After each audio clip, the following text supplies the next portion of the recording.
بداية أود أن أنوه لتحميل الوثائق عبر الباركود، وهو متوفر في أرجاء القاعة. تجدون في هذا الموقع ليس فقط كتاب الأبحاث وكتاب الملخصات، ولكن أيضا فيه نماذج لتقييم الجلسات، وكذلك نموذج للتوصيات. وبالتالي أرجو عند الرغبة في أعمل توصيات الدخول واستخدام النموذج المخصص الإلكتروني، وأيضا إذا كان هناك أيضا للتقييم المشاركة في ذلك. وستجدون معلومات أخرى مهمة عبر هذا الموقع الإلكتروني. والآن أدعو سعادة الدكتور مراد الريفي، مدير مكتب تنسيق التعريب، رئيس الجلسة الرابعة، للحضور المنصة.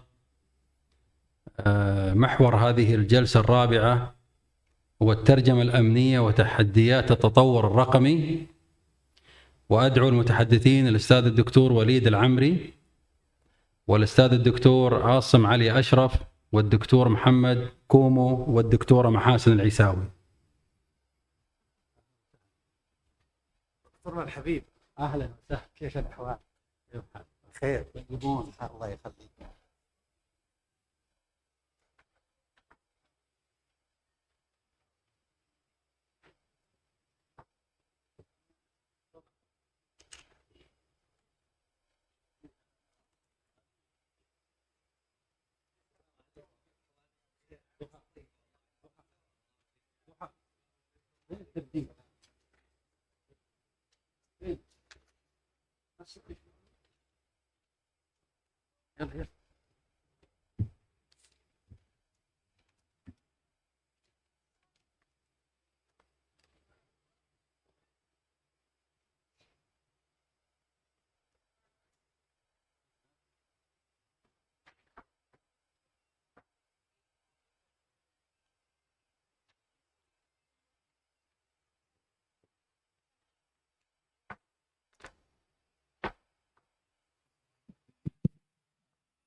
هذا على أساس لما يكون الباوربوينت بريزنتيشن للتغيير، يعني أرجو استخدامه في ذاك الوقت.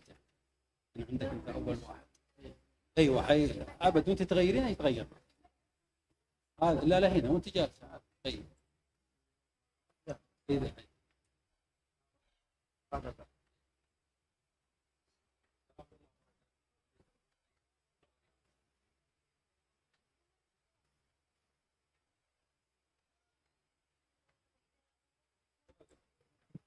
بسم الله الرحمن الرحيم، الصلاة والسلام على نبينا الكريم. إذن واصل جلسات هذه الندوة الدولية حول الترجمة والأمن، وهي تحت عنوان دور الترجمة في تعزيز الأمن الوطني والدولي. كما يعلم الجميع، إذا كانت الترجمة حاضرة في العديد من مناحي الحياة المجتمعات، فإن هذه الندوة الدولية في جلساتها الثلاث السابقة المخصصة لمناقشة دور الترجمة في مواجهة القضايا الأمنية وتعزيز الأمن الوطني والدولي، وموضوع الشراكة الاستراتيجية بين المؤسسات الأمنية وخبراء الترجمة والمنظمات الدولية، وكذا التحديات اللغوية والثقافية في الترجمة الأمنية. هذه الجلسات الثلاث السابقة سلطت الضوء على أولا مدى تداخل وتكامل هذه المواضيع في نسيج الميدان الأمني المتشابك. ثانيا مدى تعاظم أدوار التراجمة في الميدان الأمني بمختلف أبعاده. ثالثا مدى تعاظم التحديات التي تواجه مهام ومسؤوليات التراجمة الذين أصبحوا يضطلعون بدور الشريك الذي لا يمكن الاستغناء عنه في توطيد الأمن والاستقرار وفي ضمان المحاكمة العادلة وتعزيز الحريات الفردية. ومن هذه التحديات المتعاظمة ما يطرحه التحول الرقمي من متطلبات وإكراهات وإمكانيات أمام الترجمة الأمنية، بما يدعو الترجمان المتخصص في الحقل الأمني سواء من حيث الإجراءات العملية أو المسطرية أو القضائية إلى المواكبة الدورية لمستجدات العصر الرقمي المتسارعة والمضطردة ومزالقها الخطرة، خصوصا في تلك المنطقة الحرجة التي سماها سيادة الناطق الرسمي باسم المديرية العامة للأمن الوطني بالمغرب في كلمته في الجلسة الافتتاحية منطقة التماس بين حريات الأفراد من جهة وإملاءات القانون وحفظ الأمن من جهة ثانية. تواصل هذه الجلسة الرابعة مناقشة تحديات الترجمة الأمنية، هذه المرة من زاوية التحول الرقمي وما يعرفه من تطور هائل بعد بزوغ عصر الذكاء الاصطناعي، ويشارك فيها قامات راسخة راكمت خبرات ومعارف كبيرة في هذا المضمار: الأستاذ الدكتور وليد العمري من السعودية، الأستاذ الدكتور DASM علي أشرف من البنغلاديش، الدكتور محمد سعيد كومو من نيجيريا، والدكتورة محاسن عيسوي من المغرب. أعطي الكلمة في حدود 10 دقائق للسادة الأساتذة، ويفتتح المداخلات الأستاذ الدكتور وليد العمري، وهو عضو هيئة تدريس جامعة طيبة بالمدينة المنورة، حاصل على الدكتوراه في دراسات الترجمة من جامعة مانشستر في بريطانيا، وينكب بالأخص على الربط بين النظرية والممارسة في ميدان الترجمة، حيث سيتناول موضوع كسر الحواجز اللغوية، كيف تعمل التقنيات المتقدمة على إعادة تعريف الترجمة الأمنية. لك الكلمة بروفيسور.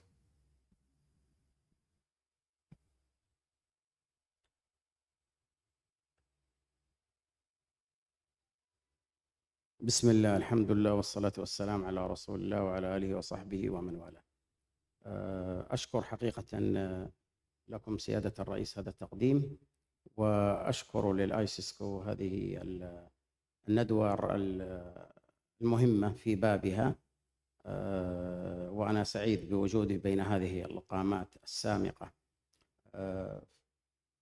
فانطلاقا من موضوعنا، نتحدث اليوم إن شاء الله. طبعا العرض أمامكم باللغة الإنجليزية، وأنا أرى أغلب الوجوه التي أمامي هي وجوه عربية، فلذلك يعني نخلط بين اللغتين. حديث اليوم سيتطرق إلى عدة مواضيع، منها أهمية الترجمة في مجال الأمن، وأيضا سأعرج على بعض المحطات الكبرى في تاريخ الترجمة الآلية، ثم أتحدث عن آخر المستجدات في هذا الباب، خاصة اللي هو الترجمة اللغوية العصبية أو الآلية العصبية، ونشر اللانجويج بروسيسنج، ثم بعد ذلك نذكر 3 حالات دولية في استخدام هذه التقنيات في الترجمة وكيف خدمت في هذا المجال، ونتحدث أيضا عن أثرها من حيث الدقة والسرعة وأيضا حجم النصوص المترجمة. وأخيرا نتحدث طبعا عن القضايا الأخلاقية، ذلك أن الترجمة الآلية والاعتماد عليها كلية لها بعض المزالق الأخلاقية. فهذا هو مجمل إن شاء الله ملخص المحاضرة. طبعا لماذا هي مهمة؟ حقيقة نحن نعلم جميعا أن الترجمة أمر حساس جدا، والخطأ فيها قد يؤدي إلى تبعات خطيرة، ومن أهم هذه التبعات هي التبعات على الحياة الناس، خاصة في مسألة الاستخبارات وغيرها. فأي خطأ في هذا قد يودي بحياة بعض الناس خطأ. وهنا يعني بعض الإحصائيات، ف80% من يعني النشاط الاستخباراتي باللغات المختلفة هو يتم بلغات غير اللغة الإنجليزية، ونحن نعلم أن اللغة الإنجليزية 80% مما هو موجود على الإنترنت هو باللغة الإنجليزية، واللغات الأخرى ربما تشكل 20%، لكن في مجال الاستخبارات هي بالعكس تماما. ففي 2006 يعني كانت هناك إشكالية كبرى عند FBI، فكان عندهم تقريبا 123 ساعة من التسجيلات المتأخرة باللغات المختلفة التي لم يستطيعوا أن يعني يتعاملوا معها، لذلك لأنهم لا يملكون العدة اللغوية، يعني لا يوجد لديهم قدرة على ترجمة كل هذا الكم. ولنا أن نلاحظ التاريخ، يعني هذا التاريخ بعد 5 سنوات من أحداث 9 من سبتمبر، وكانت يعني بدأت الاستخبارات الأمريكية وقتها بتوظيف كثير من المترجمين، لا سيما المترجمين العرب. هناك يعني أمر آخر مهم، وهو أن يعني من يمارسون النشاط الإرهابي لا يستخدمون اللغة العامة أو اللغة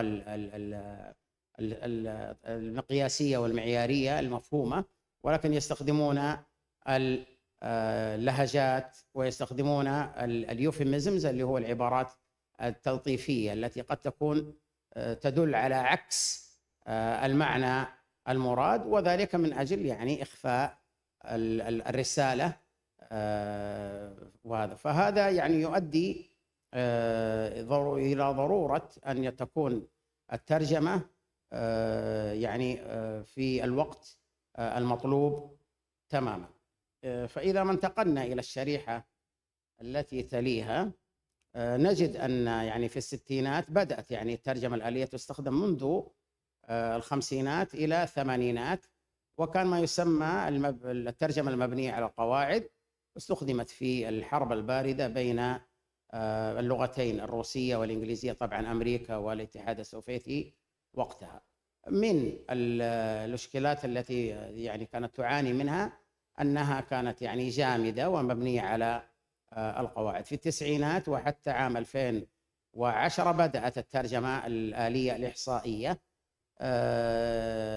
ونحن نعرف جوجل ترانسليت النسخة الأولى، فكنا وقتها نتندر على نقول هذه ترجمة جوجل، ولم يعد الآن حقيقة ترجمة جوجل بهذا السوء.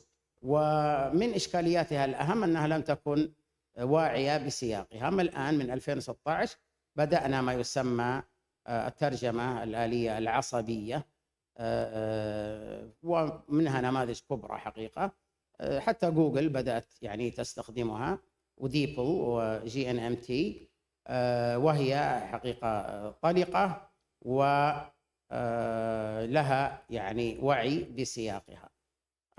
فهذا حقيقة يعني يدلنا على أن الترجمة الآلية أصبحت يعني الآن هامة وهامة جدا في مجال الأمن الوطني أو الأمن القومي. طبعا الأهم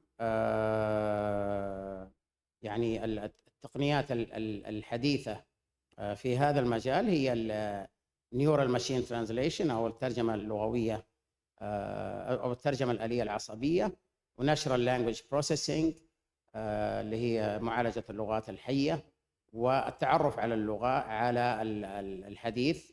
يعني هذه مجرد يعني أن تنطق، في هناك برامج يعني تتعرف على المنطوق هذا، وأيضا اللي هو يعني البحث العميق في المحتوى المبني على الذكاء الاصطناعي. هذه إذا جمعت تستطيع يعني أن تقطع بنا الطريق طويلا نحو التعامل مع التهديدات الأمنية باللغات المختلفة.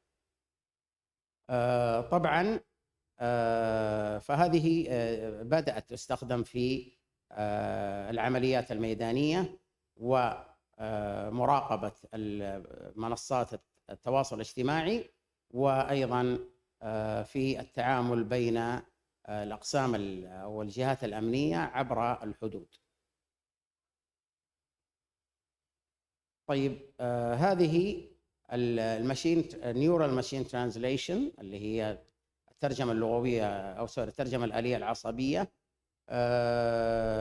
يعني تأخذ السياق في الحسبان وتترجم الجملة كاملة. ومن الأشياء العجيبة فيها أنها بدأت تعرف أن اللغة العربية تميل إلى تقديم الفعل، فأصبحت تقدم الفعل، وهذا حقيقة تطور كبير في فهم تركيبة الجملة العربية، وفهم أن هذه حقيقة يعني هذا فعل فاعل مفعول به فيقدمون الفعل. نجد أن بعض طلبتنا يعانون في معرفة أين يقع الفعل، وهذه بكل أمانة أصبحت يعني تتعامل معه وتترجم الأمثال والمصطلحات والاصطلاحات التعبيرية والاستعارات، حتى يعني اللهجات المحلية تترجمها، ويعني حتى نسبة الأخطاء فيها أقل، وعدد اللغات التي يعني تتعامل معها تزيد عن 100 لغة، ومنها لغات يعني النادرة والتي لا يوجد فيها كثير من الموارد. حتى الشعر العربي بعضكم قد يتساءل، نعم تترجم الشعر العربي وبقوة واقتدار، أنا جربتها حقيقة في هذا الباب. فننطلق للتي تليها. طبعا هناك أيضا named entity recognition اللي هو التعرف على يعني الكيانات، مثلا الأسماء. إذا وضعت اسم لشخص أو مكان أو مجموعة هو تتعرف عليها مباشرة. هذه اللي هي مسألة معالجة اللغات الحية، وأيضا تتعرف على العواطف والانفعالات، وتستطيع أن تبين لك مثلا أن هذا الشخص الآن يمر بحالة عصبية يعني معينة، وأن في هناك يعني في استعجال في كلامه، وأنه يهدد، فهذه تستطيع أن تتعرف عليها. وأيضا تجمع لك المواضيع مع بعض، فمثلا هناك من يقوم باستقطاب لجماعة معينة، أو يقوم باللي هو مسألة الإمداد واللوجيستكس. وأيضا نعم دقيقتين. طيب لعلنا ننطلق، يعني البحث موجود بين أيديكم، ننطلق إلى بعض الأمثلة، ومن أهمها اللي هو ما يسمى بالربيع العربي الذي بدأ في 2011 في تونس ومصر وليبيا وسوريا. فكان هناك حقيقة زخم كبير من ما يتداول على وسائل التواصل الاجتماعي تحديدا باللهجات العربية المختلفة، فكان هناك يعني رغبة من العالم لمعرفة ماذا يدور، لأن متخذ القرار العالمي يريد أن يعرف ماذا يدور في هذه البلدان حتى يبني سياسات عليه في عالم يعني كبير، بقعة كبيرة من العالم متغيرة. فأتت مثل هذه الأدوات وساعدت كثيرا، يعني حتى الUS Open Source Center هذا يجمع مثل هذه البيانات، والآن أسمي Open Source Enterprise، طور وألحق بالCIA هذا المركز، وهو يعتمد على مثل هذه الأدوات الإلكترونية من أجل أن طبعا يرفد صانع القرار بالمعلومات التي يريد. طبعا اليوروبول وأيضا استخدامهم لهذه من خلال الهجمات الإرهابية التي حدثت في أوروبا بين عامي 2014 و2020، وركزوا على اللغات العربية والفرنسية والألمانية والروسية والأوردو والبهاسة اللي هي الإندونيسية، وكانوا يستخدمون سينا بلاتفورم، وهي من أقوى المنصات للتواصل بين الجهات الاستخباراتية دون أن يستطيع أحد أن يعني يفك هذه الشفرة. أما في السعودية فلدينا منصة اعتدال، وهي منصة تقوم على يعني مقاومة السرديات الإرهابية، تحاول الوصول إليها، تحليلها، تفكيكها والرد عليها، وهي يعني تقوم بمراقبة هذه السرديات من خلال منصات، وأهمها طبعا التليجرام، لأن التليجرام يصعب مراقبته والوصول إليه. ويتعاون يعني في بين 2021 و2024 أزيل 160 مليون عنصر من التليجرام، يعني أعداد مهولة وكبيرة جدا. فتقوم بتفكيك هذه السرديات، ثم بعد ذلك تقوم بإرسال المعلومات للدول المختلفة حتى يعني يستفيدون منها. طيب، هناك يعني طبعا مقارنة سريعة بين العمل التقليدي والعمل المعتمد على الذكاء الاصطناعي. نجد هناك من حيث السرعة والكمية وغيرها هناك يعني أشياء فارقة كبيرة جدا. طبعا يبقى السؤال عن علاقة الإنسان بهذا الموضوع، وأظن الدكتور أشرف إن شاء الله سيتحدث عن هذا الموضوع. فلا بد من وجود الإنسان في هذه المنظومة، وألا يعني حقيقة يغفل دوره تماما رغم الإغراءات الكبيرة التي قد يعني تكون أمام متخذ القرار لكي يعني يعتمد على هذه الآلات تماما.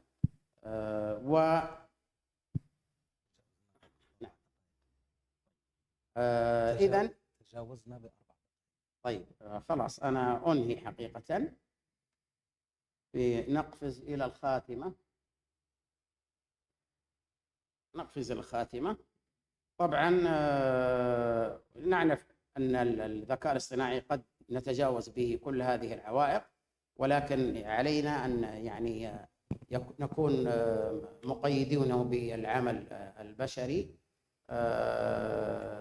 ويعني حقيقة نحن نحتاج إلى أن نبني مثل هذه الأدوات لترجمة هذه المخاطر، ولكن لا نتحكم ونسيطر على الحريات.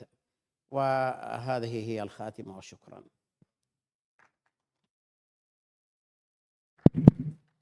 شكرا دكتور على هذه الورقة البحثية الرائعة التي بسطت من خلال دراسة حالات ترجمة الاتصالات الملتقطة وتحليل دعاية التنظيمات الإرهابية إمكانات الأدوات والمناهج الرقمية في تشكيل واقع ومستقبل الترجمة في السياقات الأمنية وقدراتها في المجال الاستخباراتي والأمني تحديدا، من خلال دقة وسرعة هذه الأدوات الرقمية غير المسبوقة، دون ما إغفال لما يطرحه استعمال هذه الأدوات في الترجمة الأمنية من تحديات أخلاقية مرتبطة بخصوصية البيانات وبالانحيازات اللغوية وما يترتب عنها. الكلمة الآن للدكتور ASM علي أشرف، مدير مركز دراسات الإبادة بجامعة داكا ببنغلاديش، وهو حاصل على دكتوراه في سياسات الأمن الدولي من جامعة بيتسبرغ بأمريكا، وهو باحث متخصص في القضايا الاستخباراتية والأمنية. يتعرض الدكتور أشرف لموضوع دور الترجمة في معالجة القضايا الأمنية وتعزيز الأمن الوطني والدولي. طبعا تلاحظون أن عنوان هذه المداخلة هو العنوان الفرعي للندوة الدولية هذه، فإذا نتطلع لمتابعة هذه المداخلة بشغف فليتفضل الدكتور أشرف مشكورا.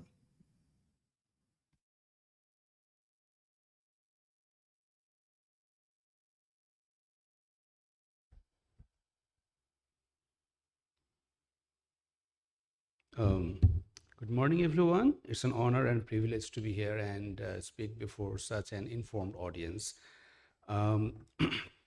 This is the title of my presentation. So basically, over the last few years, I've been working with Bangladesh Police and UNODC on several interesting projects featuring counterterrorism and the role of artificial intelligence in promoting national security and international security. So I thought that it is most befitting that I share some of my real-world experiences in this conference. This is the outline. I'll be talking a little bit about the subject matter, why I chose this topic, then talk about the theoretical perspectives, the research methods, and then the next two sections will cover the case studies, like how there has been a global transformation from hard approach to softer approach to counterterrorism, and how translation can play a big role in this process, and then I conclude. The first question is why should someone who studies international politics and international security jumps into a different field of translation studies? I think there is a disjuncture between the field of translation studies and international security studies, because international security studies, people do study how different threats and challenges and risks are affecting human lives, and how states are always preoccupied by defending their authorities in the fight against terrorists and transnational criminals. But often we do not understand that the construction of threats is also it's a translation process, and fighting threats also requires translation. So I think it is quite important that ICESCO has recognized the need for bringing these two communities, the translation studies communities and the security studies communities, to study the role of translation. Okay, so what I find is that at least there are three different schools of thought, three different theories in the study of this matter. The first one is definitely the school of English literature and translation. They argue that translation is not only about linguistic conversion, it is also about cultural sensitization. So often this is something where accurate translation has to struggle with, that if you do not understand the context, the substance, the cultural values, the nuances, it is difficult to understand that literal, from the literal translation, the real meaning of who's saying what. And secondly, in the international security studies, there is an emerging theory called securitization theory, which argues that threats are not objectively defined, rather they are subjectively constructed. And here translation carries a different meaning. It is about how superpowers, how hegemonic states, they construct threats, and then they translate those threats, their local and national threats, into transnational and global threats, and then they let the international community accept a threat to be a global threat.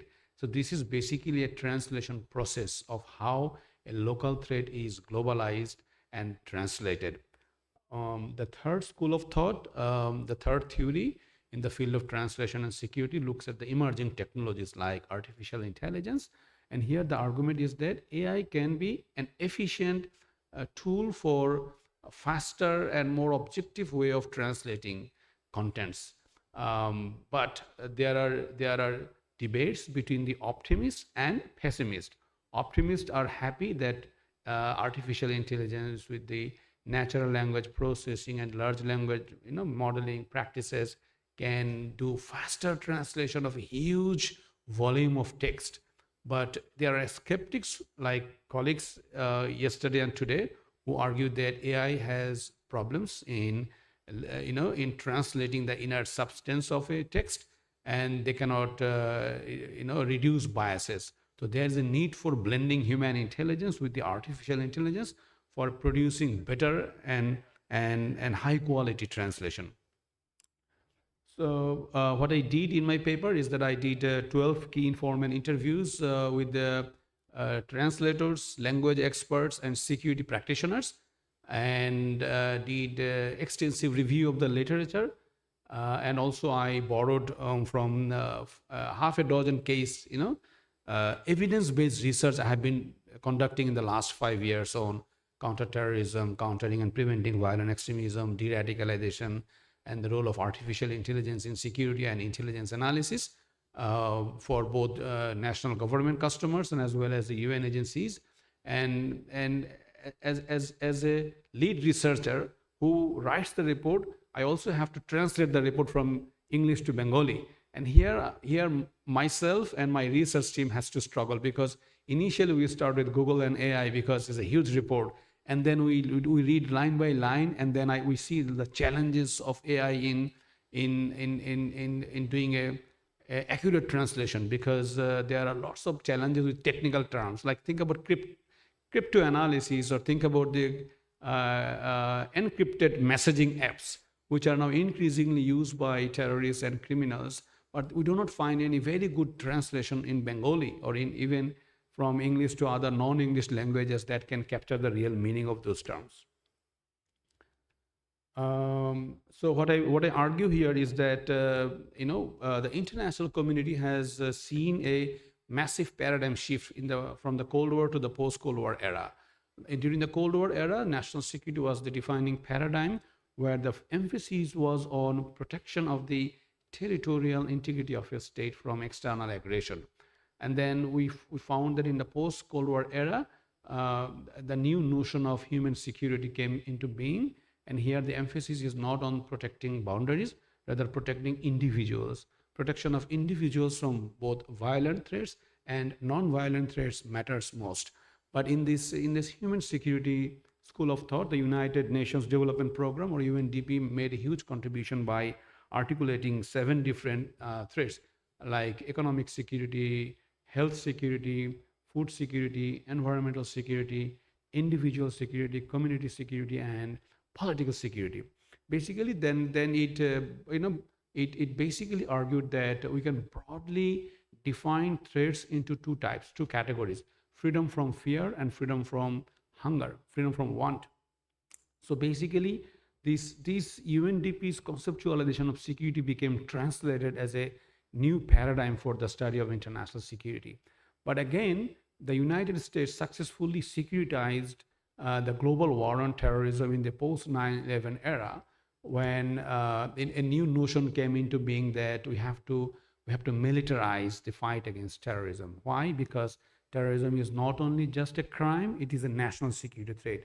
So the traditional civilian law enforcement agencies are not sufficient enough to deal with this. The boots on the ground that the United States and its NATO allies deployed 140,000 troops at the peak of the Afghanistan war in the fight against Al Qaeda and Taliban.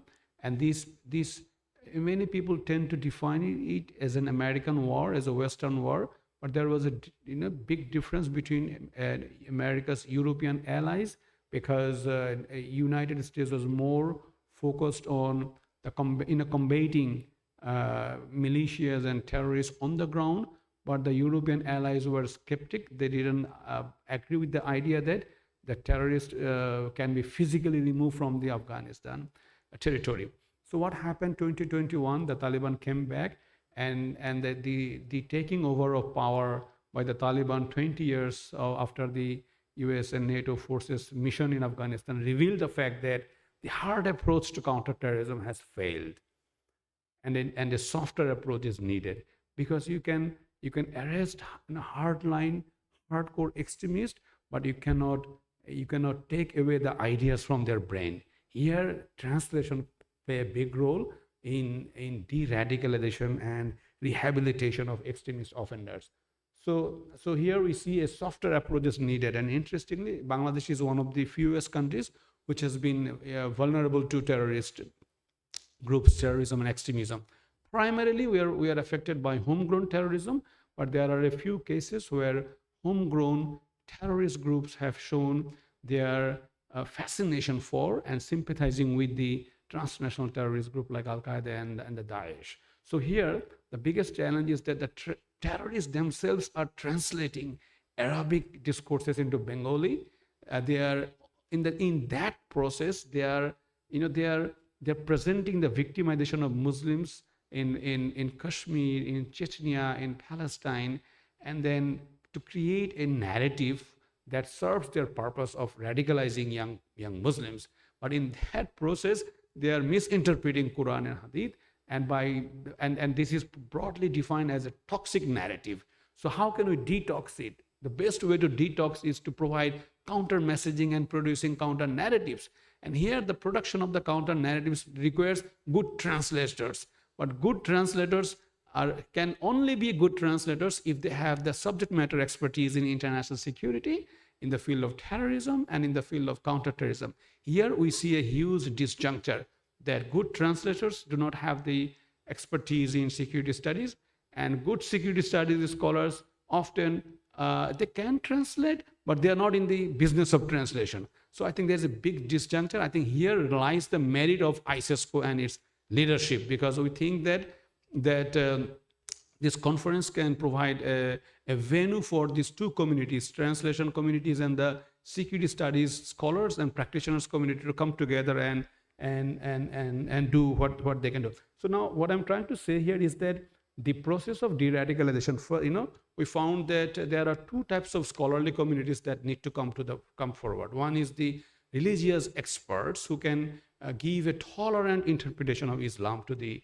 radicalized people. We also need good psychologists, but the problem with the psychologists is that they are very good experts in trauma counseling, family counseling, marriage counseling, not de-radicalization counseling, right? So here comes and the psychology.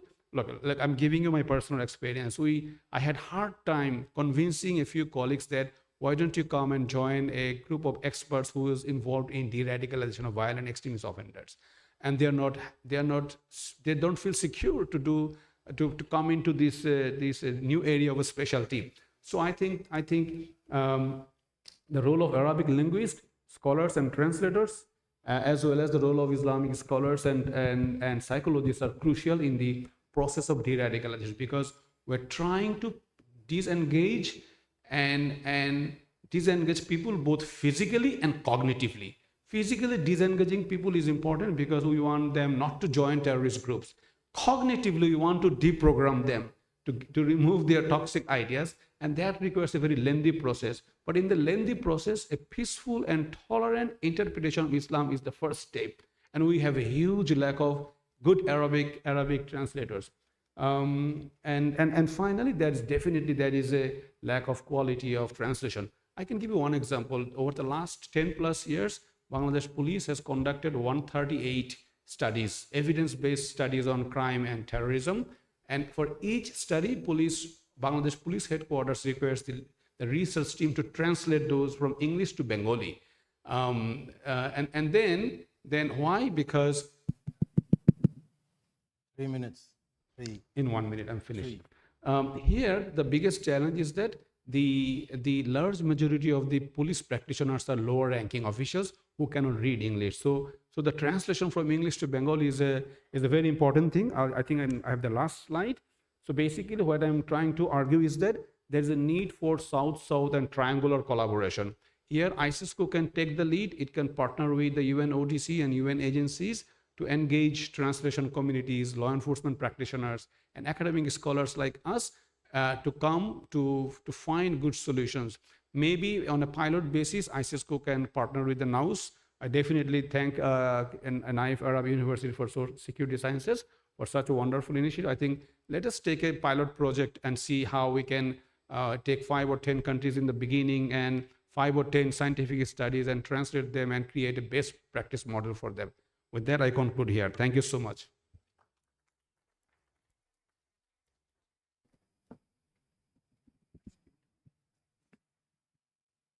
شكرا الأستاذ أشرف على هذه الورقة البحثية الوازنة التي تأسست على بحث ميداني حول العلاقة بين الجريمة والإرهاب الإلكتروني، حيث أوضحت الورقة من خلال السياق المرتبط بتجربة بنغلاديش كيف تؤدي ترجمة الذكاء الاصطناعي في المجال الأمني إلى ترجمات معيبة وقاصرة لا تراعي خصوصية اللغة البنغالية، تنضاف إلى تحدي نقص خبراء اللغة العربية التي تترجم منها المضامين إلى البنغالية بشكل يخدم التطرف ويشوه النصوص الأصلية، ما دفع الباحث أشرف إلى اقتراح حلول عملية لمواجهة هذه التحديات.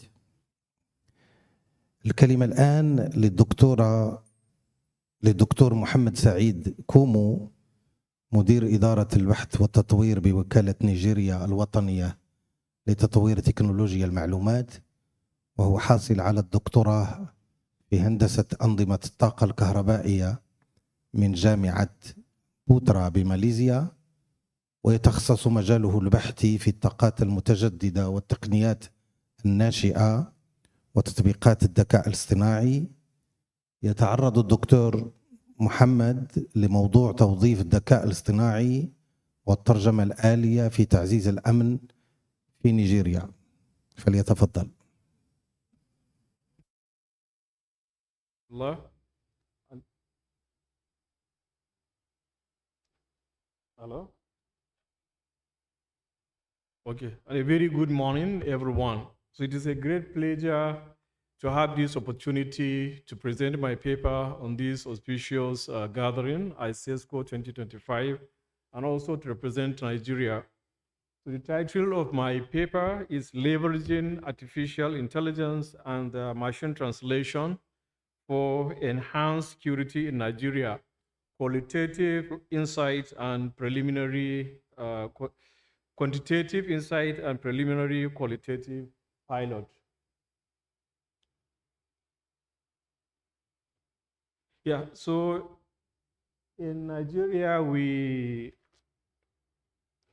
are faced with certain challenges, security challenges due to the insurgency action in the northeastern region of the country, as well as the north central or northwest region of the country.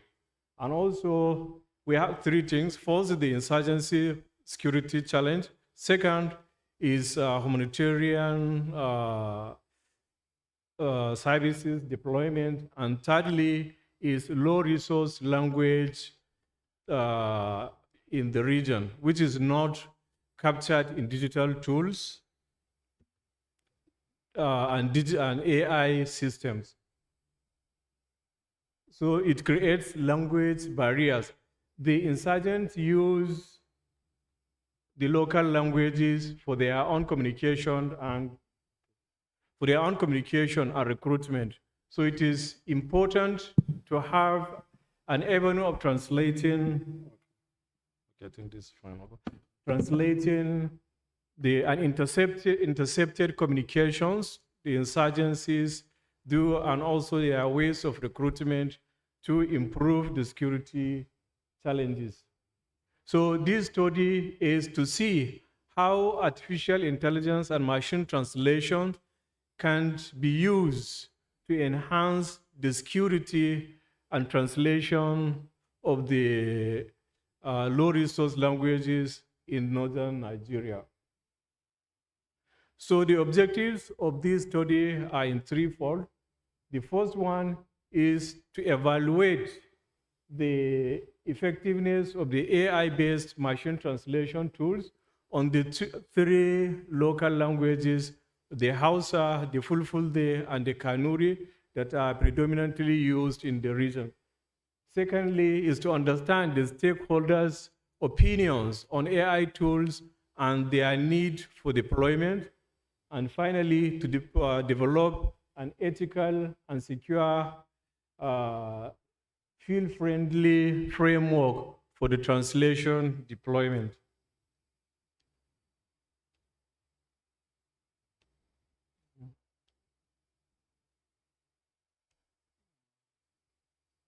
Okay, so the approach is two ways. We have a mixed mode, a qualitative and also quantitative. For the qualitative, we I have an semi-structured interview with 15 respondents, which are drawn from security operatives, from the non-governmental organizations and the community, as well as the NGO translators and police translators.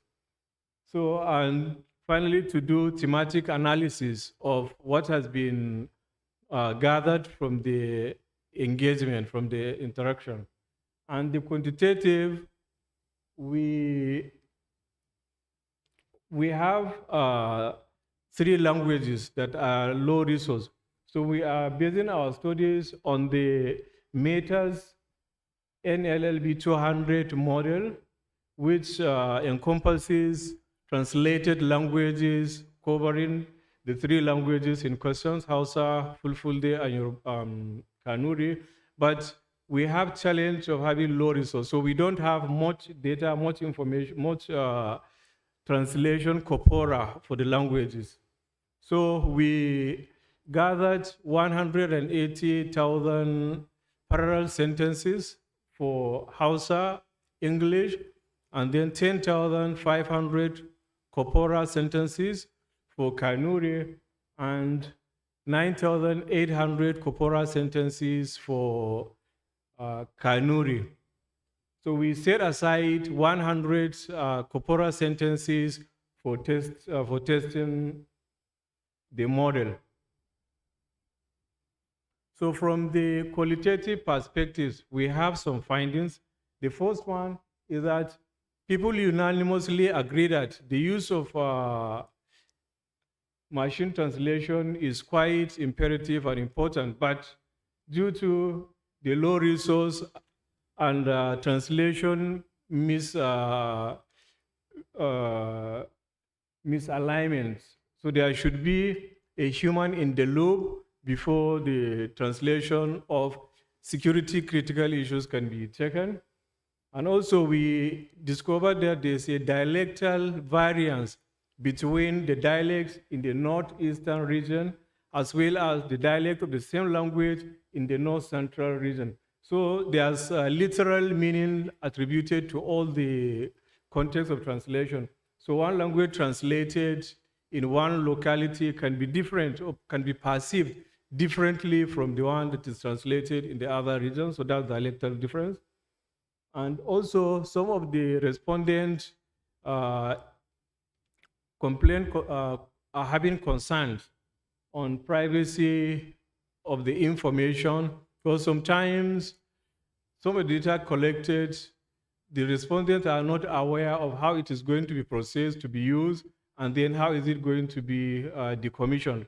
So there's a need of informing them, having their own consent of use of their information, basic information, and their data, as well as the identifying the information so that it can be on anonymity basis. It's not linked to anybody.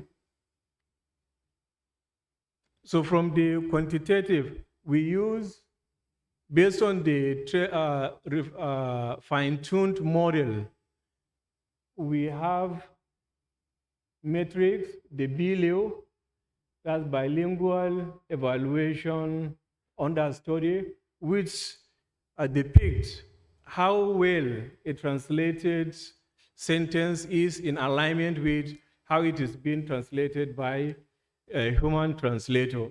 And then we have adequacy, human adequacy. So human adequacy is factual also, and we have 3 bilinguals in all the 3 languages that are translating 100 sentences for each of the languages. So we use that to benchmark the result we get from the BLEO, and also we tested for the latency. How long will it take for the information that is being, the sentence that is being input to have a translated output? So these are the results we have. So from the latency, it is obvious that we have less than 0.07 seconds, which is something good if the model is going to be deployed on mobile devices that are going to be used in low network coverage zones that do not have network coverage, so they can be used on mobile without the network. So the deployment is feasible by the result. So we can further look at the translation. So we can see here the translation of the quantitative results. The languages translated, as well as the BLEO scores. So from the result, we can see the English to Hausa has the highest BLEO record of 58, while the Hausa to English has the BLEO of 54, and the English full day has a BLEO of 18, while full day to English has a BLEO of about 15, and the English to Kanuri has a BLEO of 15, while the Kanuri to English has a BLEO of around 12. So we are going to have conclusion later on what that represents.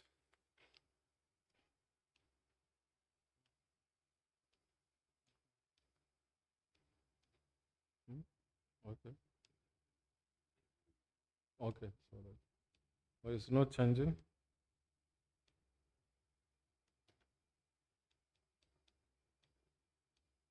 It is not, okay. So the deployment framework. So we look at deployment framework. How can we deploy the translation framework into devices, particularly for handheld and in the low coverage area? The first consideration is the human in the loop. So this considered human translation. For all translation should pass through human observation first before utilized, such that we do not have challenges in security-prone areas. Then secondly, we deploy on the mobile deployment devices. As we have seen, the latency is good, so it can be deployable. And thirdly is to have an ethical review board. This ethical review board is necessary so that it can give the respondent or people confidence that their information is going to be well taken care of, it's not going to be misused. And finally, to have a capacity development for people around the region, the users, the translators, people that are using neural machine translators, to give them capacity in those. So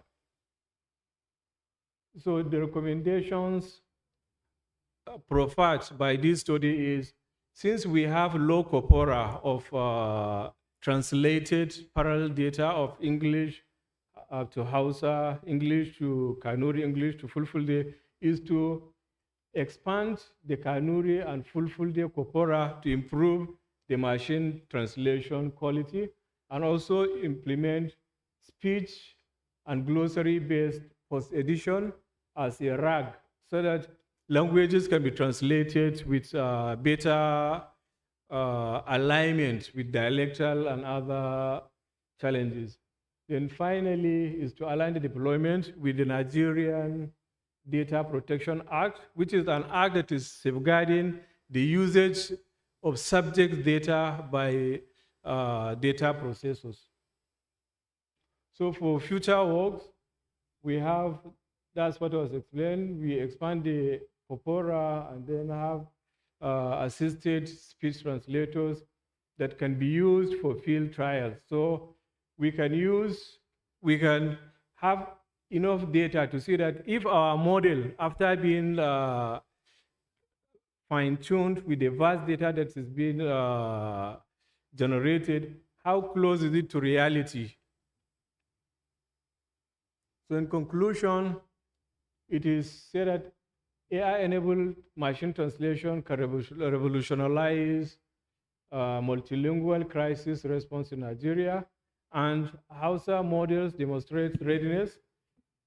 So we need to improve on the Fulfulde and Kanuri, and deployment should also prioritize ethical practices, inclusivity, and data security. So thank you for the opportunity.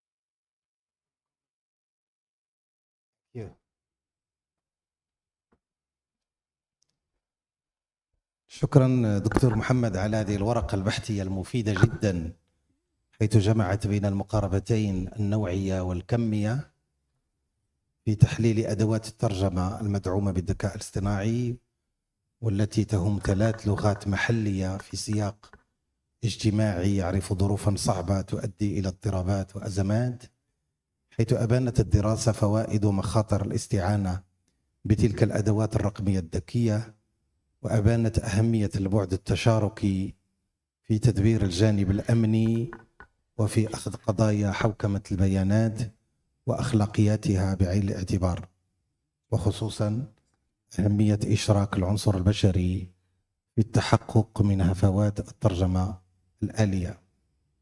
الكلمة الآن للدكتورة محاسن العيسوي، أستاذة الترجمة بالأقسام التحضيرية بالرباط، وهي خبيرة حاصلة على الدكتوراه في علوم اللغة، يتميز مسارها العلمي بدراسة وتدريس الموارد الرقمية في علاقتها بالترجمة من خلال سياقات مختلفة ومتنوعة، وهي خلال السنين الأخيرة منكبة على المساهمة في تأسيس إطار نظري ما بين تخصصي يهم علوم الترجمة وعلوم التربية وعلوم اللغة. تناول الكلمة أو الورقة البحثية للدكتورة محاسن موضوع تعزيز المهارات الشاملة المتعددة التخصصات للمترجمين في السياقات ذات الطابع الإنساني والأمني كرهان استراتيجي للأمن الوطني والدولي في عصر الذكاء الاصطناعي. تفضلي دكتورة. بسم الله الرحمن الرحيم. Honorables invités, mesdames et messieurs, en vos rangs, grades et qualités, tout protocole respecté, merci pour votre attention.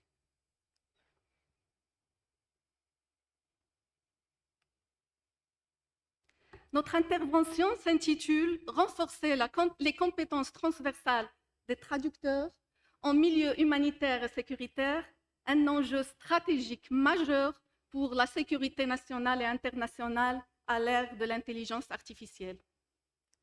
Par ce titre, nous annonçons déjà une alliance singulière entre formation des traducteurs et défis actuels dans le domaine de la sécurité nationale et internationale.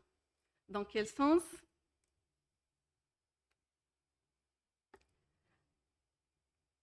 À l'ère de l'intelligence artificielle, la compétence humaine du traducteur devient plus précieuse que jamais, notamment dans les contextes humanitaires et sécuritaires. Ce que nous souhaitons partager avec vous aujourd'hui, c'est une proposition andragogique née à la croisée de la recherche scientifique et de l'expérience de terrain. Nous ambitionnons ainsi insuffler un nouvel élan à un chantier stratégique qui est de former des traducteurs capables d'exercer une conscience holistique transversale et une adaptabilité en temps réel, le réel mouvant, incertain du XXIe siècle.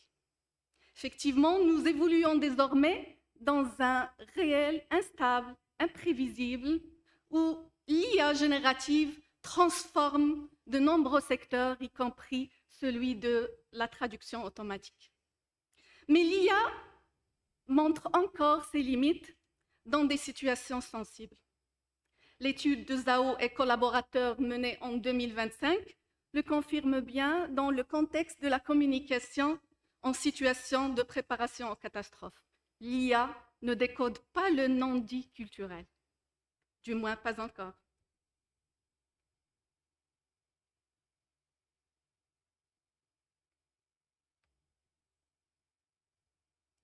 C'est précisément dans ces situations que les compétences humaines transversales deviennent décisives.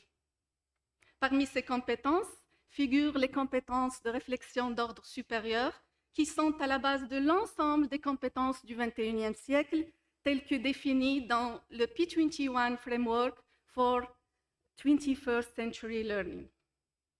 Nous en citons à titre d'exemple la métacognition, la résolution de problèmes, la prise de décision et la capacité d'adaptation.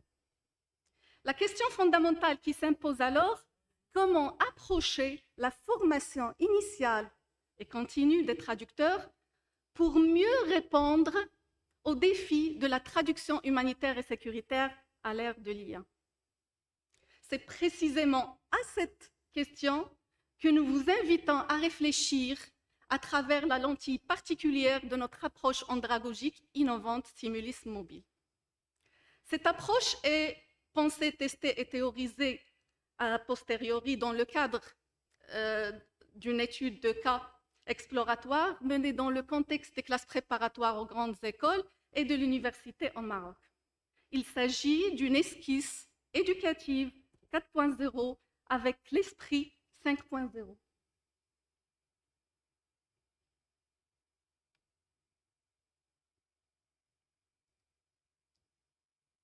L'approche que nous proposons repose sur une articulation pédagogique centrale, l'enseignement, apprentissage de par la traduction au service des compétences de réflexion d'ordre supérieur et des compétences associées. En dessous, dans les deux prépositions de et par, la traduction est à la fois objet et outil d'apprentissage. Cette dualité pédagogique se situe à la jonction de la pédagogie de la traduction et de la traduction pédagogique. Cette dualité génère une dynamique interactionnelle plurielle dans laquelle la pratique traduisante devient un levier stratégique pour le développement des compétences transversales. Comment ?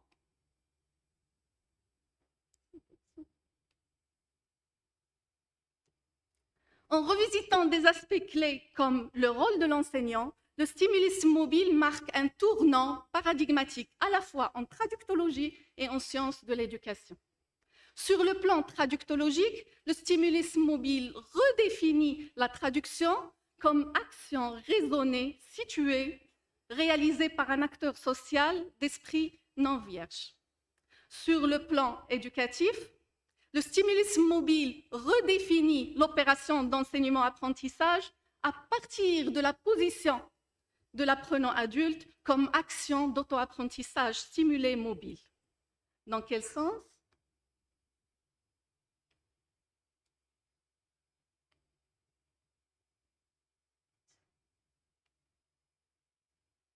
Cette image pourrait résumer la métaphore autour de laquelle s'articule l'action d'auto-apprentissage stimulé.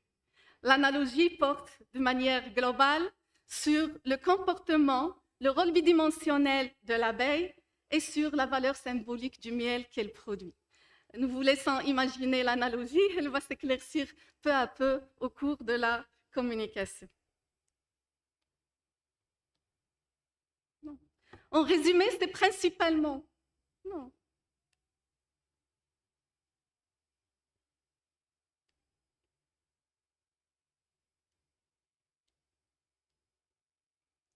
En résumé, c'est principalement l'enseignant qui est assimilé dans cette perspective à l'abeille. C'est pourquoi d'ailleurs nous l'appelons enseignant abeille. L'enseignant abeille joue le rôle d'un stimulateur, dans le sens où l'enseignant dispose, ou acquiert avec le temps, l'enseignant dispose d'un sens d'observation pluridimensionnel développé qui lui permet de percevoir à la fois les plans communicationnels, linguistiques, cognitifs et les plans méta correspondants, et par suite de localiser la cible optimale de sa stimulation, de choisir le stimulus opportun de cette stimulation, puis le moment et la manière de la faire, ensuite laisser l'apprenant agir lui-même, le temps de faire de même pour un autre apprenant.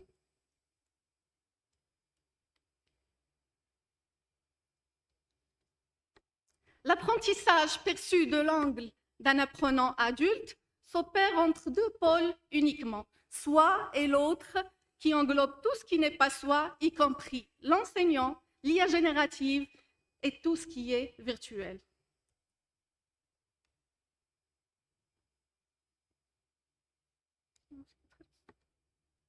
L'apprenant adulte est seul acteur de son propre apprentissage, d'où vient d'ailleurs le préfixe auto de l'auto-apprentissage, alors que l'autre peut être de manière globale un stimulateur ou un stimulus selon sa nature et selon les situations. Nous parlons alors d'auto-apprentissage stimulé.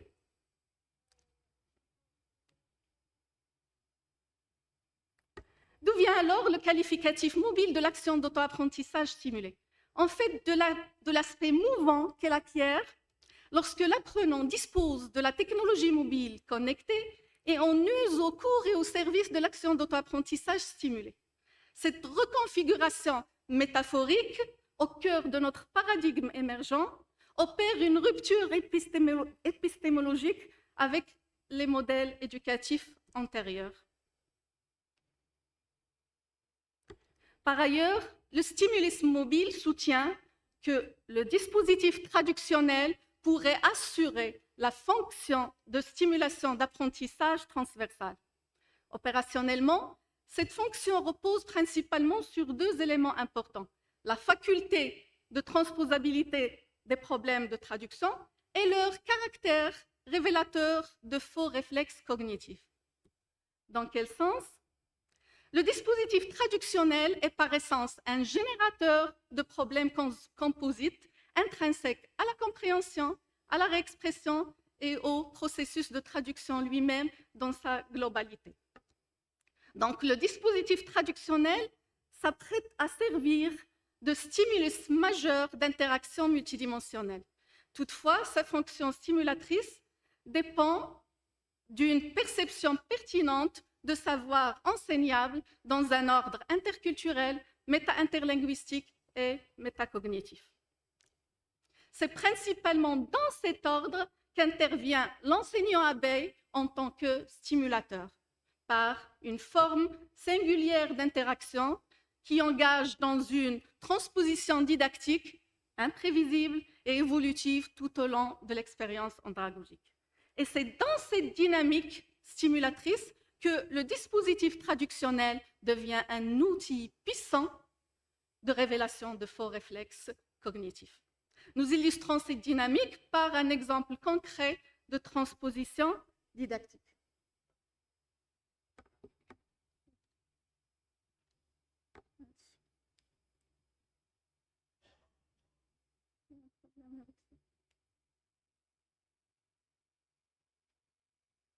Au cours de notre recherche-action, nous avons en effet identifié chez les apprenants plusieurs faux réflexes cognitifs dans l'équivalence systématique entre deux structures des deux langues en cause. Par exemple, entre le présent et le modare, entre le pronom relatif qui et l'ezi, etc.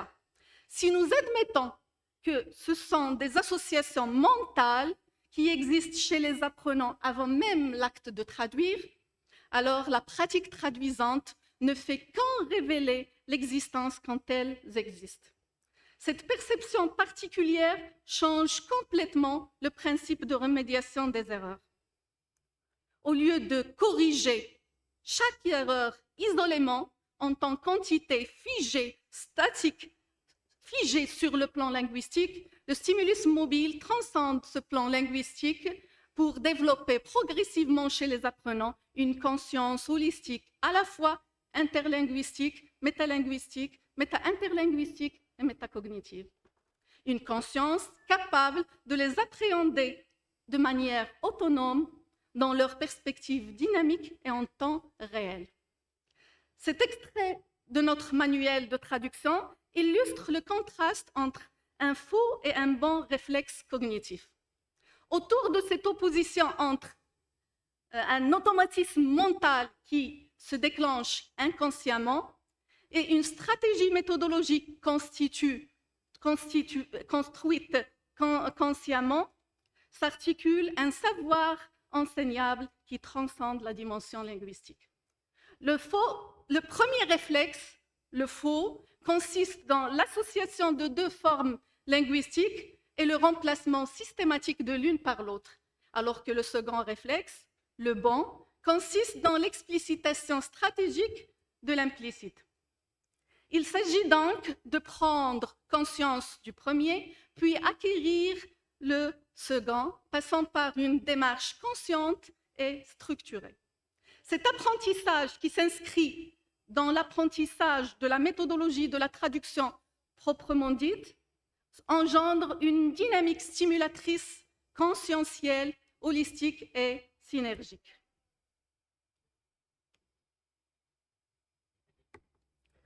Par ailleurs, le stimulus mobile propose une dynamique stimulatrice translangagière agissant autrement par le biais du même dispositif traductionnel sur le développement du contrôle adaptatif et des compétences transversales associées. Cette dynamique repose sur 3 axes. Unifier la langue de la réflexion métalinguistique et son objet, c'est-à-dire analyser l'arabe en arabe et analyser le français en français. Combiner, comme illustré dans cette image, combiner les 2 langues en cause pendant l'analyse comparée et autoriser inconditionnellement le mélange des langues à l'oral pendant la réflexion métacognitive. En définitive, le stimulus mobile est une théorie andragogique d'adaptation en temps réel, ancrée certes dans un contexte spécifique, mais porteuse d'un potentiel transférable vers d'autres environnements de formation, de traducteurs professionnels y compris. Dans ce cadre, l'enseignement-apprentissage par la traduction, orienté vers le renforcement des compétences transversales du XXIe siècle, pourrait constituer un enjeu central pour la sécurité nationale et internationale à l'ère de l'intelligence artificielle. Merci de votre attention.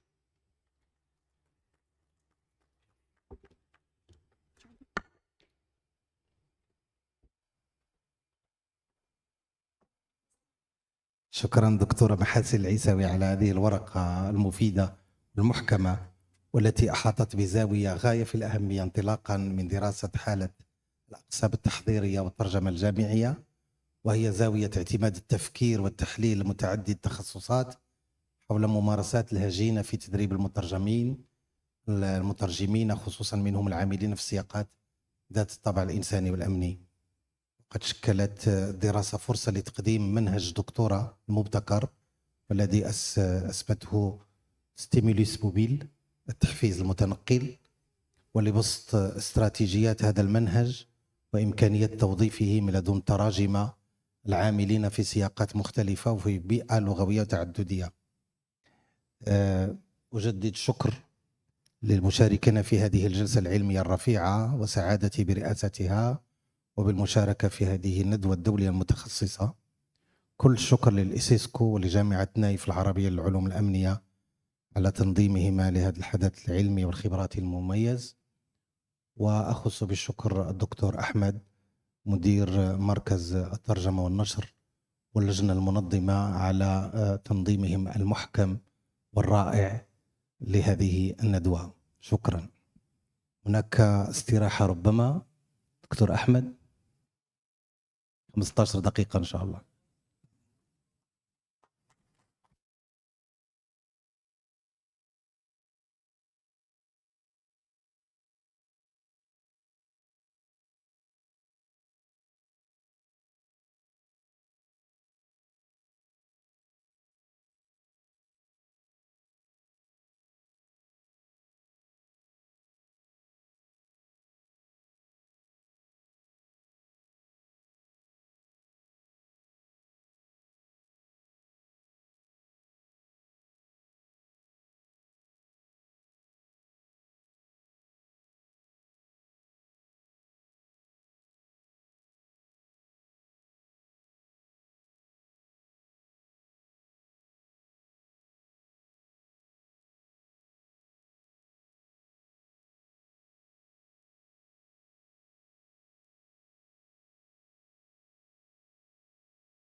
السلام عليكم.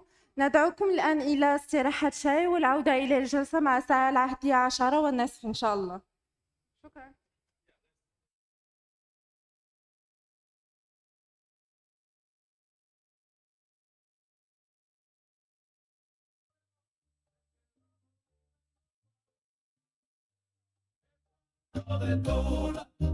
Medio fuego, se quedó dormida y no apagó la vereda.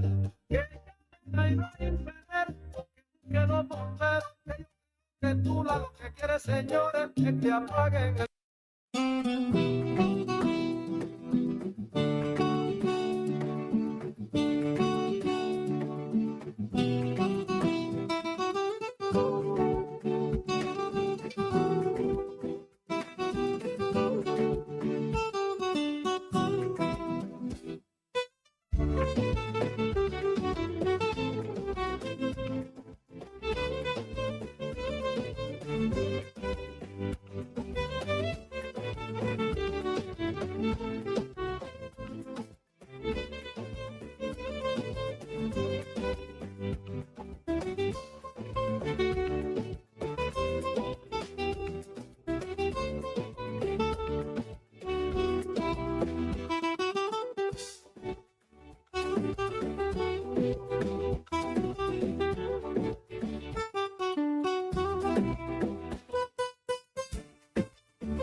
السلام عليكم ورحمة الله. ندعوكم إلى بدء الجلسة الخامسة. رئيس الجلسة الدكتور عبد الفتاح حجمري، منسق الهيئة الأكاديمية العليا للترجمة التابعة لأكاديمية المملكة المغربية.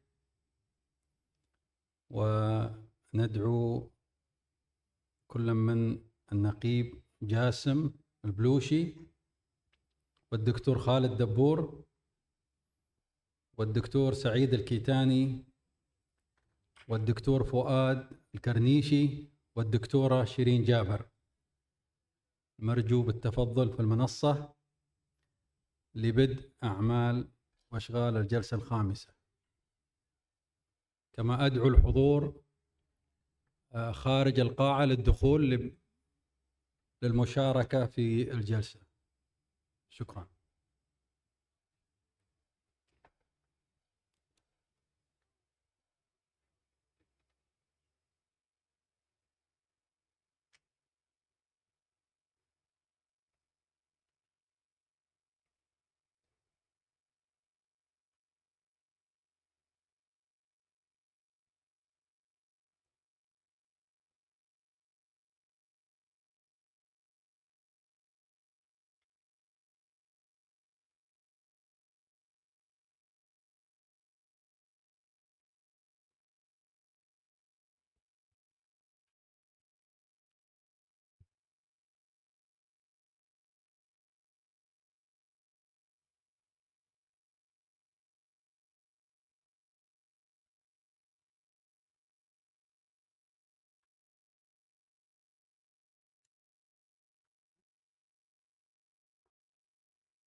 السيدات والسادة الحضور الكريم، نواصل أشغال هذا المؤتمر الدولي بجلسة خامسة يشارك فيها جملة من الباحثين الأكاديميين: النقيب جاسم البلوشي، الدكتور خالد دبور، الدكتور سعيد الكيتاني، الدكتور فؤاد الكرنيشي، والدكتورة شيرين جابر.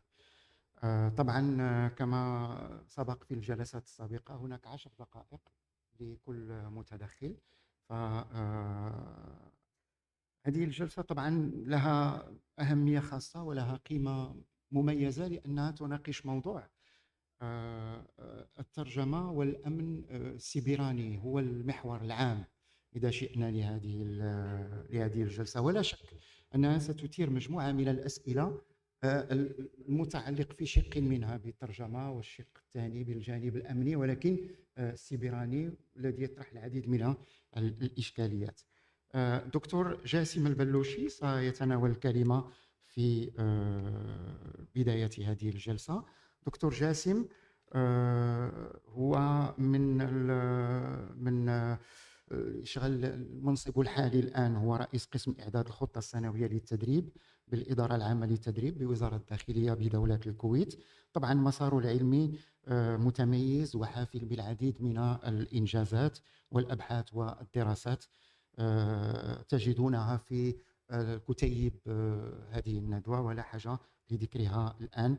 فسيرته العلمية سيرة عطرة وغنية بالأبحاث، ولا شك أن العرض الذي سيقدم سيشكل في جزء منه خلاصة لهذه السيرة العلمية المتميزة.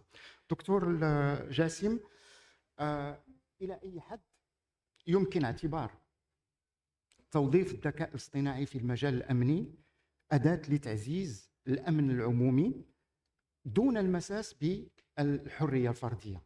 طبعا هذا شق فيه جانب اجتماعي ولكن جانب فردي، فإلى أي حد يمكن أن يساهم توظيف الذكاء الاصطناعي في هذا الموضوع؟ كلمة لك دكتور.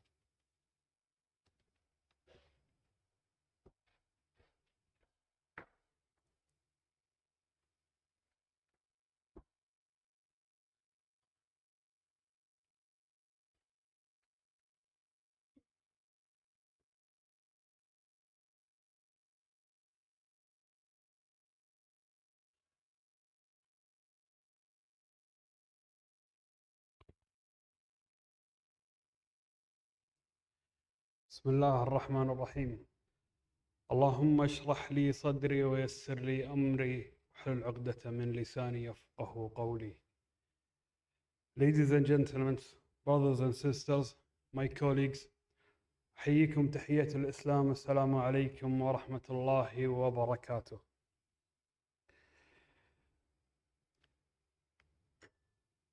العنوان، أنا بتكلم عربي وإنجليزي، كون أن الحضور تبارك الرحمن نغلب من الدول العربية ونتشرف بالموضوع هذا. بحاول إني أسوي تويست بين العربي والإنجليزي عشان أنيل إن شاء الله بإذن الله أوصل الصورة بكامل أو أوضح صورة بإذن الله. Security translation and the challenges of digital development. إحنا يعني وصلنا، يعني على قولتهم وصلنا عصر الذكاء الاصطناعي يلعب دور كبير بالتطور.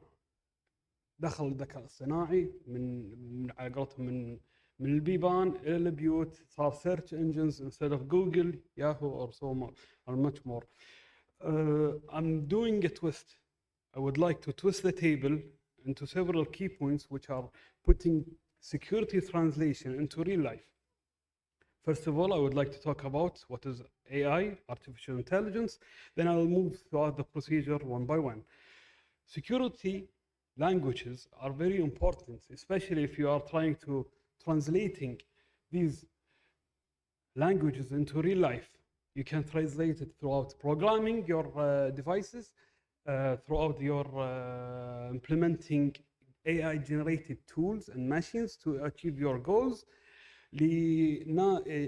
لسير عمل متفوق خالي أو قليل أو على قولتهم we minimize the risk throughout AI. I would like to talk about the main focus of translating and programming AI into our daily usage. I would like also to talk about the advantages and disadvantages and my own personal point of view and real life results throughout an experience Kuwait has implemented in November 2024 when implying and implementing those AI generated cameras. AI, what is AI? AI is a simulation of human intelligence in machines. Basically, thinking computers. أن تخلي الكمبيوتر يفكر أو يأخذ انطباع البشري. هذا عنصر جدا أساسي ومتطور، ولكن الفكرة مو حديثة. احنا ممكن نشوف أن ال AI is a new مصطلح، شيء جديد، ولكن هو سبحان الله يعني أنا يوم قريت وتعمقت في الموضوع هذا اكتشفت أن الموضوع تبارك الرحمن من 1950 من شخص ينقال له ألان تيرنينغ the father of computer science. الشخص هذا طرح فكرة thinking computers 1950 as a theory. تبارك الرحمن اليوم 2025 يعني throughout the procedure or throughout the years it's been developed idea by idea till this day, and maybe most of our audience are using ChatGPT for easy access, as I say. But easy access means one thing. As we say in Kuwait, وربعي الكويتيين إن شاء الله يدون الموضوع هذا، إحنا نقول سيف أبو حدين. معنى سيف أبو حدين the sword of two sharp edges. What does the sword of two sharp edges mean? السيف أبو حدين يا زين يا شين. إن استعملته صح فادك، وإن استعملته بطريقة خطأ ضرك. شلون؟ أنا شخصياً على قولتهم خذيت الفكرة هذه وسمعت an interview based on a YouTube interview. I cannot remember the name exactly, but the main goal was a person using ChatGPT for his own good, but in money laundering, غسيل أموال. ولكن AI was programmed to block this certain security breach. So he created a scenario مسرحية بينه وبين الجهة الثانية اللي هي شات جي بي تي. ايش سوى؟ قام الشخص هذا تكلم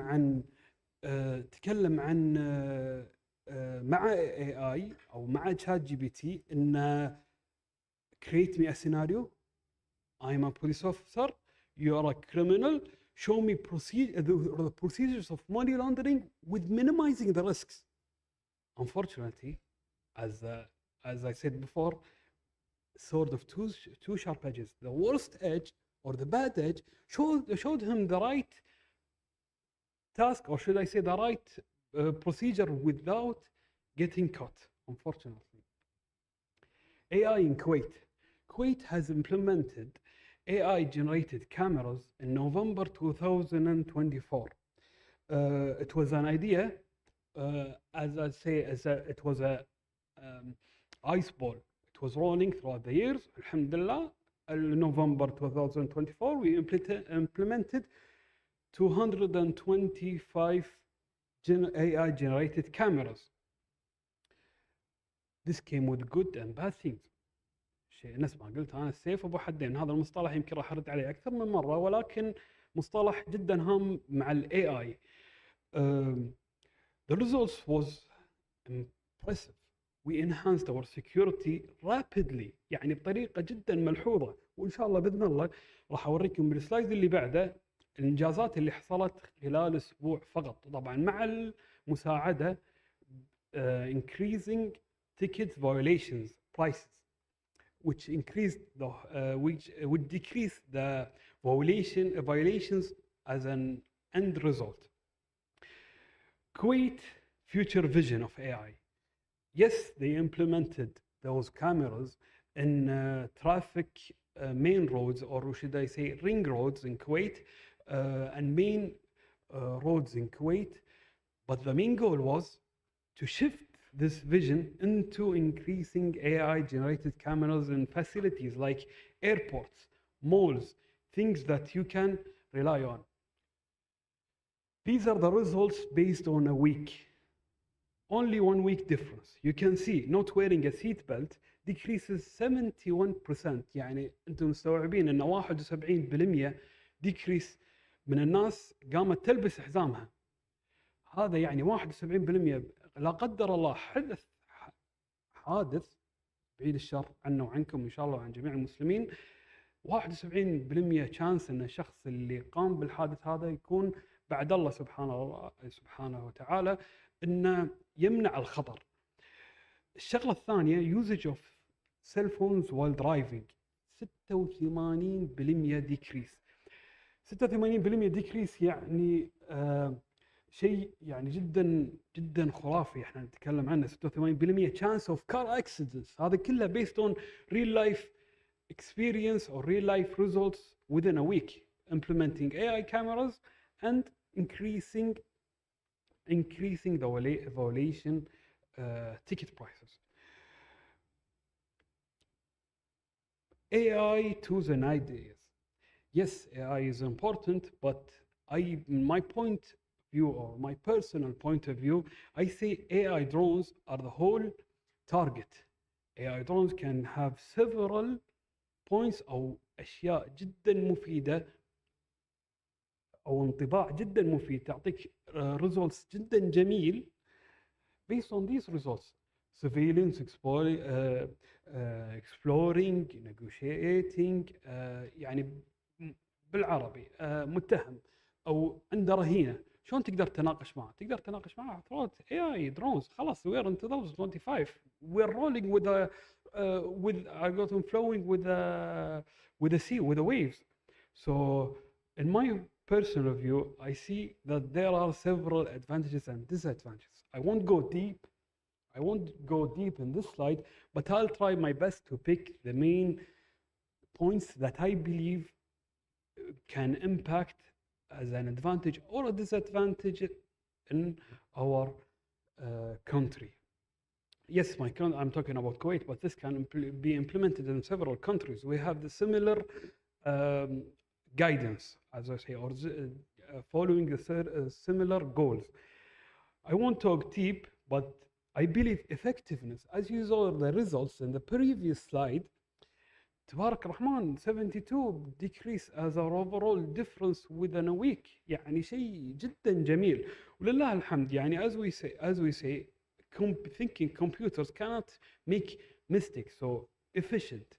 It's so efficient that you can repeat the whole procedure 10, 20, 15 times without having errors, or if you're shifting it to human power, you may have results. Yes, it may decrease and may increase, but it won't be stable. So yes, it's efficient. And you can personalize it into your own will. You can translate AI programming into your own benefits and your own point of view. You can translate it based on your needs, your wants. So this comes with risks. I believe the main risk is privacy. You will be a main target if you put your data analysis or your information online. You're a threat to hackers. Hackers are the main threat. You're putting your information on public. So try to, as they say, increase your hopes by contracting in high intelligent companies. Loss of human power. We have something called in Kuwait روح القانون. روح القانون, the spirit of the law. روح القانون هذه شغله، يعني مثال اعطيكم اياها، مثال حصل معي انا شخصيا. سنه من السنين كنت رايح صيدليه الفارماسي، صادفت مره كبيره بالعمر بمثاب جدتي صافطه ممنوع الوقوف. انت الحين عندك الباور انك تخالفها، ولكن انت لو you analyze the situation, where is the spirit of the law? يعني she's going to have to take something and going back يعني to her car. This is the spirit of the law. You're gonna lose the human power in this procedure if you implement it 100%.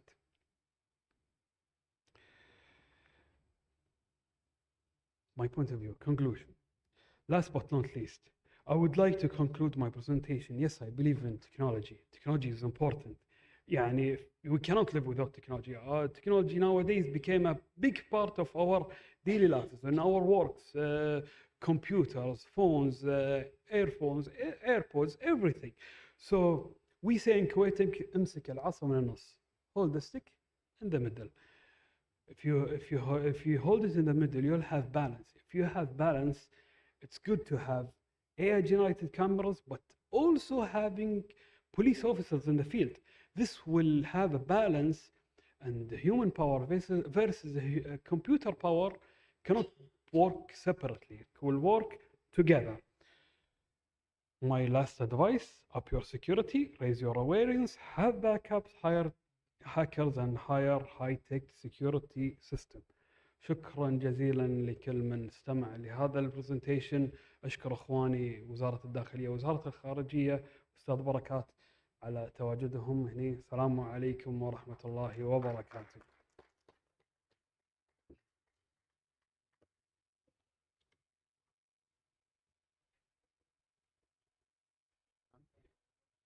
شكرا جزيلا دكتور جاسم. العرض الموالي هو للدكتور دبور بعنوان أثر الذكاء الاصطناعي على الترجمة الأمنية. دكتور خالد لديه خبرة أكثر من 30 سنة في مجال تدريس اللغة الإنجليزية والترجمة بالقاهرة، وكذلك بجامعة الإمام محمد بن سعود الإسلامية بالرباط، بالرياض، ويشغل حاليا منصب مدير وحدة الترجمة بجامعة نايف للعربية للعلوم الأمنية في الرياض. دكتور خالد، هل نحتاج إلى مترجمين متدربين على هندسة الأمن، أم نحتاج لخبراء في الأمن يتقنون الترجمة؟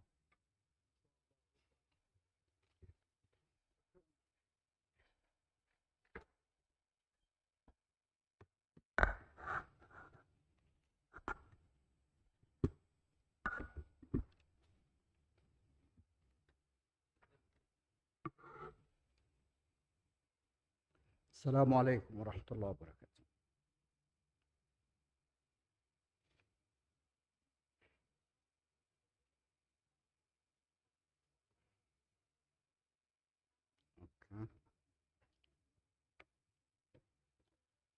Good morning. Today I'll discuss my paper on the impact of artificial intelligence on security translation. I will begin by examining the collaboration between Naif Arab University for Security Sciences, NAUS, and the European Border and Coast Guard Agency, Frontex, which exemplifies the importance of global security and linguistic cooperation. Next, I will explore the potential and the challenges of AI translation and its implication within the security context. Finally, I will present my proposed human-AI collaboration translation model, summarize the key findings, and provide some recommendations.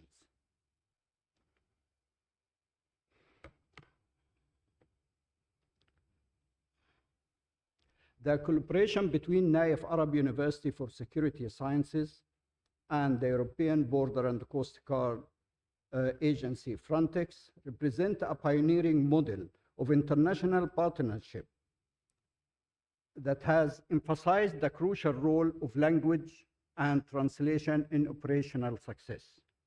A significant manifestation of this collaboration is the revision of the Arabic translation of the Handbook of Firearms for Border Guards and the Customs, a document developed and translated into Arabic by Frontex to guide law enforcement personnel in identifying, managing, and responding to firearm-related incidents at borders.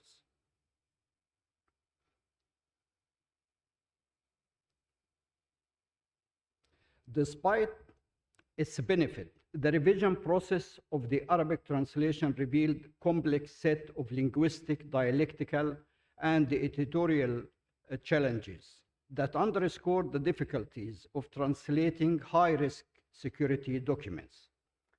The lesson learned from this collaboration hold valuable implication for future regional and international partnership.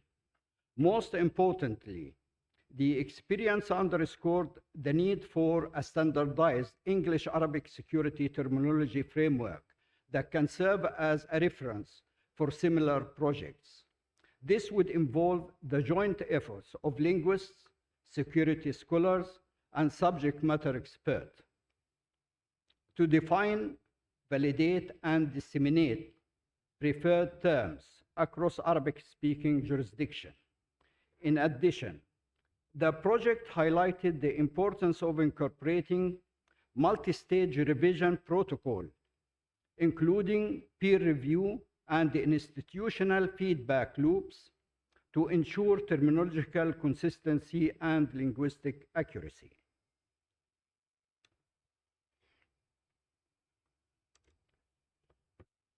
AI potentials in security translation offers transformative advantages, such as speed, translating lengthy document in seconds, not weeks, cost, reducing expenses for governments and agencies, availability, 24/7 access for urgent security operations.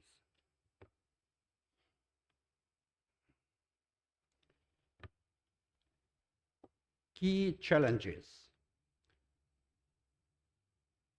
can be summarized into the following points: accuracy, language and culture, terminology, addition and deletion, data scarcity, lack of Arabic tools or system bias. Bias, another colleague talked about it yesterday. I will here comment only on 2 points. Before using AI, and actually this is a kind of warning, before using AI tools in a professional setting, we need to know what we want. This is rule number 1. Number 2, you need to be a subject matter expert. Nobody who is not professional in any field can resort to AI technology without being a professional in this field. If you resort to it and take it for granted, you will have a big disaster. So this is a big warning for everybody using AI. I mention here also the other point I'll talk about here only, addition and deletion. Believe it or not, several times I feed AI with a certain paragraph, certain, let's say, chapter, about 20 pages. Believe it or not, they add and omit chapters by themselves without any reason. And of course, bias, our colleague talked about it yesterday, but the most important thing again, nobody should ever resort, if we talk about professional people, should ever resort to AI without being a subject matter expert.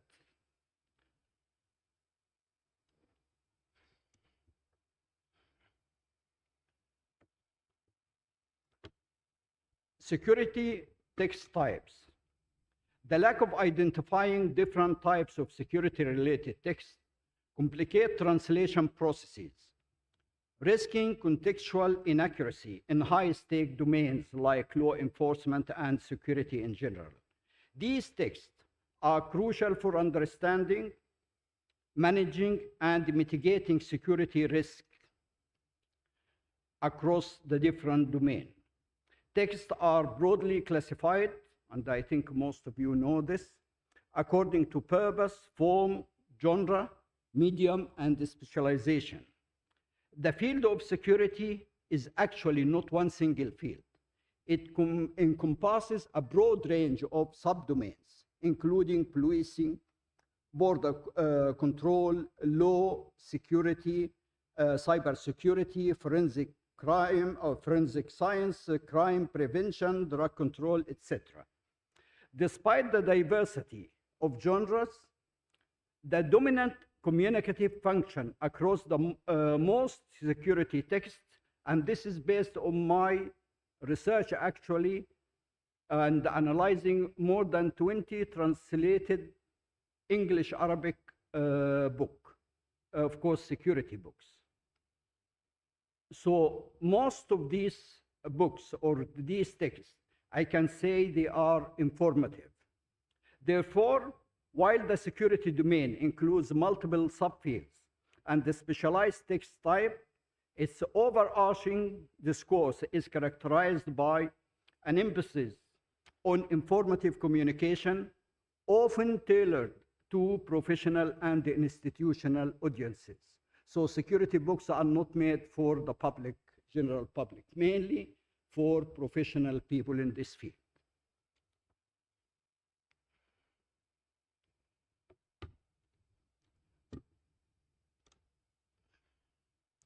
So security text key features. In these points, they are factual, evidence-based, objective, structured, formatting, concise, uses specialized terms, depend on credible sources, has explicit definitions, neutral tone. A perfect example of neutral tone I found in some text book about forensic science. You will be astonished how horrific the scene when it is described. It is described without any adjective, just facts, what you see already on ground. That's all. Key findings. Number one, data scarcity. Limited domain-specific data set. Arabic lacks. I think most of you know already.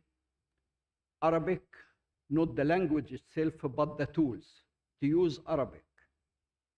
And not so, or the data for these tools or for training these tools are really lag behind for really a huge difference between Arabic and the other languages like English or French, for instance. And of course, also risk of miscommunication, and this we can see in AI in several occasions, and I think other colleagues mentioned this.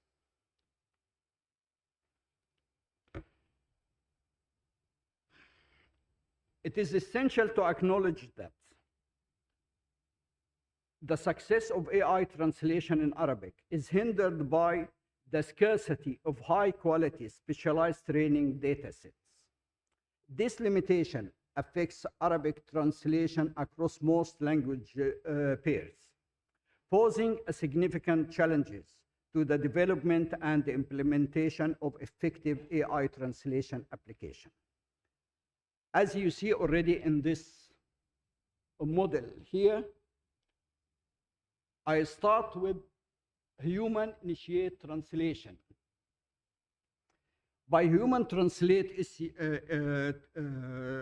initiate translation, it means the translator will start by what is called cleaning data, not translating in this case, cleaning data.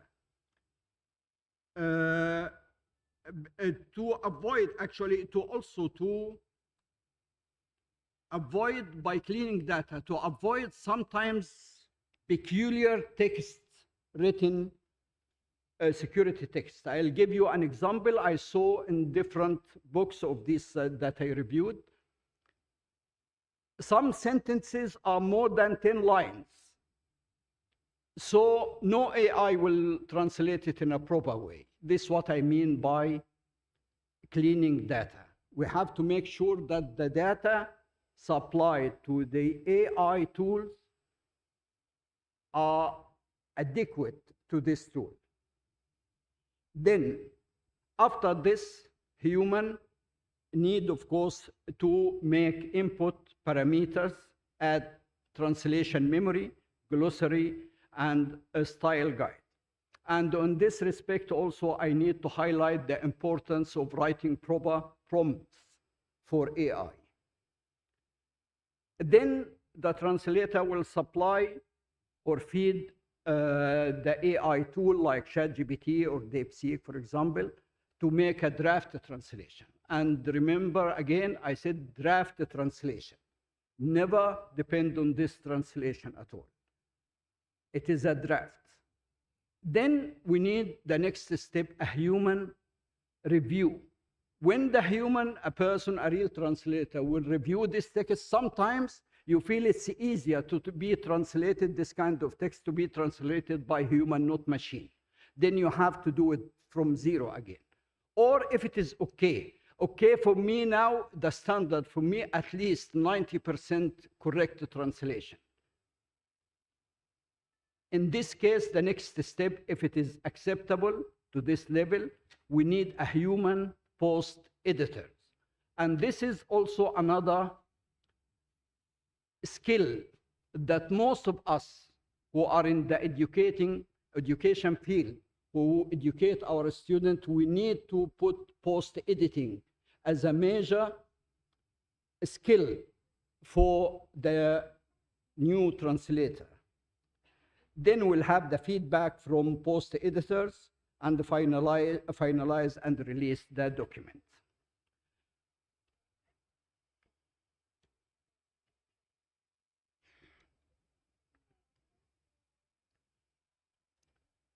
Recommendations, actions for improvement.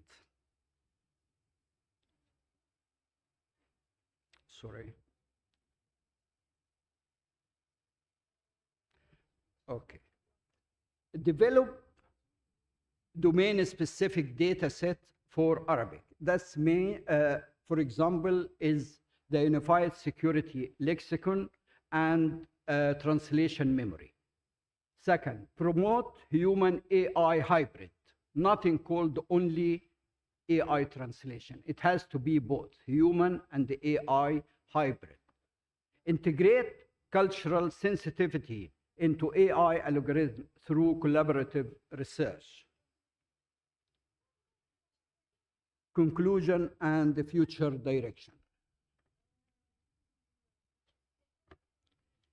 AI translation in Arabic security context is promising, but limited by data and the cultural gaps. Urgent need for specialized data set, ethical guidelines, and hybrid approaches. Future research, there is a real need for human AI hybrid model empirical testing. Also, we need concrete methods for cultural adaptation in AI models. Before I say thank you, I have to thank this organization, ICESCO, and my organization, Naif Arab University, for organizing this interesting event. And in particular, I'd like to thank Dr. Ahmed Al-Banyan, who is the head of this action, which I know already. He is the man behind the theme. Thank you, Dr. Ahmed. Assalamu alaikum wa rahmatullah.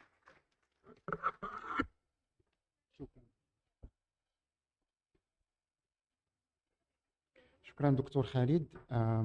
العرض الموالي هو للدكتور سعيد الكيتاني حول دور الترجمة في تعزيز دبلوماسية الأمن السيبراني. ما أثارني حقيقة في هذا العنوان هو عبارة دبلوماسية الأمن، وأظن هذا يعني مفهوم مهم جدا يسمح لنا كذلك بفتح هذا المفهوم على سؤال: هل هناك اتفاقيات سيبرانية متعددة اللغات؟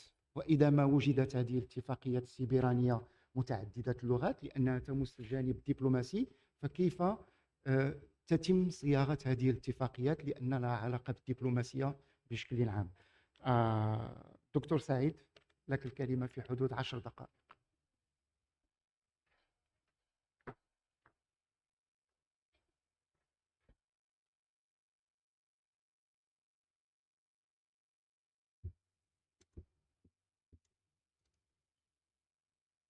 السلام عليكم ورحمة الله وبركاته.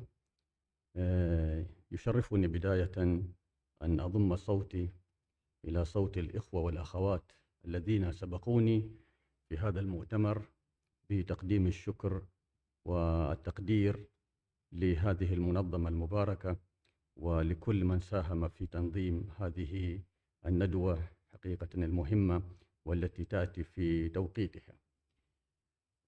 لدي من الزمن 10 دقائق سأحاول أن أوظفها بحكمة.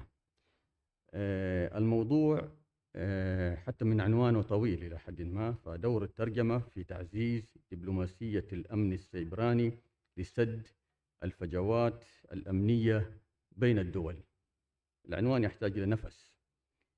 سأحاول حول هذا الموضوع أن أتحدث في 4 محاور أساسية.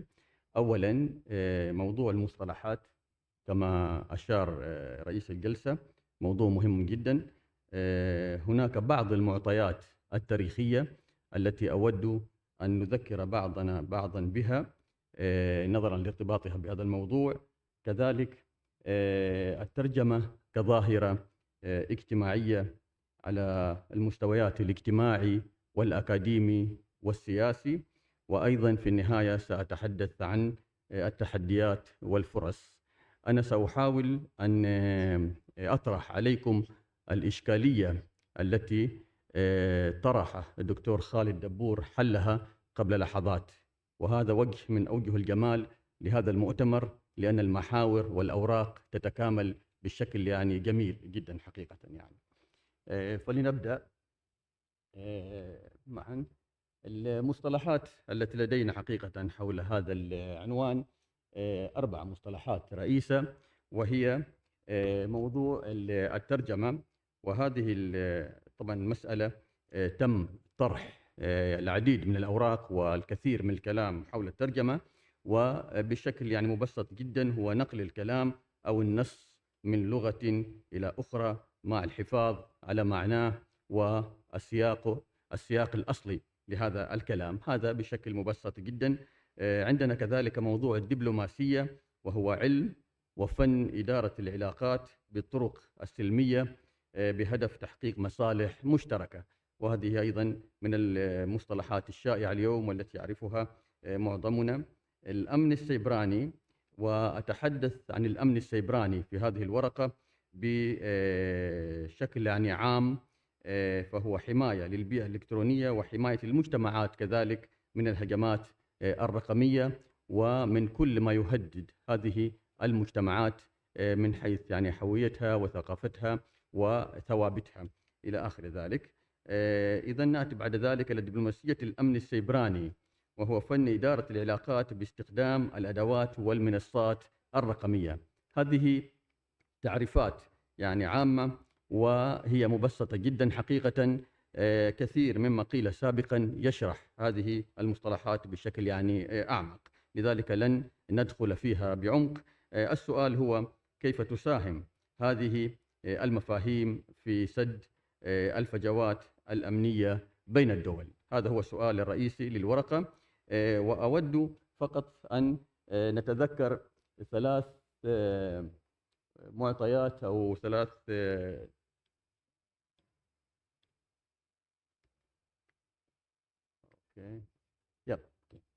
معطيات تاريخية حقيقة مهمة جدا في هذا الموضوع، وهي ثورة المعلومات والاتصال والتقانة ICT، وهذا مصطلح طبعا يعني قديم جديد يتحدث عن التحول السريع نحو التقانات الرقمية. وعندنا مصطلح أيضا نعرفه جميعا العولمة، وهو ترابط الدول واعتماد بعضها على بعض من خلال البضائع والخدمات وغيرها من الجوانب التي تنتقل عبر القارات وعبر الحدود وتؤثر في المجتمعات وفي الثقافات كما نعلم جميعا. الثورة الصناعية الرابعة، وهذا من المصطلحات الجديدة الآن، وهو موجة التطور التكنولوجي التي يشهدها العالم حاليا عبر دمج التقنيات المادية والرقمية والبيولوجية بطرق يعني غير مسبوقة. وأصبحت المسألة الآن تتعلق أيضا بمستقبل المجتمعات البشرية. هناك قوائم كما نعلم جميعا للأعمال التي ستنقرض والأعمال التي ستظهر إلى آخر ذلك من الأمور المرتبطة بالثورة الصناعية الرابعة، والتي ينبغي أن نكون جميعا كأفراد وكمجتمعات مستعدين لها. هذه المسألة التي تنقلنا إلى مؤشر مهم جدا مرتبطة بهذه المعطيات ال3، وهو مؤشر الهجرة على مستوى العالم وحركة البشر بين الدول وعبر الحدود وبين القارات. هذا الأمر طبعا ينقلنا بشكل طبيعي بعد ذلك إلى مسألة اللغات وإلى مسألة الترجمة وإلى القضايا الأخرى التي تخص هذا المؤتمر. طبعا هناك يعني أعداد وأرقام تتغير بشكل مستمر فيما يتعلق يعني بحركة البشر، وهذه مجرد يعني مؤشرات يعني آنية لنعرف حجم هذه الحركة وكيف ينتقلون الناس من مكان لمكان، وكيف تؤثر هذه الحركة البشرية في الاقتصادات وفي الأنظمة وفي الثقافات كذلك. هذا طبعا ينقلنا إلى مسألة التحديات المرتبطة بالهجرة. هذه طبعا التحديات تتمثل في مختلف جوانب الحياة كما نعلم، وتتطلب كذلك كثير من التدابير التي تستنزف ميزانيات الدول والمجتمعات فيما يتعلق يعني بالتهيؤ لهذه الهجرات، وفيما يتعلق كذلك بالتعامل مع المهاجرين وبرامج الدمج إلى آخر ذلك من الأمور التي تأخذنا إلى نواحي مختلفة في التعامل مع هذه الهجرات. ولكن ما يهمنا هنا مسألة اللغة وكيف تتأثر في مجتمعاتنا من خلال يعني هذه الهجرات.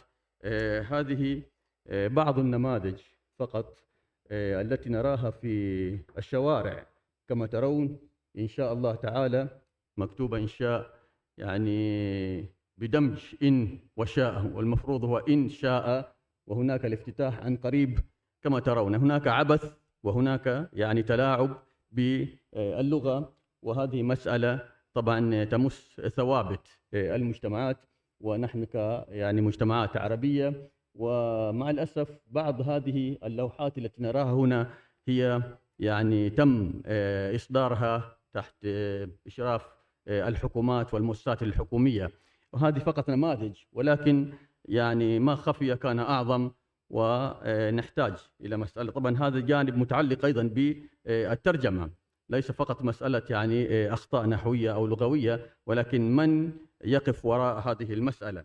فهذا جانب يعني اجتماعي ثقافي فكري يمس الهوية ويحتاج إلى النظر.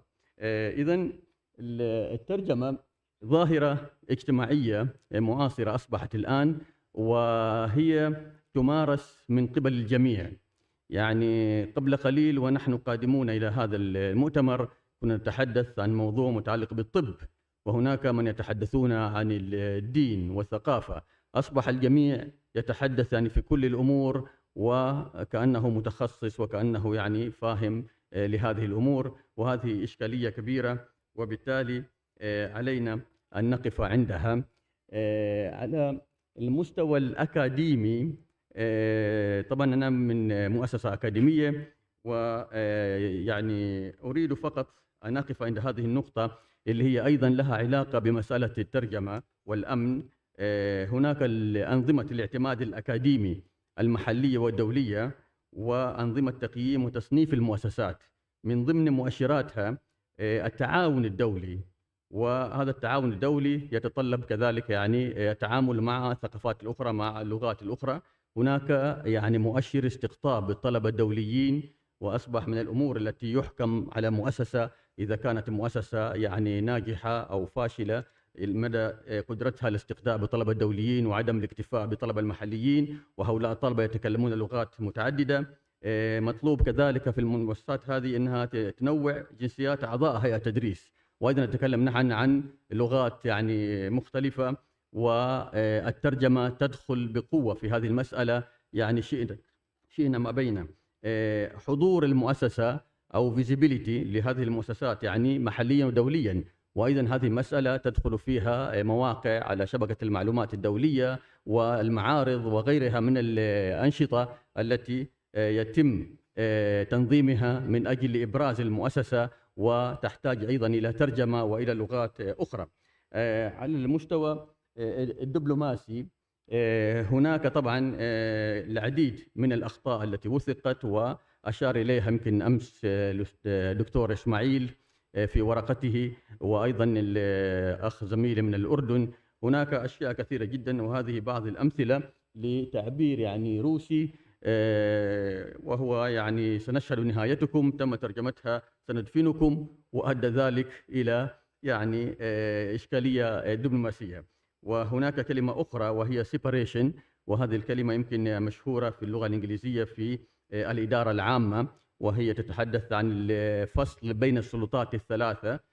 تم ترجمتها من قبل بعض المترجمين بالانفصال، وأثار يعني بعض الحساسية لدى الناس الذين يعني عندهم إشكالية مع موضوع الانفصال، وتم استدعاء السفير الذي يعني تحدث عن هذه الكلمة لتوضيح المقصود منها إلى آخر ذلك. فهناك إشكالية أيضا فيما يتعلق بالترجمة على المستوى الدبلوماسي. وهنا طبعا تأتي أهمية دبلوماسية الأمن السيبراني في العصر الرقمي. هناك تهديدات كذلك رقمية تجعل التعاون الدولي في الأمن السيبراني ضرورة. هناك البيانات التي أصبحت أداة استراتيجية لحماية أمن الدول واقتصادها وتعزيز الثقة بين الدول من خلال بروتوكولات ومعايير مشتركة.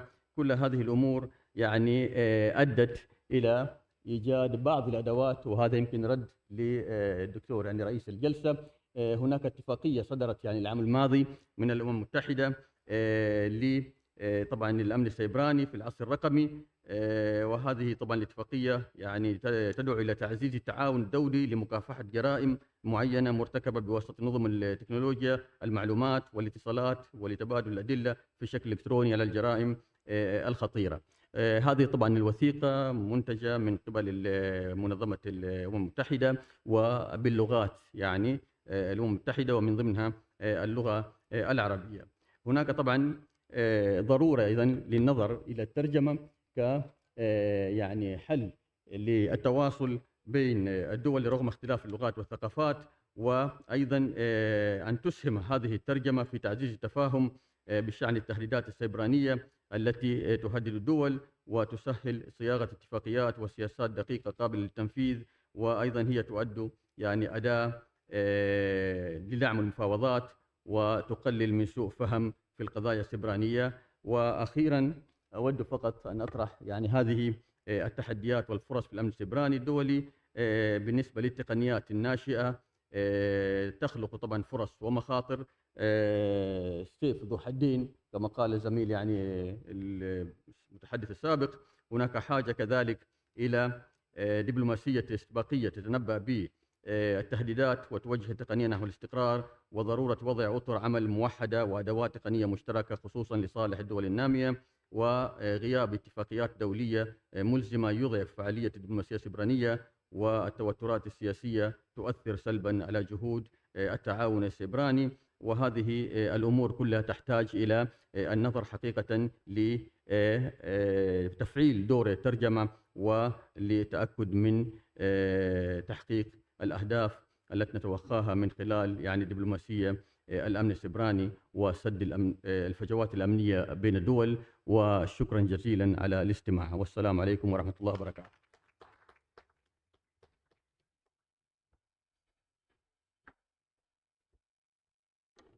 شكرا جزيلا دكتور سعيد. العرض الموالي هو للدكتور فؤاد الكرنيشي، طبعا بخبرة مهمة وعميقة ومتميزة في مجال بيداغوجيا الترجمة وتطوير المناهج، سيحدثنا عن دور الذكاء الاصطناعي الأخلاقي في الأمن الوطني، إطار لتأهيل المترجمين والعاملين في مجال الاستخبارات. طبعا بالنسبة لي الترجمة في هذا المجال المتعلق بالذكاء الاصطناعي الأخلاقي تطرح كذلك العديد من القضايا والعديد من المستويات التي ينبغي أن تضبط فيها المفاهيم، وأن تضبط فيها كذلك المسارات التي تأخذها هذه المفاهيم. من ذلك مثلا كيف يمكن أن نحافظ على مبدأين أساسيين في هذا المجال، وهو مبدأ السرية ومبدأ الدقة حينما يتعلق الأمر بالذكاء الاصطناعي الأخلاقي في مجال الأمن. تفضل دكتور في حدود 10 دقائق.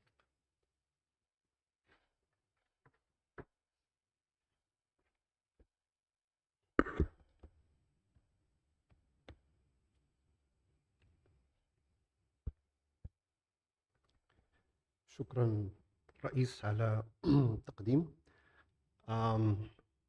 بسم الله الرحمن الرحيم، والصلاة والسلام على مولانا محمد رسول الله سيد وآله وصحبه. My presentation will be in English, so just for the interpreters, So what I'm gonna share with you today is a result of systematic review of the literature. That means I try to document what is going on in terms of research in the field of AI-assisted translation tools related to education and training. Okay. So first of all, I will explain to you this study and then explain how I went through this study to explore this field following what we call the PRISMA protocol. PRISMA protocol means preferred reporting items or for systematic reviews. That means it's not like the traditional review of literature we do, but it's more thorough, clear, and more, I would say, trustworthy.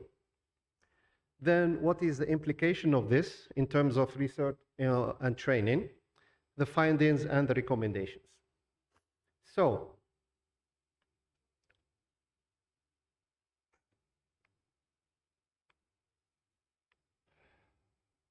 the core elements I choose as to do my search are competency framework, because that's what I'm looking for. Then the role of a human agency, how human agency is really important in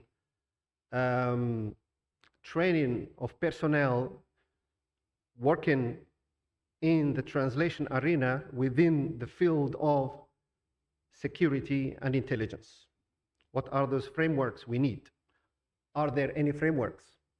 You cannot engage in training without frameworks.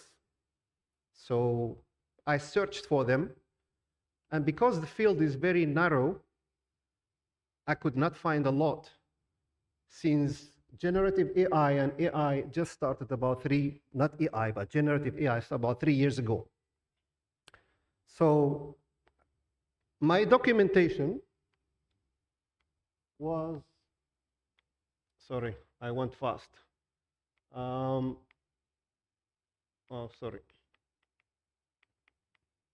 Oops. Oops.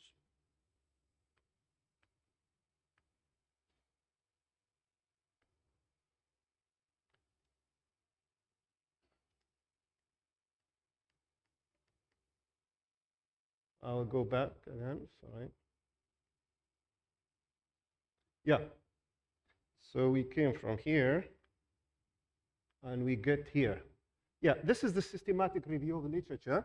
There is a process to do this systematic review of literature if you want to search for real information. So what I have done is that I searched into databases, usually Scopus, Web of Science, and Google Scholar. Web of Science is always huge and bigger. You find everything in Web of Science, while Scopus is more focused. So I use these 3 databases to search these terms: AI translation, ethics, competency, intelligence, and national security domains. I went for this date from 2010 to 2025. I'm searching what is going on in this field, very close field of security and intelligence with AI-assisted translation, and what are the possibilities of finding a framework for training. To do this, you go through various processes, okay?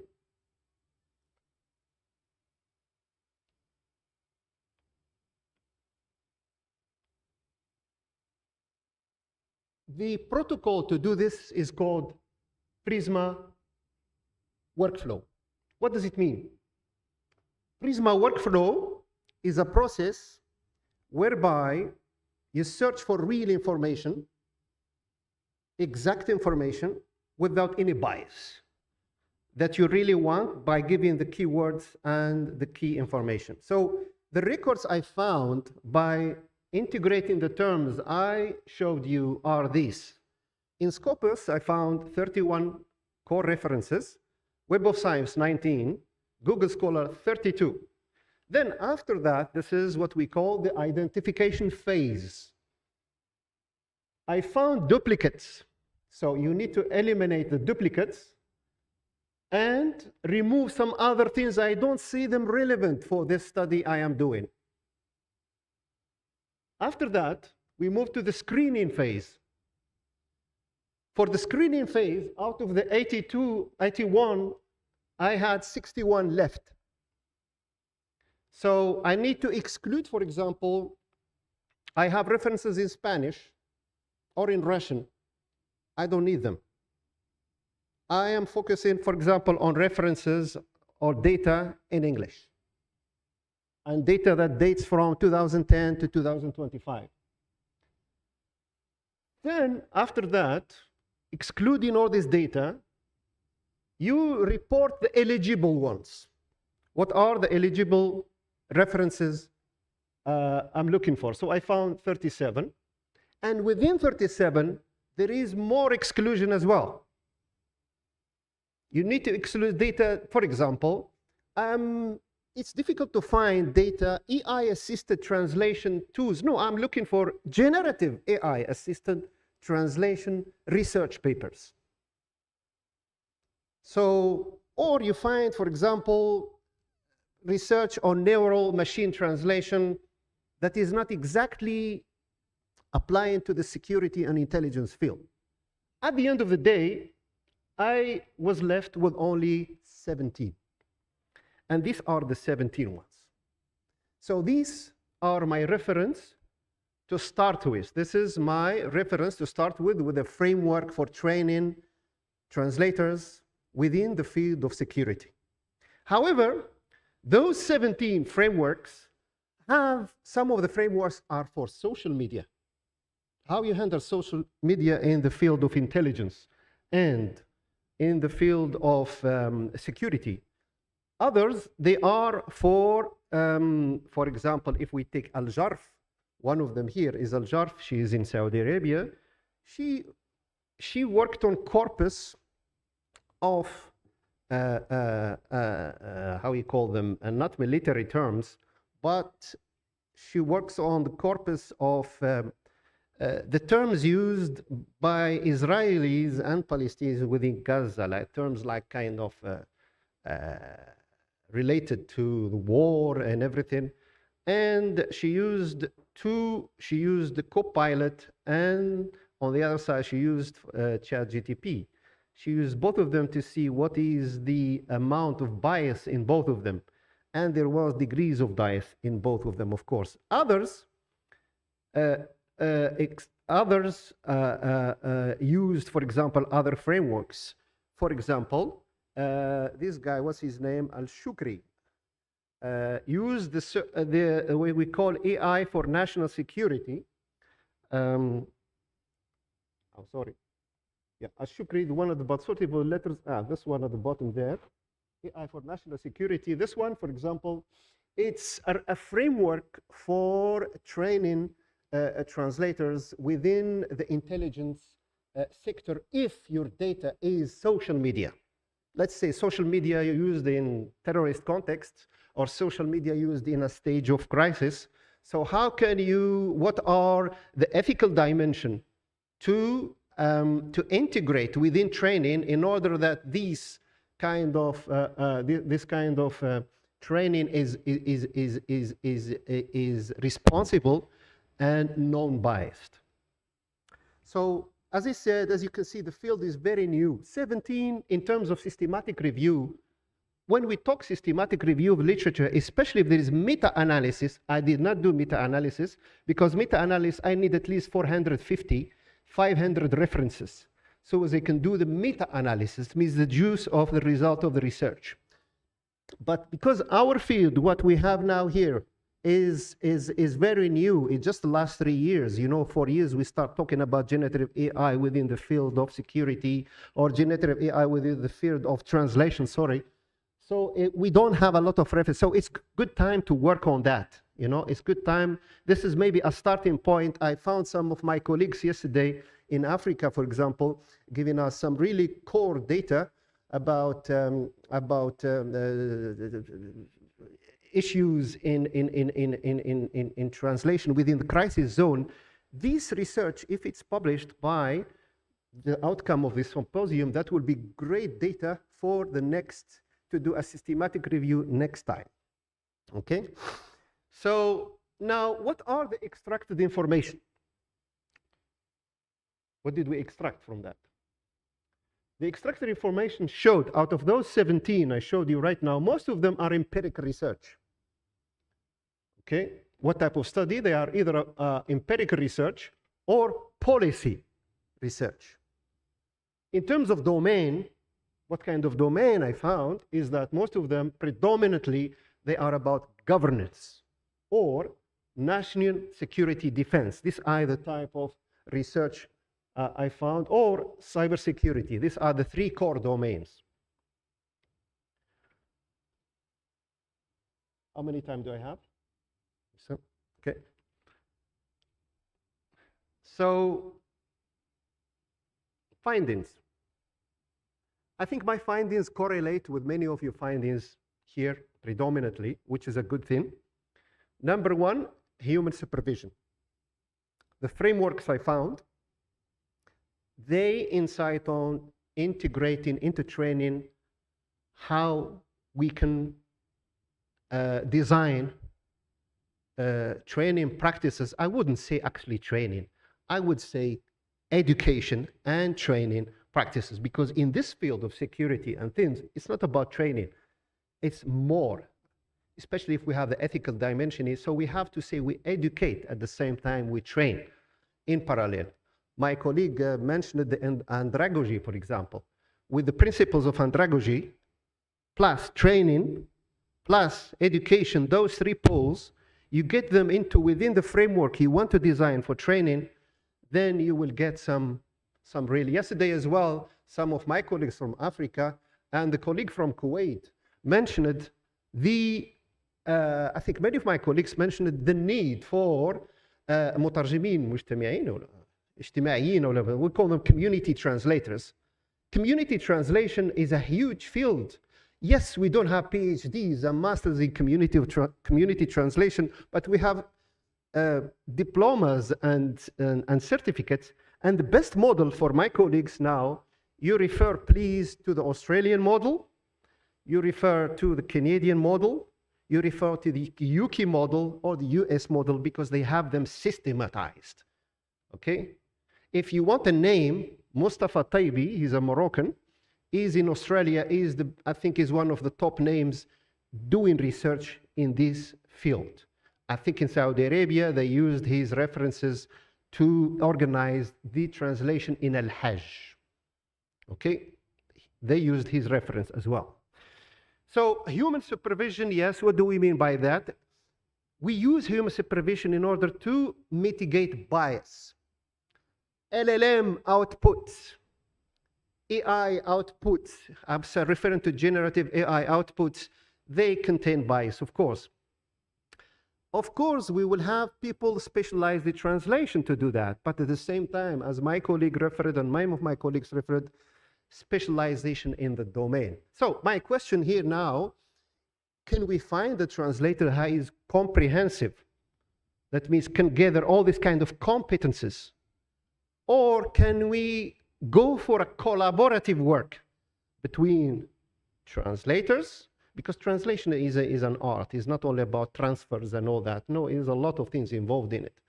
Or specialization in the field and IT people. Because if we want to operate within the field of security and intelligence, we need to understand the mechanism of AI, especially what we call AI literacy. Okay? AI literacy is at the core, that's the starting point for anything. Okay, then I will finish that. Just give me 3 minutes, please. So bias and privacy, yes, we can have them, so it's good to engage this in our framework so as when we train translators, we train them how to respect privacy and detect bias. And also the fourth finding is the human AI symbiosis, and that's what we talked about, is the collaboration between different stakeholders within the field of that. So I'm going to show you, please, just give me this, and I want to show this to my colleagues. What do we mean by this when we use translation technology?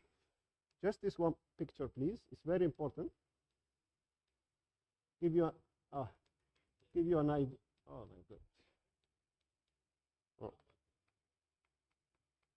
This one here, this how does it look? If we have to use cat tools. We all know this. If you want to use a cat tool, let's say you want to use Trados or you want to use, especially phrase. Now, where do we have this? Where do we have generative AI integrated into cat tools? We have them in MemoQ, we have them in phrase. So if you have this, let's say you have your own translation memory. You translate many things, like a translation center or whatever, books or whatever. You have your own translation memory. So you have the translations and you have the integrated ChatGPT.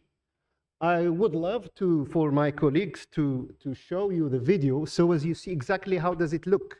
You navigate so as you do things responsibly, ethically, and where the human in the loop, you can see it right here in this kind of thing. So you have everything in front of you. You have the cat tool, you have the generative AI, and can you play the video, please? خدم the video. Just 1 minute, just to show how does it look. Yes. You will see at the right, so you save what you want. You agree with it. So you save the one you think it's, if you have doubts, go to ChatGPT. And ChatGPT gives you option. It's not ChatGPT you found, but there's a ChatGPT adapted for translators. Okay? So if you doubt about this term, the medical term TC99M, or anything in the security, for example, ask about definition. and then it will give you definition. If you're not happy, prompt, another prompt. You want more clear definition. Work with the machine. Don't be scared, you know. Work with the machine, ask the machine the right prompt.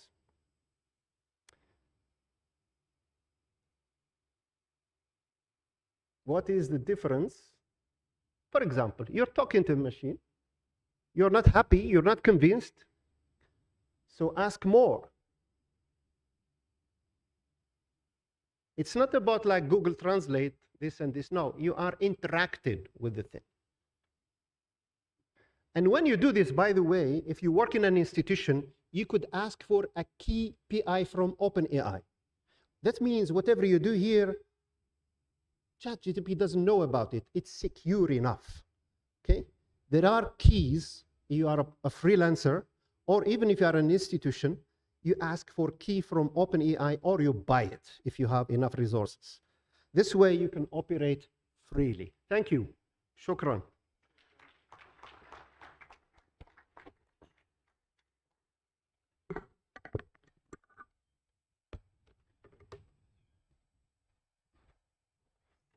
شكرا جزيلا دكتور فؤاد على هذا العرض والورقة القيمة. ختامه مسك. دكتورة شيرين من مركز الدراسات الاستراتيجية بمكتبة الإسكندرية ستقدم عرض بعنوان الترجمة والأمن السيبراني في عالم متغير. طبعا كل عالم متغير إلا ويحمل معه تهديدات. هل يمكن للترجمة أن ترصد هذه التهديدات وإلى أي حد يعني؟ دكتورة لك الكلمة.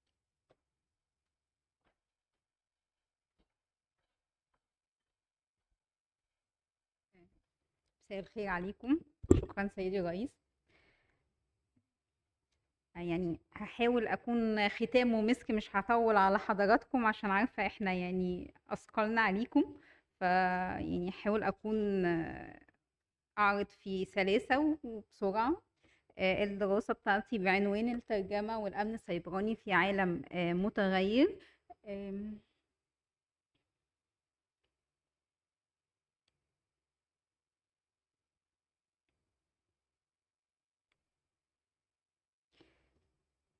خليني أعدي الجانب النظري لأن زملائي عرضوه بشكل وافي جدا وبناء. يمكن الأهداف الدراسة أنا تناولت ما هو الأمن السيبراني، رصد الترجمة كجسر بين الثقافات والتواصل العالمي والعلاقة التكاملية بين الترجمة والأمن السيبراني، وتحديد تحديات ترجمة معلومات التهديدات السيبرانية ووضع استراتيجية لمجابهة مشاكل مترجمي الأمن السيبراني.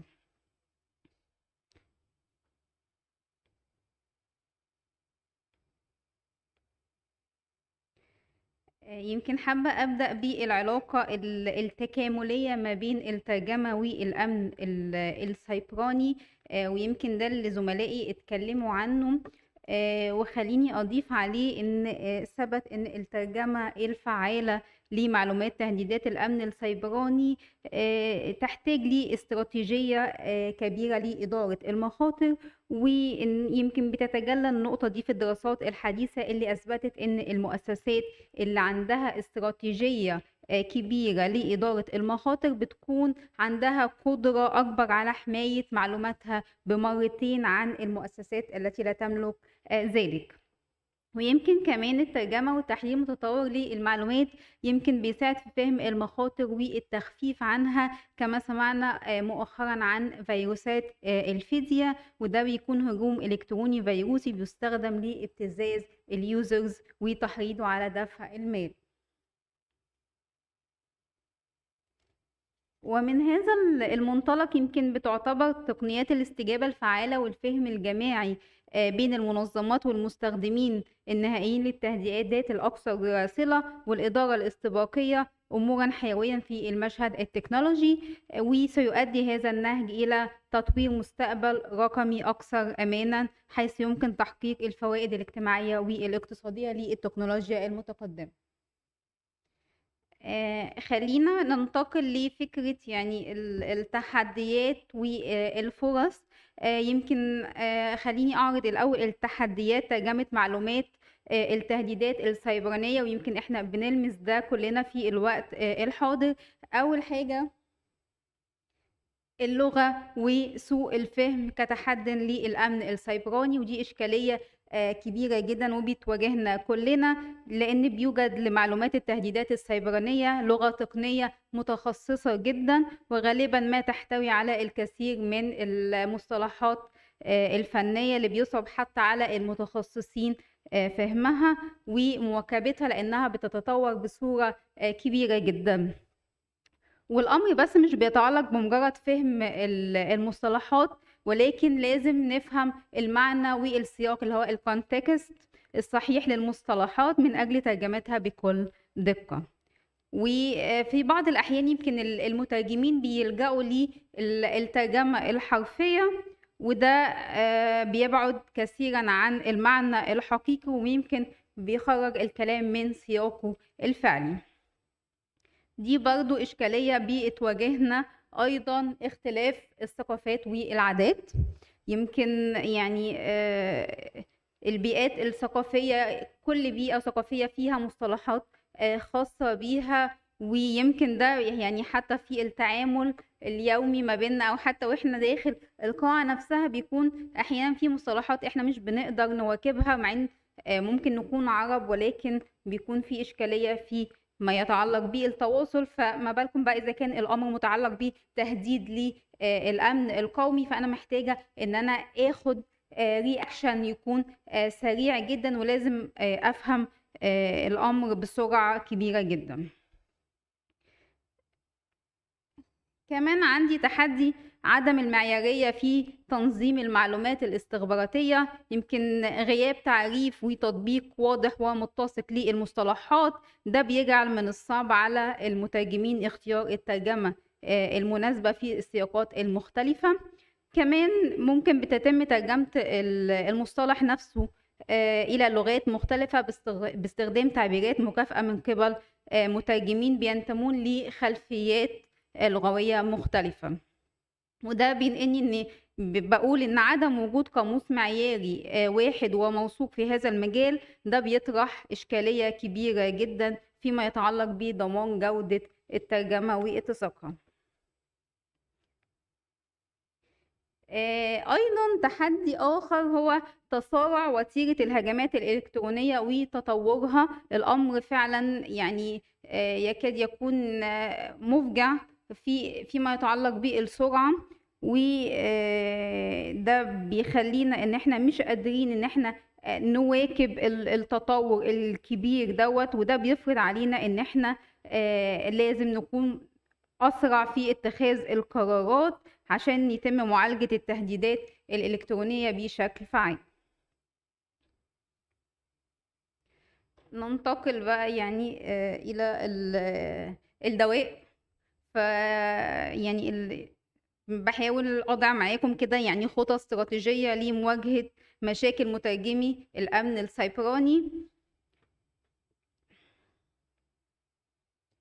أول حاجة التعاون بين خبراء الأمن السيبراني والمترجمين زي ما تفضل السادة الزملاء وطرحوه من قبل. يمكن دي حاجة مهمة جدا، ويمكن بتؤكد المقاربة دي على أهمية المهارات والمعرفة اللي ممكن يجلبها كل طرف من الأطراف، وده بيساهم في تحسين جودة الترجمة في مجال الأمن السيبراني.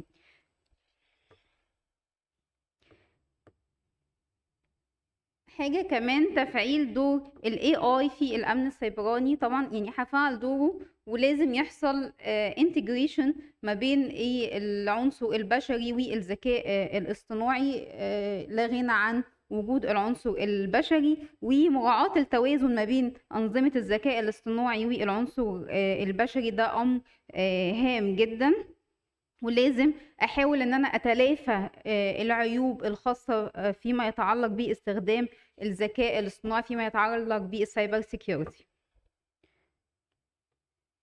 حاجة مهمة كمان اللي هو تطوير عملية الفهم السياقي للمترجمين. يمكن يعني يجب أن يتمتع المترجمين اللي بيعملوا فيما يتعلق بترجمة الأمن السيبراني بمعرفة مهنية كبيرة جدا فيما يتعلق بهذا المجال، حيث تتطلب الترجمة معرفة بالمصطلحات الفنية وآليات الأمان وفهم أحدث التقنيات الأمنية، بالإضافة إلى الفهم الجيد للمعايير والمتطلبات القانونية المتعلقة بالأمن السيبراني. يعني حاجة بقى يعني فيما يتعلق بالزيرو تراست ابروتش أو نهج الثقة المعدومة، يعني مش بحرضكم على المؤامرة بصراحة، ولكن يعني في هذا المجال لازم يكون في جزء من المؤامرة مسيطر علينا، ويمكن بيعتمد الابروتش ده على إن كل شخص يعني مشتبه فيه. ويمكن الطريقة ديت يعني بحاول بس فيها إن أنا أكتشف كل ما هو دخيل على الأمن القومي أو أي شركة أو أي دولة، ويمكن ده بيخليني أكثر انتباها فيما يتعلق بالأمور الدخيلة. ويمكن يعني خلوني أختم وأقول إن التعلم المستمر والتكيف السريع دي ضرورة لا غنى عنها، ولابد أن يركز الباحثون على دراسة العلاقة بين العوائق السياسية والقانونية والثقافية وصعوبات التعلم لما له من تأثير مباشر على الأمن العالمي، وتعد زيادة الوعي العام إلى جانب نشر الأبحاث والمقالات وإتاحة النقاشات والتعليقات البناءة بمثابة خطوة أساسية نحو بيئة سيبرانية أكثر أمانا. ويمكن ده يعني الخاطط في منظمة الإيسيسكو وجامعة نايف خطى عظيمة جدا إن هي عقدت هذه الندوة الدولية في هذا الموضوع الكريتيكال اللي احنا فعلا كلنا بنواجهه في الوقت الراهن. ومن مكاني هذا بصفة عملي في مكتبة الإسكندرية باعتبارها مؤسسة ومنظمة دولية، إن شاء الله يكون في تكامل وتكملة على هذا الموضوع عندنا في مصر إن شاء الله. شكرا ليكم، شكرا على حسن استماعكم.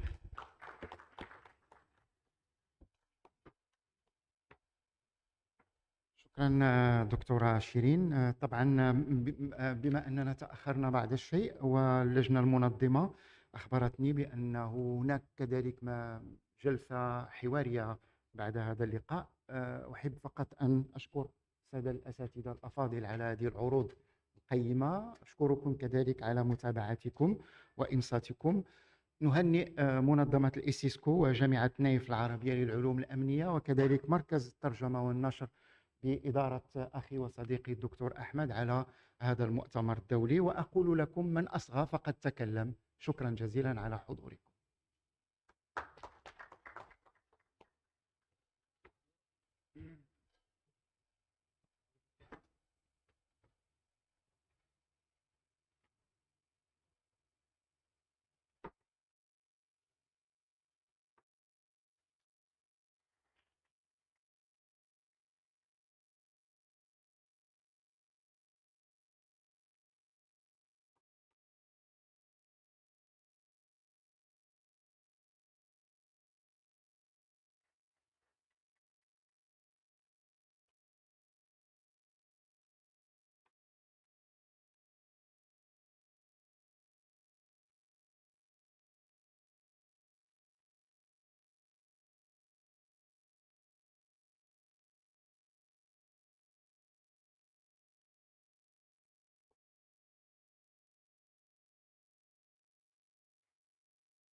السلام عليكم. الآن أدعو الدكتور عبد العزيز الغنام الدوسري،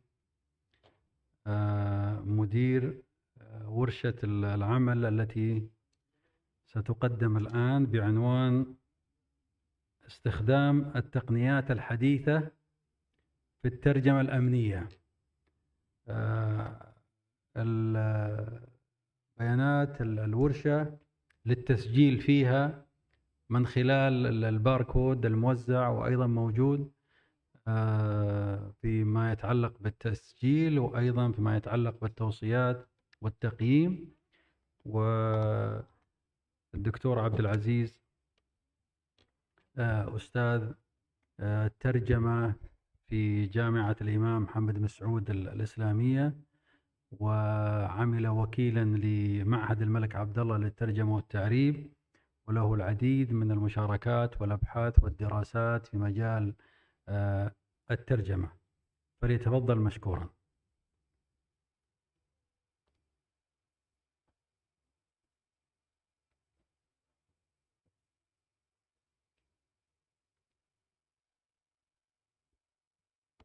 السلام عليكم ورحمة الله وبركاته.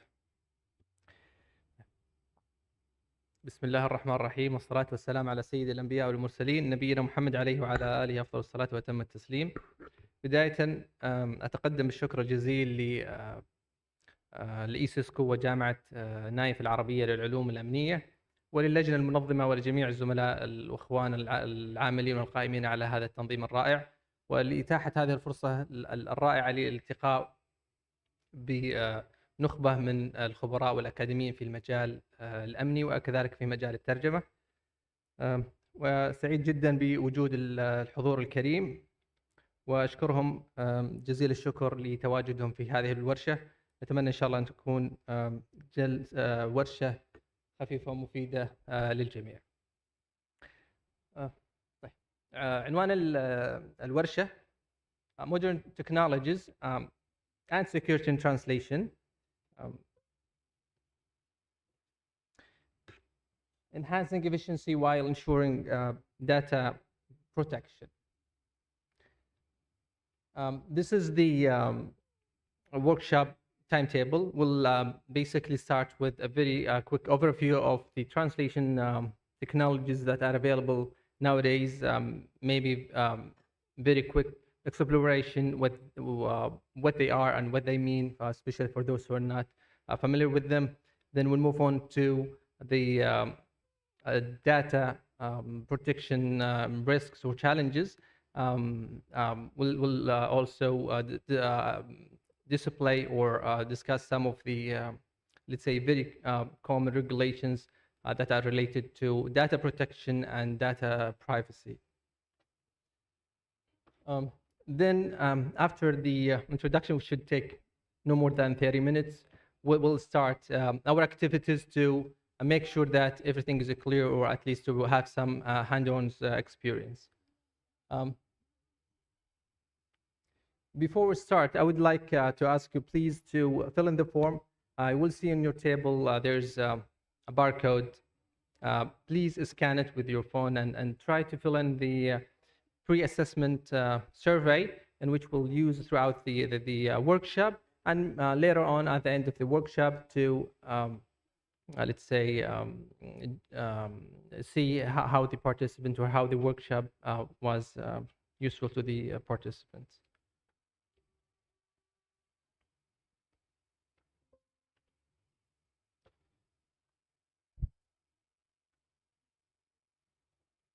Your email basically is is for you to get like a copy of your answers. So at the end of the workshop, you can also redo the assessment and see how you kind of progress from there. And also you can compare also the results towards the end of the workshop assessment, or the post-workshop assessment.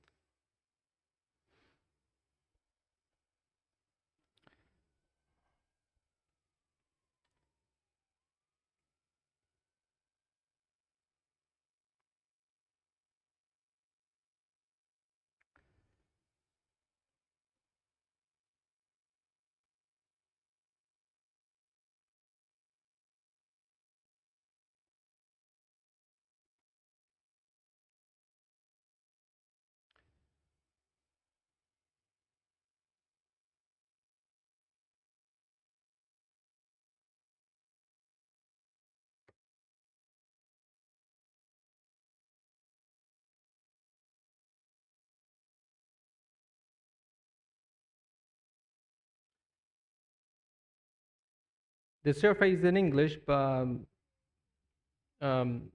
you can ask the attendees here who are sitting next to you about what it means or about the question, so you can fill in the form.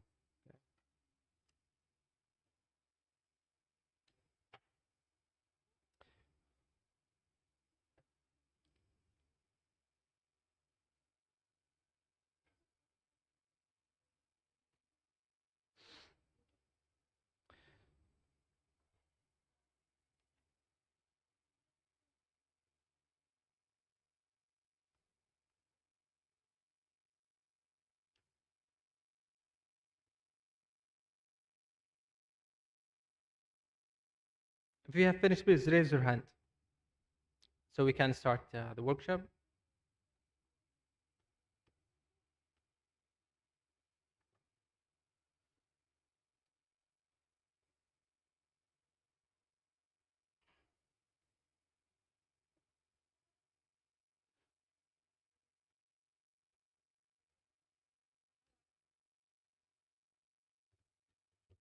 Okay. So the workshop objectives are first to explore modern technologies, including CAD tools, machine translation, translation management systems, and see the differences between them. Then we'll move on to identify the risks that are associated with using these technologies. As I said earlier, we'll move on from knowledge to practice by applying some of the best practices whenever we handle sensitive information. This workshop is for translation project managers. I would like to ask those who have been or have worked as a translation manager, please raise your hand if you have worked as a translation manager. Anyone has worked as a translation manager? Anyone? We have, okay. It's also useful for translators, freelance translators or professional translators. Also for language professionals who are dealing with translation projects. For example, working in a company in which they are responsible to finding vendors to their translation projects. A quick overview of the modern translation technology. So what do we mean by them?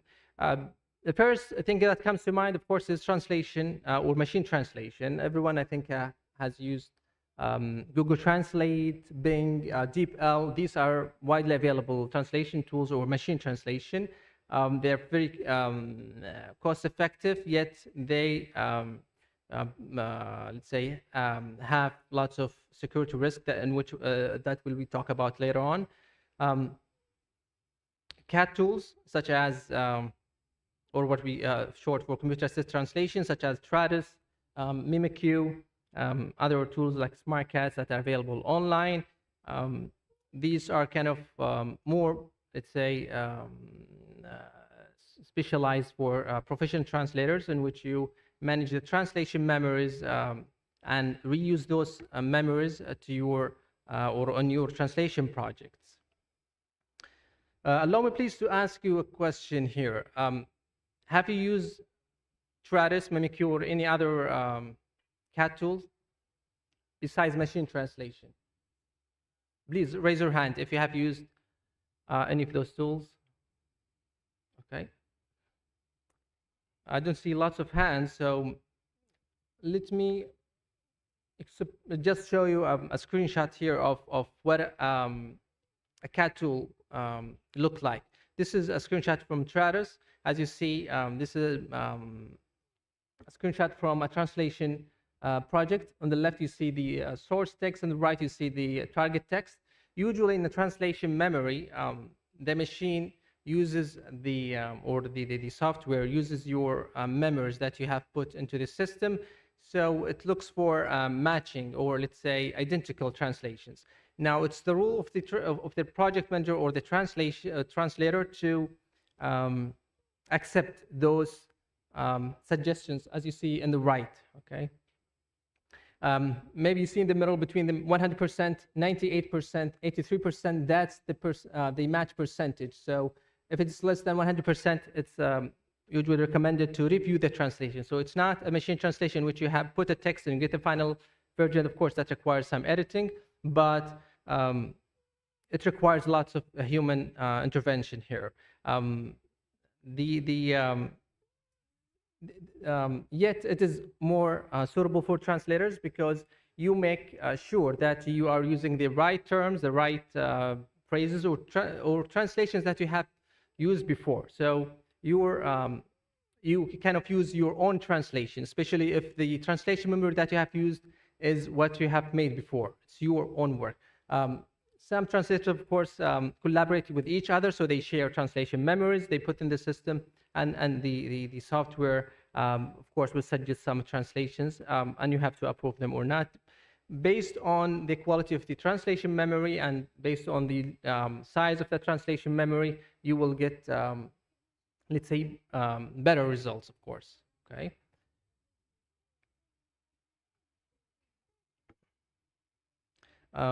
Other technologies that we sometimes call translation technologies, of course, translation management systems, they can be like a separate software like SmartLink or XTM, or they can be integrated with other tools like Trados, Mimikyu, okay? What we mean by a translation system is you manage the whole project from the start to the end. So as a project manager, you have to receive the, of course, you will have the translation project, you'll have to review it, you have to decide which software, which team will work with you. So use the translation tool, in this case, for example, Trados or Mimikyu, and share it safely with the translators and editors and, of course, proofreaders. So it's kind of a whole system to review and also to manage the whole translation process, okay? Then we have, of course, the AI translation models. It's nice today that we have some speakers talking about the translation or AI translator models. There are some specific translation models like LILT or Modern MT. There are more or other translation models like ChatGPT, DeepSeek, or Gemini. These kind of are public, especially ChatGPT and DeepSeek are kind of available to the public. Of course, they are cost effective. They provide more features than machine translation or other CAT tools. They, of course, can be integrated, as we've seen today in one of the, let's say, papers. It can be integrated to CAT tools, okay, to, for example, Trados or Mimikyu through or by using API. We'll talk about the risk and security concerns regarding these tools, okay? So when we say sensitive information and translation, or in other terms,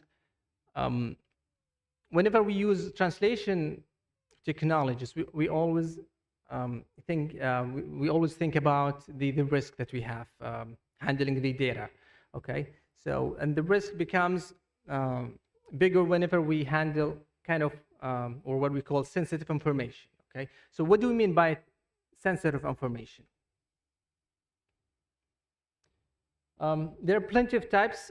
Basically, for example, any personally identifiable information such as names, birth dates, addresses, social security number, ID numbers, all those are what we call personally identifiable information. Whenever they are in a document, we have to be very careful sharing them or sharing the document or the translation itself project with translators, with any, let's say, in any person, okay?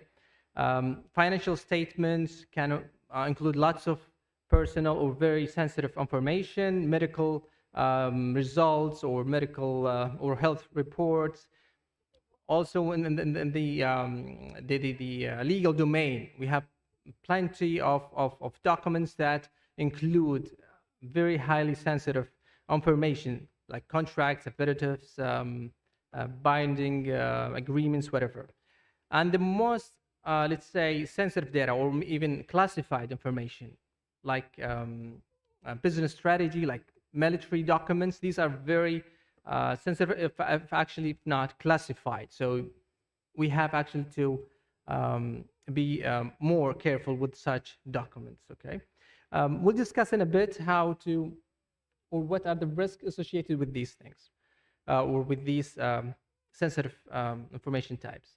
Data protection challenges. What makes these types of data challenging is the large of data that usually translators and language service providers have. Lots of projects, so it's not easy always to pay enough attention to the data or the sensitive information. We have plenty of types of information or materials to translate, like written documents, video, or audio. That, of course, will double the effort to pay attention to highly sensitive information. Human errors can always happen, no matter what you do, no matter how careful you are, no matter how the translation manager or controller, let's say, spend lots of effort making sure that everything is secure and private. Some errors happen, especially within the team. And of course, the most common way of data risk is data breaches. It can happen, of course, through one of those three at the top, or usually it could be like a cyber security, like a data security breach or attack, okay? So a data breach is a security incident in which a third party accesses data without the consent of the data's owner. It could be within the company, with outside the company. It's any unauthorized access to the document is called a data breach, if the owner of the data has not actually agreed to share that information. Again, the challenges can happen, or the risks are usually caused by two main things: poor software or hardware, okay, poor software or hardware management. For example, old or unupdated antivirus or cybersecurity software, old machines, let's say insecure networks, etc., etc. And of course, the other reason, major reason actually, is poor sharing or storing methods. Lots of actually data breaches happen when we share the document, either before the translation, after the translation. When we share the documents with the client, or with the translators, or with the translation team in general. We can summarize the risks that are associated with translation management in this picture, as you see here. The CIA tried, or the three principles of security, okay? Have you heard about these three before? Raise your hand if you have. There's the CIA tried. Confidentiality actually is at the top, which means information is not available. We have to make sure that information is not available or disclosed to unauthorized people, entities, or processes. We have to make sure the information or the files are shared only with people who are authorized to use the information, whether translators, clients, or editors, or whoever in the team, okay? Integrity refers to information is complete and accurate, protected from corruption. So the way we store the translation, the documents, sometimes results in corrupted documents, especially if you do not track the changes. That happens a lot in translation projects when you have lots of edits, lots of, let's say, revised versions. So unless a translation project, the translation project manager uses a platform such as Trados or Mimikyu, there are very high risks that the files will get corrupted, for example, or at least will have lots of changes can happen to the data. The last one is availability, which means that information must be accessible and usable as and when authorized users require it. So we have to store it safely. Whenever we need it, we have to get, we can find it and it is safe. So we have to make sure that the data, the documents, the translation, or even the source documents are stored in very private way. We should have backup in case, for example, there's a failure in the system, and so on. Okay. So to make sure that we apply make sure that we have these three principles applied in our translation workflows, or even in data management in general, there are many regulations that have been, let's say, created to regulate the process of protecting data. This is what we call the Big Five regulations. The first one is the GDPR, which is the Europe's General Data Protection Regulation. Then we have the HIPAA, the Health Insurance Probability and Accountability Act. Third one, the California Consumer Privacy Act. Then we have the COC2, Service Organization Control 2. And the last one, and the most, let's say, referred to one is the ISO 27001. We'll briefly just show what each one actually focuses on.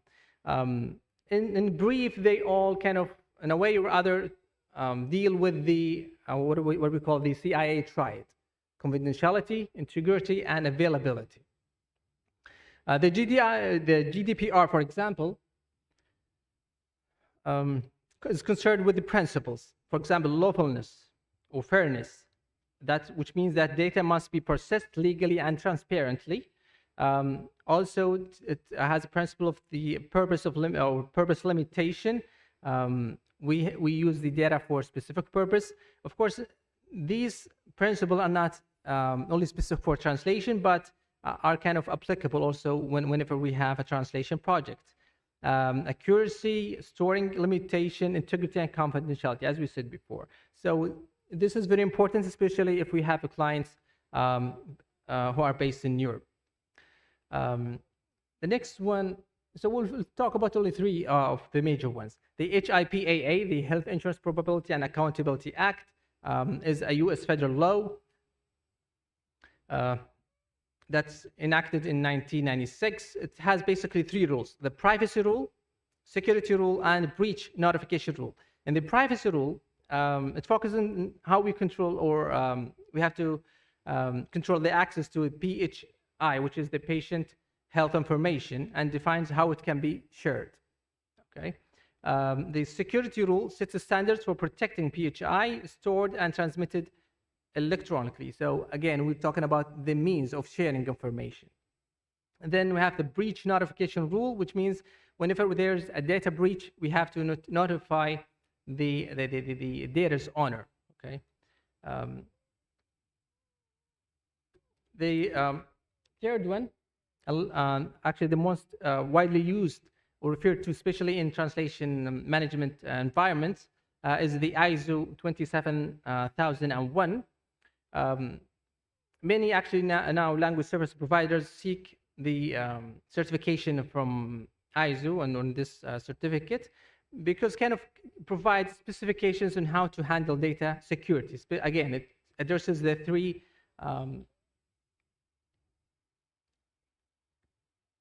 it handles the three, let's say, principles of data security: confidentiality, integrity, and availability. It's globally wide and is recognized. Any language service provider should seek to get certified and apply those principles.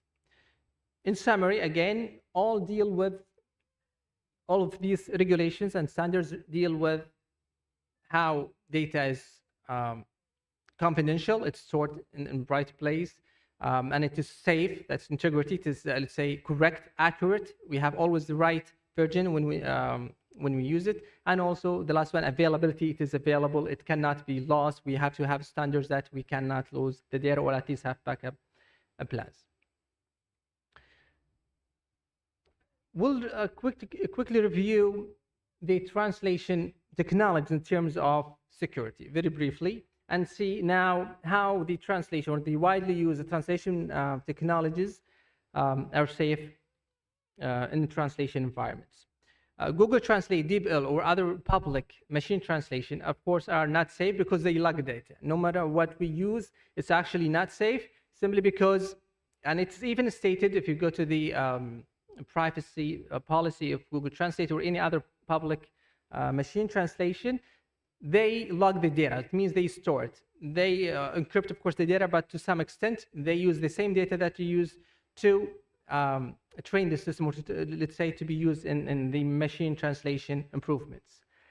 There are kind of other paid versions, or let's say, that can be integrated into CAT tools. For example, DeepL, the Pro version, which can be used as an API in Trados and other CAT tools. Microsoft Translator has also another, I think, API. There are other machine translations also that provide services through translation CAT tools. So that's actually the safest way. But as translators, as translation project manager, we should never use any public machine translation whenever there is kind of sensitive information. And we'll talk later on if we ever have to use a machine translation, there are some steps that we have to take. In terms of CAT tools, they're pretty much safe, especially we're talking about the paid versions. Trados, Mimikyu, and the other CAT tools are kind of available to enterprises. They're safe in general if we have documents, and we make sure that we kind of hide or de-identify any personal information or any sensitive information. But if we have classified documents like military policy or strategy or company strategy, we should never use any online or cloud version. We have to stick to local server software. SmartCat and other tools that are available only online, of course, are not safe whenever we have sensitive information. Translation management systems are similar to Trados or other CAT tools.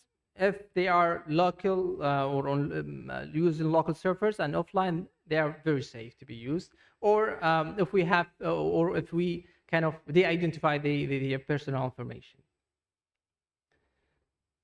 AI tools. It depends on what tools actually we use in AI. Usually the ones that are available or integrated in CAT tools are pretty much safe, but the widely used or public AI models are not safe for any translation project that has kind of sensitive information, or it can have classified information.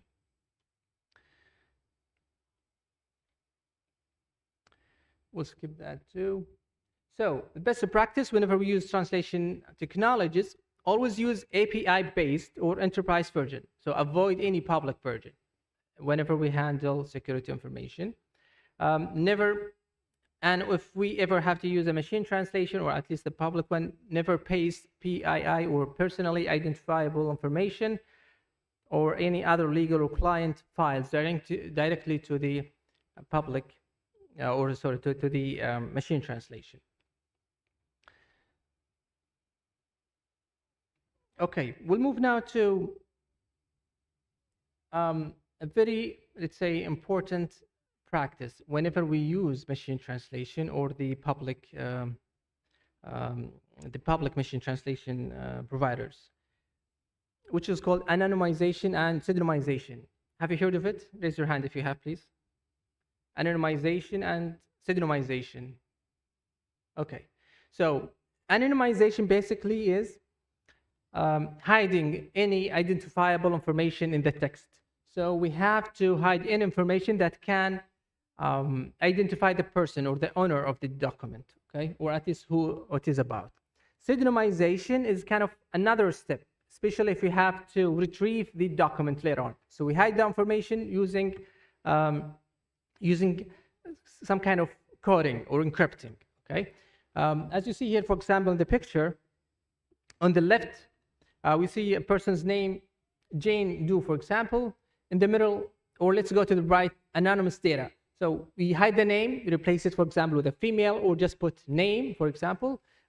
We hide the exact birth date, replace it with kind of the, let's say, age range. That makes sure that that person is not identifiable.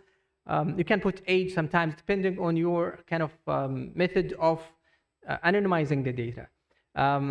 Sometimes we have to also hide any other information like medical data. Sometimes it's not necessary. It depends on or let's say the type of a project. So the project manager has to decide which information should be hidden or which one just can be left out. Pseudonymization is kind of another step, especially if you have a document that will translate and will have to kind of re-identify the information. So we use codes. For example, Jane Doe here in our example will put a number.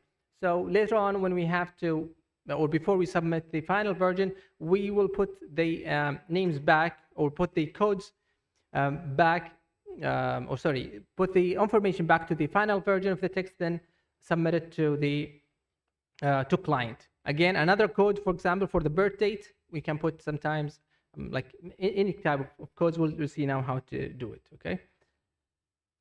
Before we move on to our first activity, let me just clarify a bit so everything is clear. Now, why is it important to anonymize or pseudonymize data? Okay, let's say we use CAT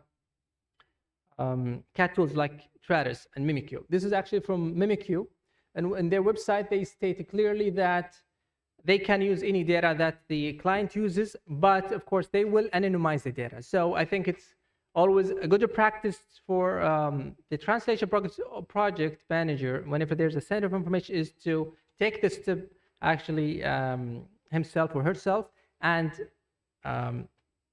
anonymize the data or pseudonymize it, whatever is necessary. And actually many translation tools kind of have similar policy in which they can use the data for machine training or for any, let's say, improvements. So we have to be careful whenever we read the policy or the translation tools policy. Okay, so that's a very good practice to do before we use any translation technology. Now you have in your table now. I think I've received the first first activity in this workshop, in which we'll read the text and try to anonymize any personal identifiable information. Now, the steps are as follows. Always identify personal information like names, addresses, birth dates, numbers, email addresses. Use your own judgment to decide which one is personal, which one is not, okay? Replace them or remove the identifiers. We can use something like names, generic names, for example. You can replace the whole name, use a different name. You can use something like name removed or name. Use any term that that will keep actually the fluency of the text, but without identifying identifying the person in the document. Okay. Remove any specific details like street addresses. Again, you can use address removed or address or something like that, etc., etc. Okay. This process now, as we'll do now, it is manual. It's done manual, but there are other tools that we'll talk about that can do it actually in an automatic way. So please refer to the handout in your table now. Start with reading the text and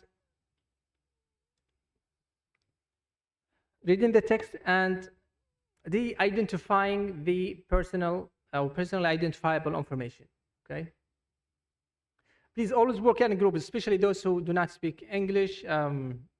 Unfortunately, the handout is only in English, but I think you can at least discuss the steps with your partner, especially or your the attendees in your table. Okay.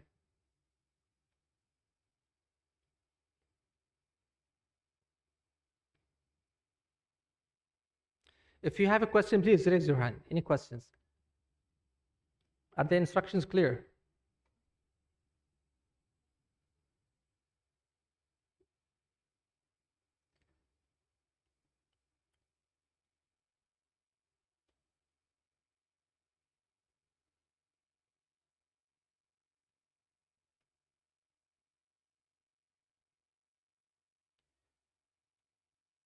There are about actually I think 15 to 17 instances of where you maybe have to replace or actually hide the information. Okay. Please discuss in the groups which one should you keep or which one you should kind of hide out.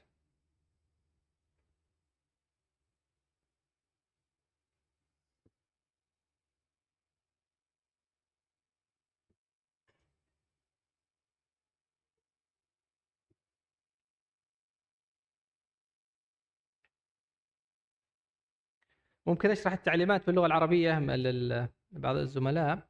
طبعا لعل النص ما هو واضح هنا، لكن نرجع. نتكلم هنا عن عمليه اخفاء المعلومات اللي تكون حساسه نوعا ما، المعلومات الشخصيه مثل الاسماء او العناوين او تاريخ الميلاد. في هذه العمليه what we call anonymization او عمليه اخفاء الهويه، نحتاج الى طمس الاسم، اخفاءه كامله واستبداله بحاجه او بكلمه لا تعيق فهم النص. فعندما نقرأ النص يستمر النص بطلاقته وفهمه. لما نخفي الاسم نضع كلمة اسم أو اسم امرأة أو اسم رجل إذا كان السياق يتطلب ذلك. أحيانا نحذف تاريخ الميلاد ونضع العمر، نضع مثلا 40 سنة 20 سنة بناء على تاريخ الميلاد تاريخ متوقع. دائما نستخدم كلمات تساعد على عدم فقدان النص لمعناه، لأن كما سنتحدث لاحقا عندما نخفي المعلومات قد يفقد النص سلاسة القراءة وقد يكون من الصعب فهم النص. فهذه مهمة جدا في عملية الترجمة.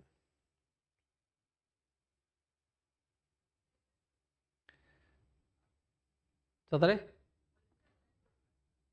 ما سمعتك. صحيح نعم.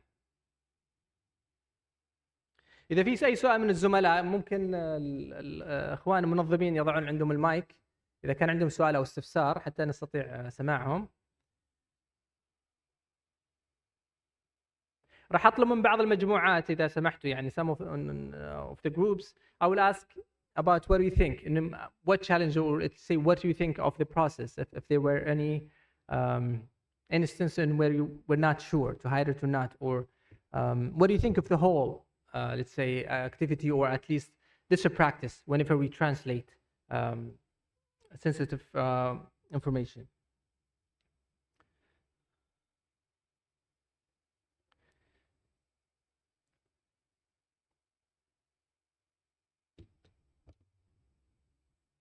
سام دكتور تفضل.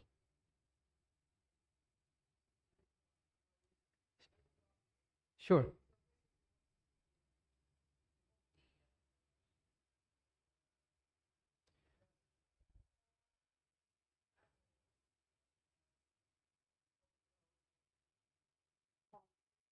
Information into the machine, right?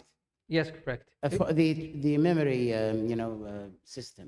Can you please repeat your question so the rest of the attendees? So basically what we are doing here is removing the personal information and replacing it with codes before we feed that into the translation system. But just to be sure, why would we want to do that? Especially if we have our local servers and, as you said, secure, secure enterprise learning system, translation systems. Well, again, that's the role of the translation project manager. He has to decide if everything has to be replaced or some of the information has to be replaced. For example, if you have a very important person's name in the document, even if you use a platform, it means that translators, if let's say we have like 10 translators working the project, they should not, especially if the NDA states clearly that the information has to be, let's say, de-identified. It would not be suitable for all the translators or all the team to know whose document that one. So the translation manager had to take the decision either to leave out the information or hide it whenever necessary. Leave some, hide all, even leave it if using like secure platform, as Dr. Walid thankfully said, like Trados or Mimikyu, which are pretty much safe. And this is actually very good practice whenever, especially for freelance translators. They usually tend to work with a kind of small documents, like a couple of pages, in which they use machine translation. They may not have their own CAT tool, so at least they have to hide the information, to make sure that there would be no chance of, let's say, data breach. Okay. As we have seen before, many of the regulations actually impose very high fines if there was a data breach.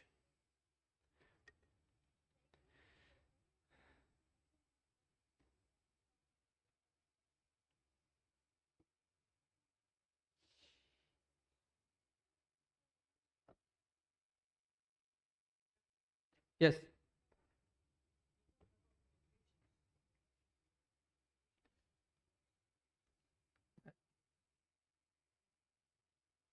Good morning. Good morning. You mentioned 5 kinds of regulations. Correct. European, US, and international regulation. Correct. Are these regulations used only in Europe, United States, or are in other countries, for example, like the Arab world? What kind of regulations is used? I know that ISO is an international regulation. Correct, yes. Yeah. What are the regulations used in other parts of the world, especially in the Arab world? Actually, it is a very good practice to make sure that the translation work of law, let's say, is compliant with all of those regulations. They are very similar in one way or another. But if as a translation manager, for example, if you have a project from Europe, then you have to adhere to the European regulation. If you have a client from the US, then you have to make sure that you comply with the US regulations. The ISO is kind of international. Correct. Thank you. Yes. The mic, please. Thank you for raising this very important issue of protecting patients. And we do consider this very much in the ethical approval for research. Correct. In general. However, I have worked a lot with interviews in which we transcribe interviews and we enter them in vivo platforms. We never at this stage anonymize the patients or the subject information, identifiable information, only at the publication level. So what you are now introducing is that even at the stage of translation, we should anonymize patients' names and numbers. So is this kind of a policy that at this early stage of translation, I do understand it at the publication level or dissemination level, like in why at the stage of translation should we hide identifiable information, especially if it is a safe or protected system? Again, it depends, or let's say it's up to the translation manager to decide which information, if it is to be available to other translators or editors. But at least I'm here talking at least to our colleagues, the pre-translators, or let's say translators, even like or translators working without translation tools such as Trados. It's always good to practice never use or never paste personal identifiable information in Google or other public translation, machine translation. Any questions? Excuse me? Sure. Yeah, hi. Here. Yes. Thank you. Thank you for a very nice presentation. Part of my question was answered in the previous question. Thank you for that. I just wanted to know, when we change this or we kind of replace, for the security reasons, these important personal identification items or words like that. What remains the purpose for that? I mean, what is that? Where is that translation going for? If I have to replace the data, which is very important to be learned, I mean, if I translate it, but I have to hide it or replace it, what is the purpose of that product which I have then, where it goes? Thank you so much for your question. Of course, there's, I think, in the next slide, we'll talk about the next step now. After, as a translation, for example, project manager, you kind of de-identify all the information, hide all of the sensitive information, you share it with the translators, then we have the translation project ready to be submitted to the client. Now it is the project manager to kind of, let's say, identify the information again, put the information again, the final version to, and send it to the client. So there's, of course, another step. Now, with anonymization, this is usually done at the last step. Actually, it's not done before you submit the translation, because that's the other step, the other way, which is pseudonymization. Anonymization is usually used when we store the translation, for example, to use as translation memory.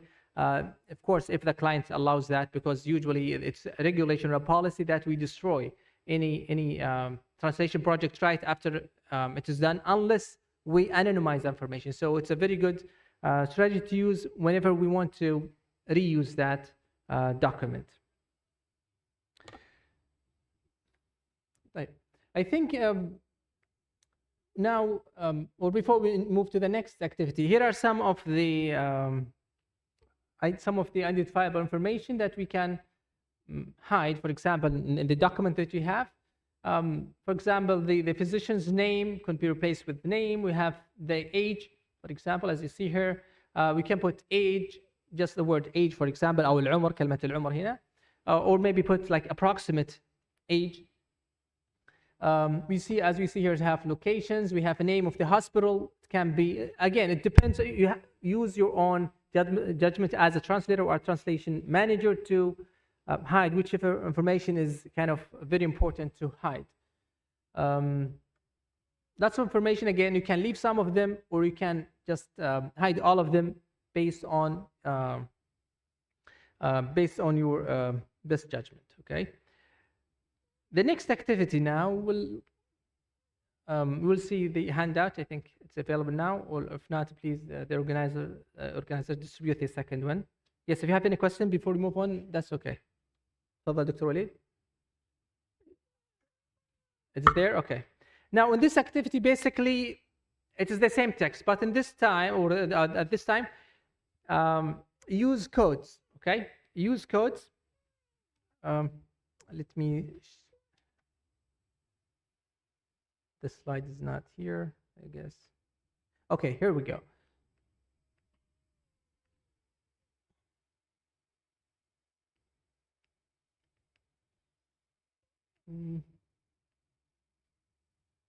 Okay, so in the second activity, please follow these steps. Assign unique identifiers. This time you don't just hide the information by putting a name.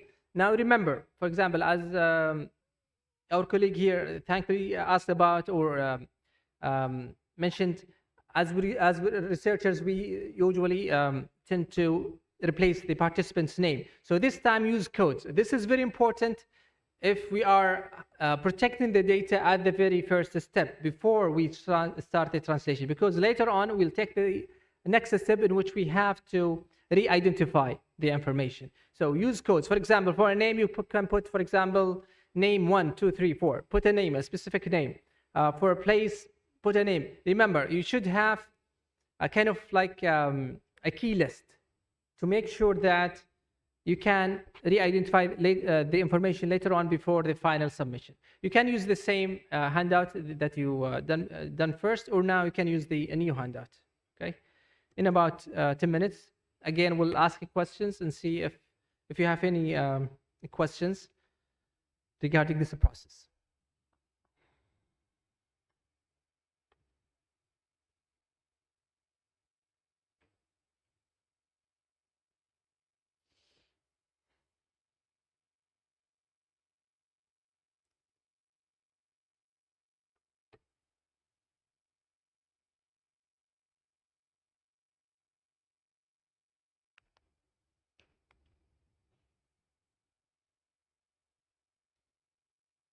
إذا في أحد عنده استفسار مرة ثانية باللغة العربية ممكن نشرح أو نوضح.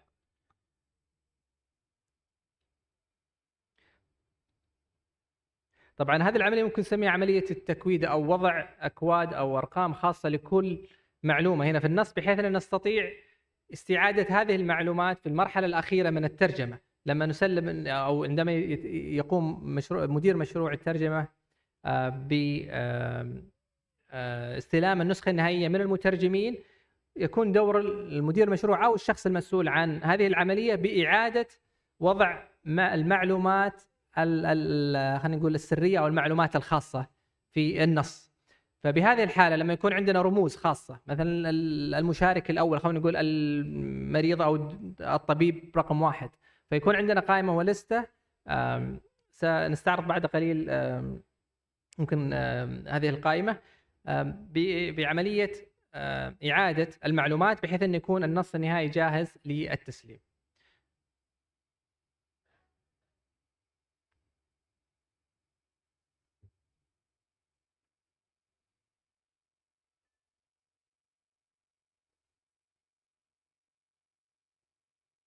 If you have any question, please raise your hand. You can get the mic and ask your question.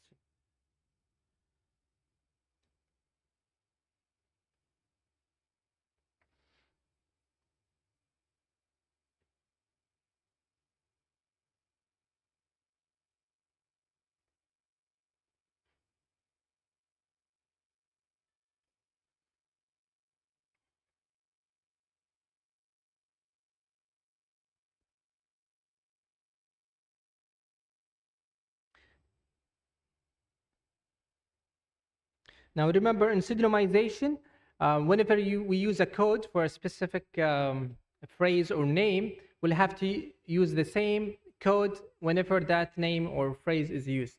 إذا كان عندنا الاسم متكرر أكثر من مرة لابد نستخدم نفس الرقم أو نفس الكود لهذه الحالات.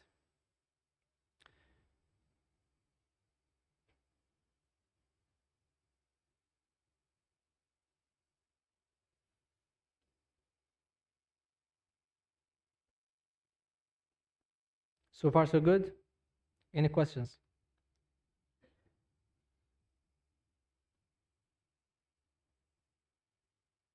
Yes, تفضل. Yes.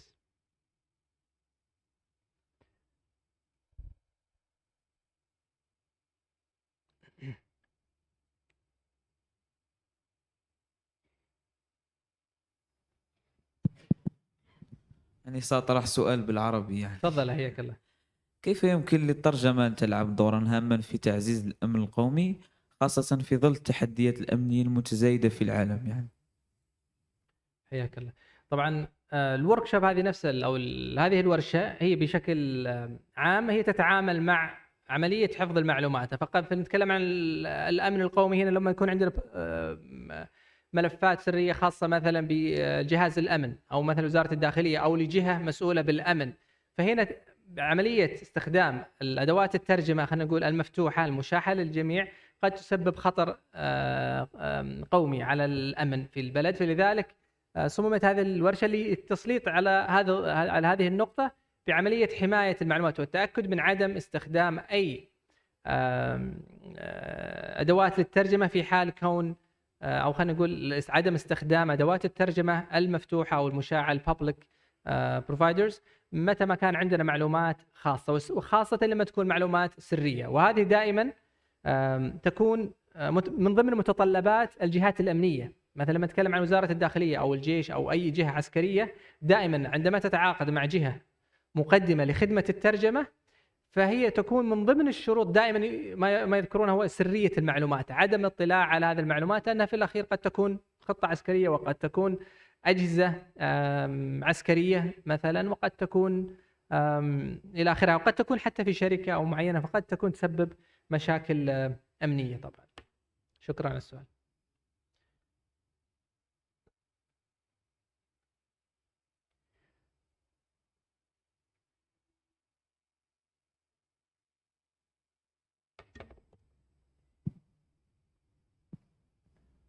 أهلا وسهلا. شكرا. أنا كنت لم أكن موجودا ولكن الدكتور وليد مشكور شرح لي جزء من هذا. أنا الحقيقة ما ما أريد أن أتطرحه معك ومع السادة الحضور هو في بمناسبة حذف أو تشفير الأسماء.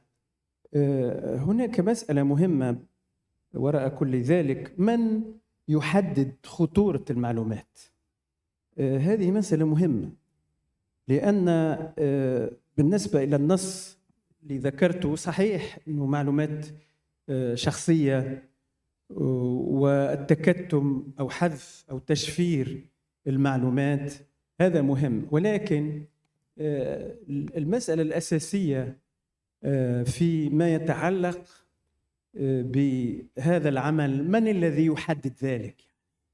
هل هناك نصوص دولية تحدد خطورة المعلومات وبالنسبة إلى من هي خطرة؟ هذه المعلومات يمكن أن تكون خطرة بالنسبة إلى شخصية سياسية مرموقة مثلا، ولكن بالنسبة إلى عائلة معينة إذا تعلق الأمر بهذه المعطيات فالتشفير وعدم الإخفاء أو الإخفاء ليست مهمة. أريد أن أقول من الجهة التي تحدد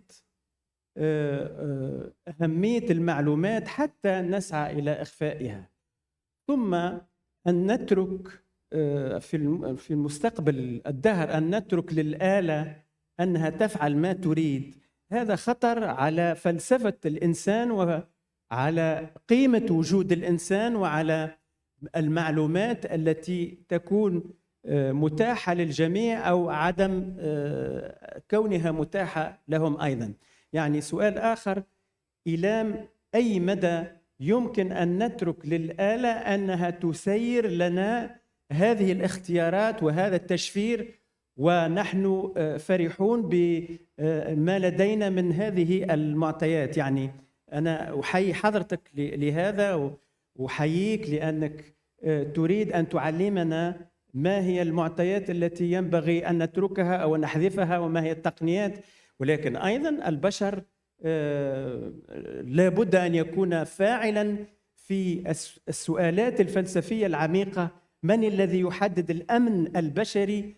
هل أصحاب المعطيات؟ هل الجهات العليا التي توجه هذه المعطيات؟ ما قيمة هؤلاء الأشخاص في تغييبهم أو في استحضارهم؟ هذه مسائل مهمة في تاريخ الترجمة ينبغي أن نفكر فيها. شكرا جزيلا دكتور. سؤال جميل جدا. طبعا ممكن نلخص أن هناك ثلاث خلينا نقول جهات أو عوامل هي من تحدد المعلومات التي يتم إخفاءها. استعرضنا بعض الريجوليشنز أو بعض التعليمات الخاصة بحماية المعلومات. لما نتكلم عن مثلا الجي دي بي ار الموجود في أوروبا فهي خاصة بحماية معلومات المرضى بشكل عام أو العملاء. نتكلم عن البوليس الخاصة في أمريكا مثلا، هي تعطي المريض الحق أصلا بإخفاء معلوماته دون أن يطلب ذلك. فهذا هو دور الجهة التي تقوم بالتعامل مع أي خلينا نقول ملفات خاصة بالمرضى، فمباشرة بناء على هذه الريجوليشنز أو نسميها البوليسات لابد أنها تكون مطبقة في الجهة، بحيث أن لا ننتظر حتى أن يقوم صاحب الملف أو البيانات بطلب ذلك. الشخص الآخر أو المسؤول أو الجهة المسؤولة قد تكون الجهة اللي طالبة خدمة الترجمة، فقد تكون جهة أمنية أو جهة ترغب في عدم مشاركة البيانات، فهي تطلب ذلك صراحة، وغالبا يكون عن طريق توقيع ما نسميه باتفاقية عدم الإفصاح. فالجهات كثير من الجهات بشكل صريح تقوم بذكر إخفاء أي معلومات سرية أو حتى عدم مشاركة الملف إلا مع فريق محدد، وهذا دور ما نسميه باتفاقية عدم الإفصاح، وسنتكلم عنها بإذن الله لاحقا. يجي الدور الثالث أو الشخص المسؤول الثالث هو دائما مدير مشروع الترجمة والمسؤول عن المشروع بشكل عام. فهنا دوره الرئيسي في حال أي جهة لم تطلب أو لم تمانع بمشاركة المعلومات، لابد يكون هو له الدور الرئيسي في تحديد البيانات التي يمكن مشاركتها مع الفريق وما لا يمكن مشاركته. شكرا دكتور، الله يعطيك الصحة. تفضل دكتور، تفضل. اسمح لي مويه. السلام عليكم. السلام. مرحبا دكتور. حياك الله دكتور. لدي سؤال حول الترجمة. كيف يمكن للترجمة البشرية أو ترجمة الذكاء الاصطناعي من حماية حقوق الإنسان في المعاني والمفاهيم من الجوانب الأمنية والاستخباراتية وخطورته على حقوق الإنسان. ممكن تعيد السؤال لو سمحت بس؟ كيف يمكن للترجمة البشرية أو ترجمة الذكاء الاصطناعي من حماية حقوق الإنسان من حيث المعاني والمفاهيم من الجوانب الأمنية والاستخباراتية وخطورتها على حقوق الإنسان؟ شكرا لك. طبعا اعتقد هذا مقارب للسؤال السابق، انه لا يمكن لما نتكلم عن حمايه المعلومات ان نضع الامر متروكا للآلة. فهنا ياتي دور المترجم او الشخص المسؤول عن اي مشروع للترجمه، بحيث انه يحدد ما يمكن يسبب تحديات للامن، سواء الامن القومي او حتى امن المعلومات بشكل عام، فلا يمكن طرحها للآلة. قد اكون تكلمت عن موضوع اللي هو استخدام الآلة في عمليه تكويد هذه الاشياء، ولكن حتى الآلة بنفسها لا تستطيع معرفه هذه الاكواد الا بتدريب من المترجم او بوضع اكواد محدده وطريقه محدده لاكتشاف المعلومات الحساسه في النص، بحيث يتم اخفائها بشكل آلي. شكرا دكتور. اي سؤال اخر؟ Salam alaikum. وعليكم السلام. Alors, je vais faire mon intervention en français. Alors, je voudrais mentionner que c'est la première fois. دقيقة بس اسمع الترجمة.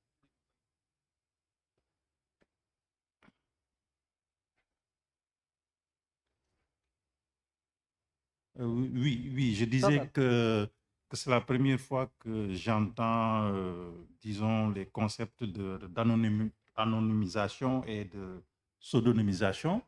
En tant que traducteur freelance, je suis un peu choqué parce que je traduis pour la Cour africaine des droits de l'homme qui se trouve la Cour des droits de l'homme et des peuples qui se trouve à Arusha en Tanzanie. J'ai traduit énormément de documents, disons, juridiques et qui ont des données assez sensibles. Et je dois avouer que, voilà, je ne sais pas si la faute c'est à qui. Est-ce que c'est à moi en tant que traducteur ou bien aux donneurs d'ordre, ceux qui m'ont donné les documents pour que je puisse les traduire. Alors, est-ce que du point de vue de l'éthique et de la déontologie, évidemment, le traducteur est conscient que finalement, il y a certaines données qui ne doivent pas être publiques, doivent rester confidentielles. Maintenant, la problématique que ces deux concepts posent, c'est que le traducteur risque de ne pas tout savoir. Vous voyez, s'il y a une anonymisation et une pseudonymisation, disons, en amont, on risque de perdre, disons, toutes les... voilà, on n'a pas toutes les données pour pouvoir tout traduire. Et je ne sais pas comment est-ce qu'on va s'y prendre. Voilà. Est-ce que aussi une autre question, est-ce que du point de vue institutionnel, je donne l'exemple de l'ICESCO, de l'Union africaine, de la Cour africaine, ou bien d'autres institutions internationales qui ont des départements de traduction, où il y a énormément de traduction, est-ce que ce processus-là, ces deux éléments-là sont intégrés dans leur processus de traduction? Je vous remercie. طيب إذا سمحت لي ممكن أسألك سؤال، ما هي الأدوات الترجمة اللي كنت تستخدمها في الترجمة؟ هل كانت يعني مثل جوجل ترانسليت الترجمة الآلية المفتوحة أو برامج متخصصة مثل ترادس وميكي؟ Bon, j'ai vu que vous n'avez pas mentionné Maid4 parce que moi j'utilise Maid4. Évidemment, Maid4, il y a, je pense que Maid4 est assez outillé. Il y a beaucoup de paramètres qui sont similaires à Trados. Bon, vous allez me rectifier si je commets une erreur. Mais j'utilise principalement Maid4 pour faire mes traductions. Je vous remercie. شكرا لسؤالك، سؤال جميل جدا. طبعا في حال استخدام أدوات الترجمة زي ما ذكرنا الآمنة فلا يوجد إشكالية في الغالب ما لم تنص الجهة، خاصة لما نتكلم عن الوثائق اللي تكلمت عنها وغالبها هي وثائق خاصة أو لجهات يعني تتعلق فقط بحماية بعض المعلومات الخاصة. ففي هذه الحالة أعتقد في هذه الحالة لا يوجد إشكالية في استخدام الآلة ذكرت له حتى مثلا ميت كات، لأن المعلومات ليست يعني بالمعلومات السرية جدا، وخاصة كونك تعمل يعني مترجم وحيد، ففي هذه الحالة في الغالب هي ممارسة شائعة جدا. ولذلك ذكرنا من الأفضل دائما عند استخدام أي أداة مفتوحة مثل جوجل أو غيرها لابد يكون إلزاما بعملية إخفاء المعلومات، لأنها فعلا ستتعرض معلومات إلى الضياع.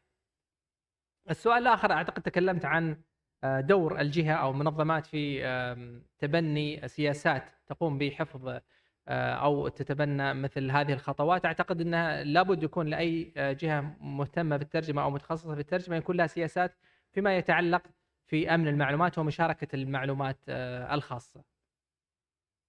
شكرا جزيلا. السلام عليكم. عليكم السلام ورحمة الله.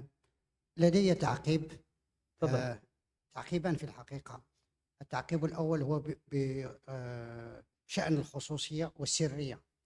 أعتقد بأن الخصوصية والسرية وإخفاء المعلومات الخاصة تنطبق على رجال السياسة وكل ما هو وطني، وتنطبق أيضا على الأفراد.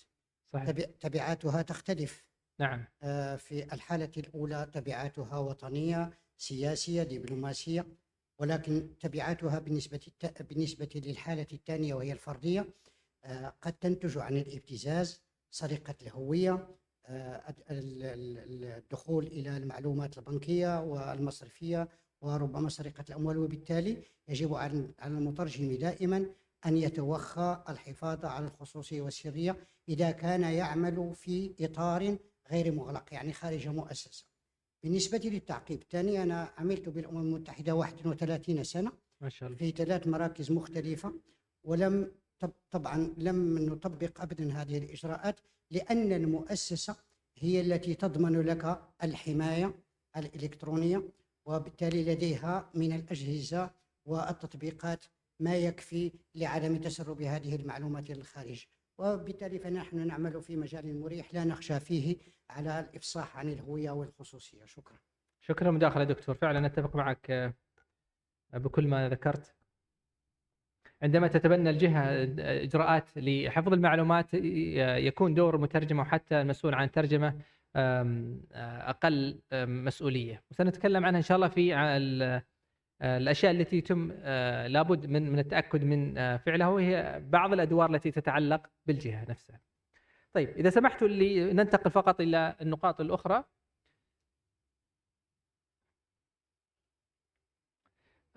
هنا عرض سريع بالنسبة ل or let me switch to English just to help the interpreter.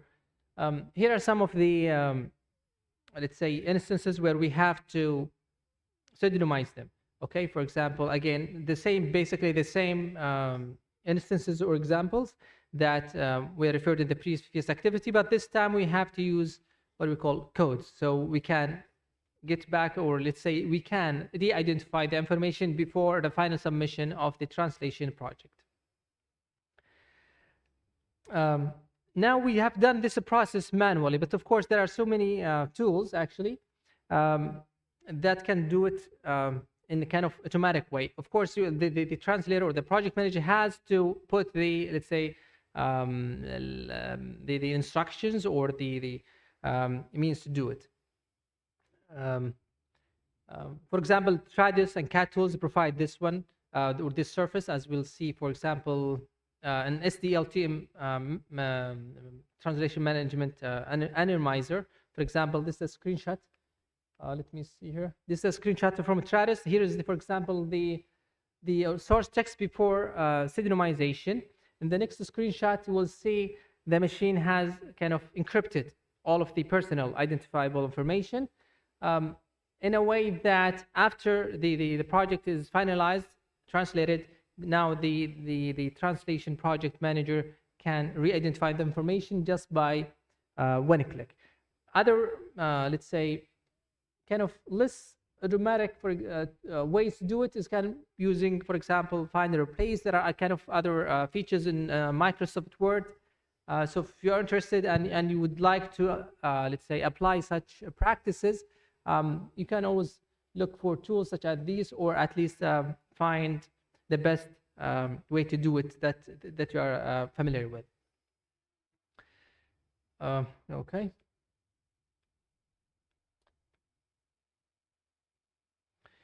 So the best practices based on what you have learned: always minimize data exposure.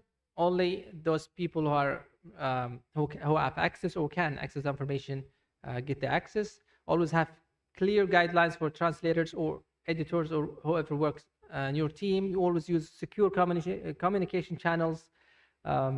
Use encrypted platforms.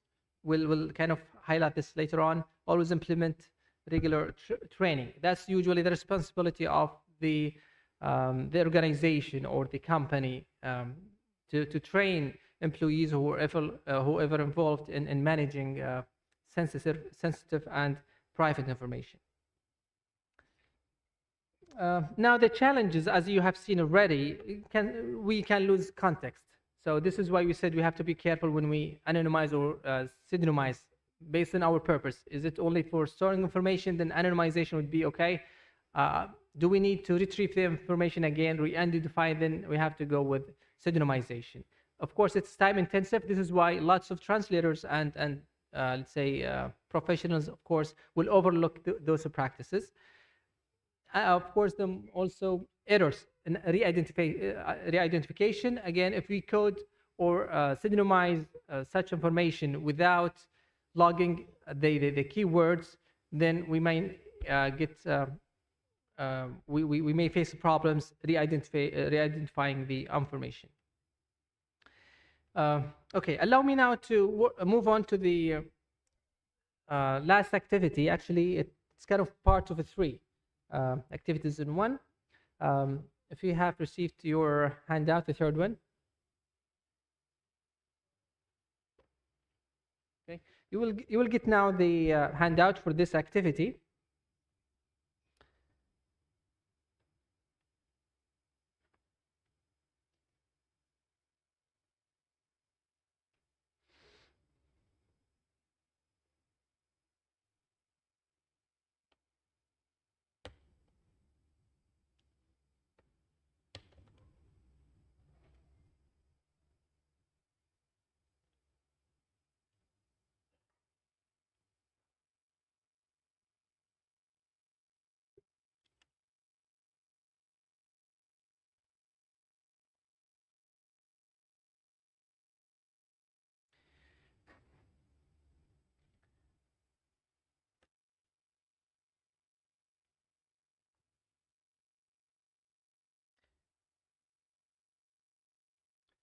Okay, so you get the handout in which you will see 3 pages, 1 page for each case. Okay, for the first case, it's about legal document leaked via Google Translate. Read the case here, then discuss the questions, of course, with the attendees on your table or at your table. What went wrong? Identify the specific breach in translation practice and why it compromised confidentiality, integrity, or availability. Who's responsible? Okay, and determine whether the translation agency or client or platform bears the responsibility. You can discuss all of these questions or some of them, whatever you see suitable. But I want you actually, what I ask you to do is come out with 3 or with 2 actions. Suggest 2 actions. Now the breach has happened. So what should we do next? Okay. Then after this breach is fixed or whatever actions we take, we need to implement a policy. Think of the scenarios. So and at the end suggest 2 actions, 1 case. and 1 policy. واضح؟ ممكن مناقشة الحالة اللي أمامكم هنا.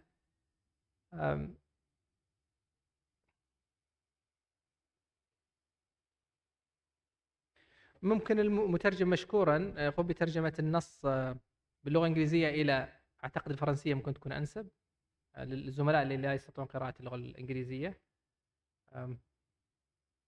حتى يكون فقط معنا يعني يستطيعوا المتابعة معنا.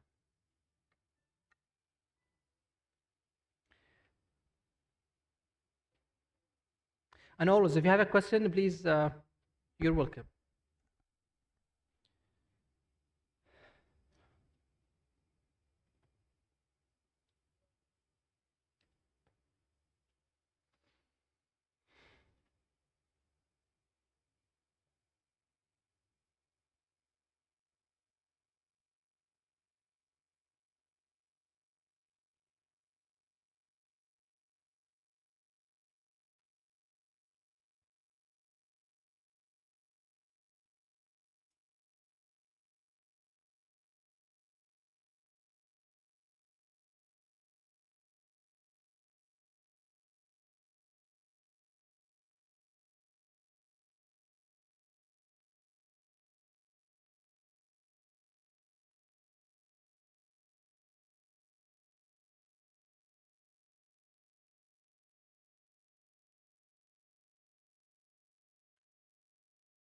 نحدد 7 دقائق لهذا للحالة الأولى، ثم ننتقل الحالة نناقشها، بعد ذلك ننتقل إلى الحالة التالية.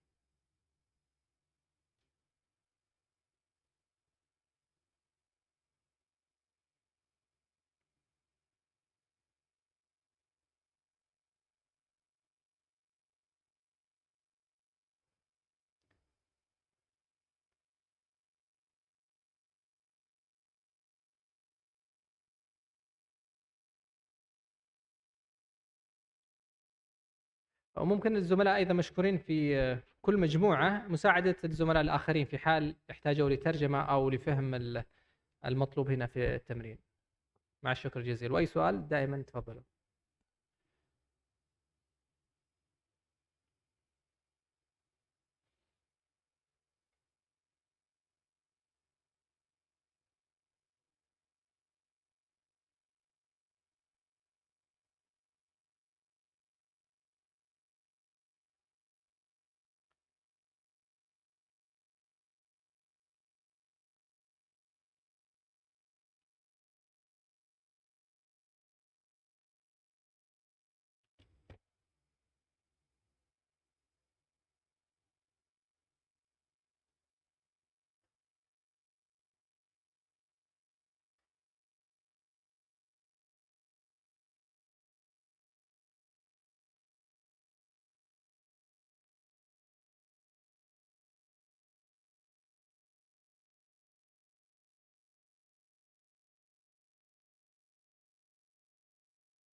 سأطلب منكم مناقشة خلال دقيقتين، سنقوم بالمناقشة.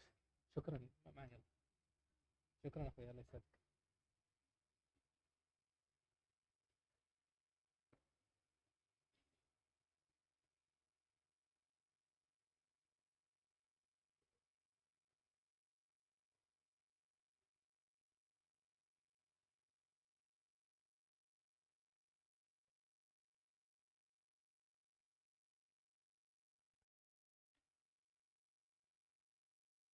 سأقوم بسؤال عشوائي لأحد المجموعات، فأتمنى الجميع مستعد.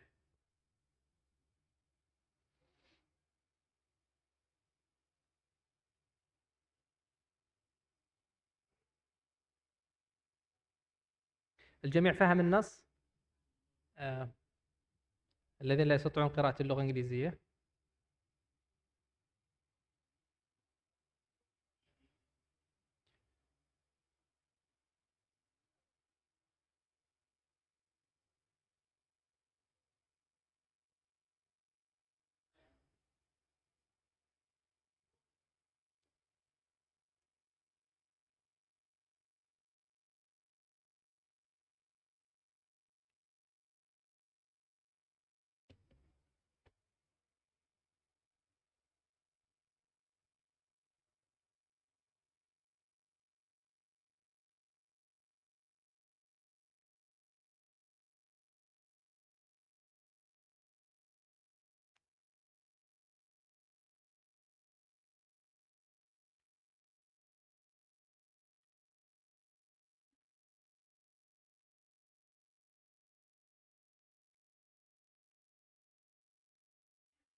طيب ممكن نبدأ الآن في أخذ مرياتكم أو اقتراحاتكم بخصوص ما هي الإجراءين التي يجب أن نفعلهما أو نقوم بهما، وأيضا السياسة التي يجب أن يتم تطبيقها. What are the 2 actions that we should take and which policy should we implement after such incident?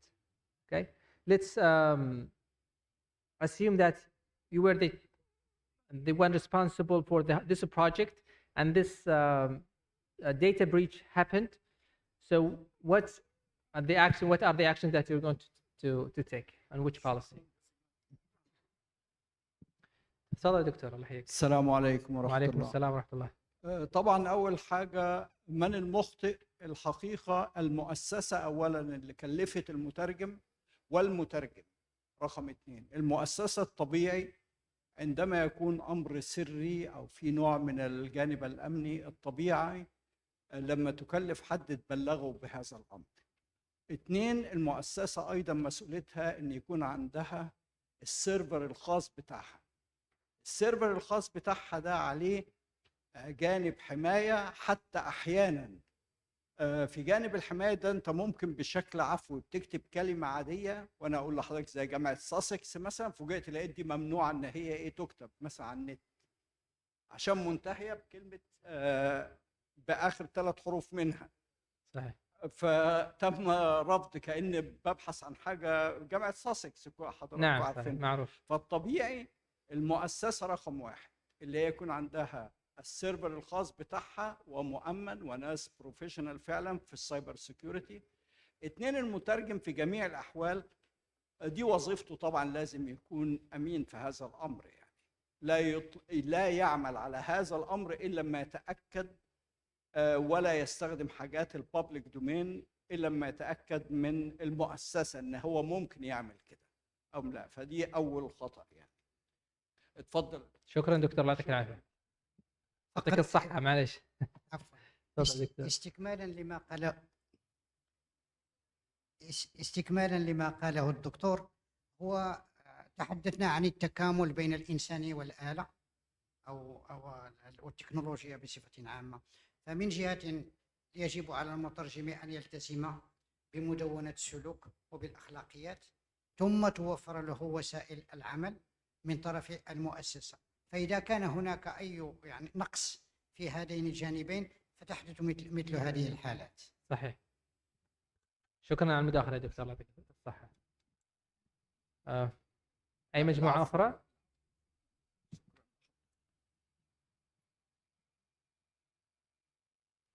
الزملاء في الخلف إذا سمح أحد بيجيك المايك. Hello, thank you very much for this event that you're organizing here. So I just wanted to say something. So I was a diplomat before, and I had the honor of working in the Kingdom of Saudi Arabia. So in order for translators and interpreters not to be confused, I think it's good to know that the managers are the ones who need to be educated when it comes to educating the staff as to the importance and the classification of the information. Correct. So sometimes the translator does not know. And so he cannot be necessarily held legally accountable. For example, when I was working in diplomacy, I was educated within the institution as to what information should never be divulged. And there are severe legal consequences if you do that. So again, it goes to the point raised by somebody there that it is the institution that needs to educate you in terms of how to behave in your relationship with the information that's available to you.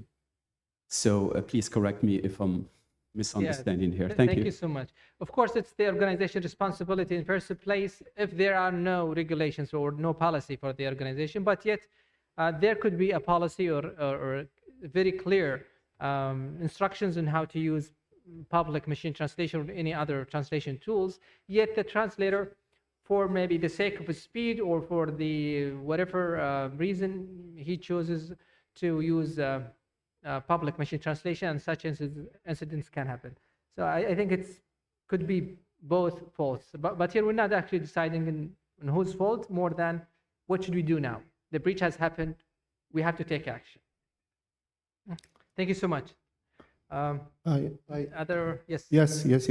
Father. Sorry, I would like just to add just a small addition to my two colleagues over there about privacy and ethical dimension of the privacy. I'll give you the Canadian model. In Canada, for example, I'm a certified translator in Quebec province in Canada.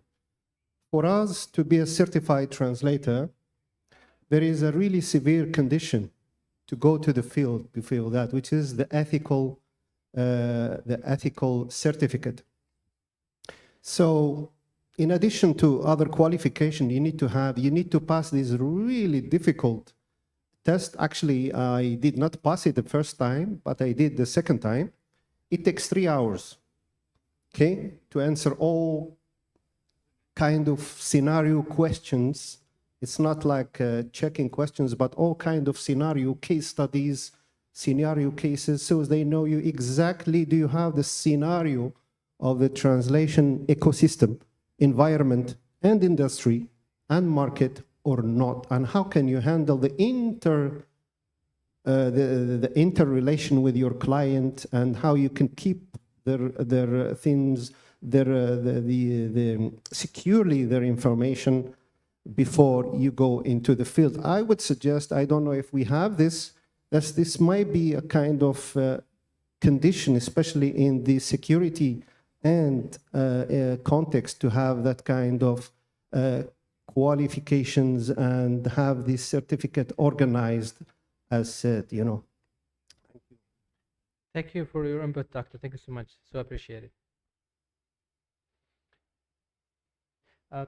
For the sake of time, I think we'll move on. I will show you maybe some suggested actions. There could be plenty of actions, but at least here are a couple of actions that should be taken immediately. Inform the client and explain the breach. That's based on the, if you can remember, the HIPA, especially if it is related to medical document. Take responsibility and offer corrective measures. So the client has to know, and he has to maybe accept whatever measures you have taken. Request removal of index content using Google's removal tool. There's a tool that Google allows to be used to kind of remove such incidents. And of course, you have again to enforce a policy that no public use of or no use of unsecured machine translation engines for any such documents. So this is something that you could use. I'm sure that you have come up also with other actions and other policies. Okay, now we'll move on to the next case scenario. So I think just we'll wait for you to read it and think again of 2 actions and 1 policy. Okay. The second case is about public sharing of a sensitive folder. What went wrong, or at least you can maybe suggest 2 actions and 1 policy recommendation. We have, I think, 10 or 7 minutes for this activity, and also 7 for the last case. Again, I would kindly ask the interpreter to read the text in French, if possible.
We'll start the discussion in 2 minutes.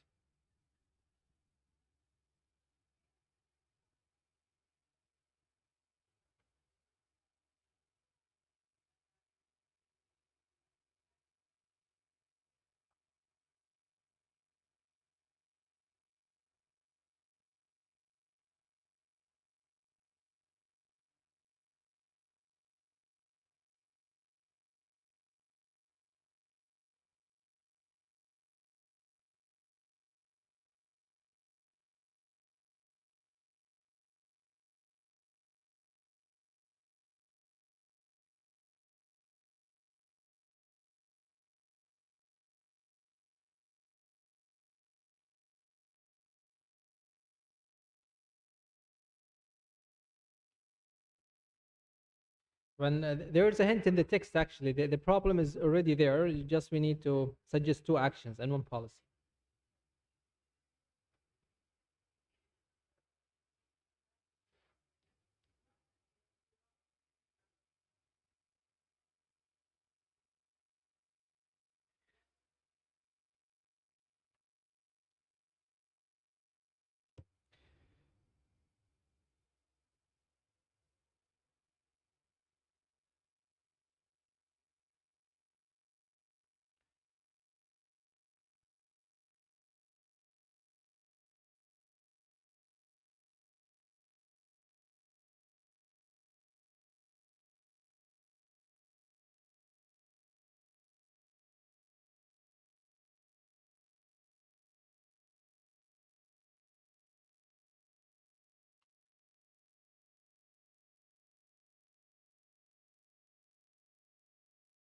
Okay.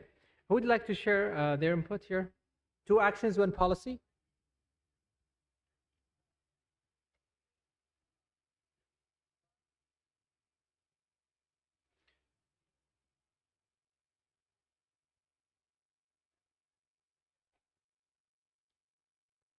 Anyone, any group?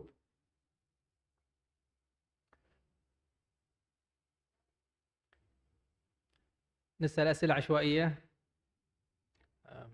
Take you out of your comfort zone.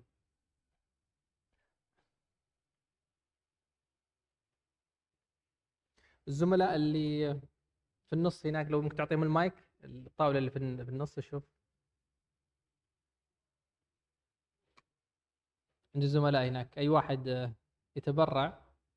ممكن يكون تعليق إذا كان يعني من الصعب اقتراح شيء من الإجراءات، ممكن يكون نوع من التعليق يعني، أو معلومة قد تكون مفيدة، مشاركة، تعليق، لا بأس. السلام عليكم. وعليكم السلام. إذا أنا ومجموعتي لقد ناقشنا الموضوع أو النص المقترح، ولاحظنا أن المشكل ليس في مشاركة الملف بين الأشخاص الذين المهتمين أو الذين يهمهم الأمر، بل المشكل في أن شخص أو أحد تراجمة قام بمشاركة هذا النص مع صديقه. هذا كان السؤال اللي أردنا أن نتأكد منه لفهم النص أكثر.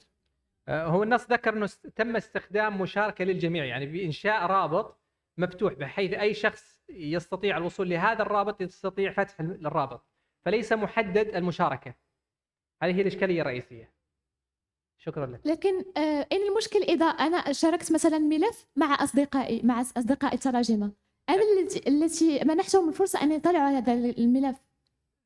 طيب، الإشكالية طبعا بتكون في احتمالية انتشار هذا الرابط أو إرساله لأحد غير مختص أو غير يعني مخول بالوصول لهذه المعلومات، فهنا تحدث يعني دائما أن تحدث بمشاركة الملفات، وتحدث باستخدام جوجل أو استخدام جوجل درايف مثلا أو ون درايف، نستخدمه إنشاء الرابط المفتوح نرسل للزملاء في المكان، ولكن هناك احتمالية عالية أن الرابط هذا يتم أو يصل إليه أشخاص غير مخول لهم الوصول، فهنا تحدث خرق المعلومات لأي معلومات سرية أو بيانات سرية.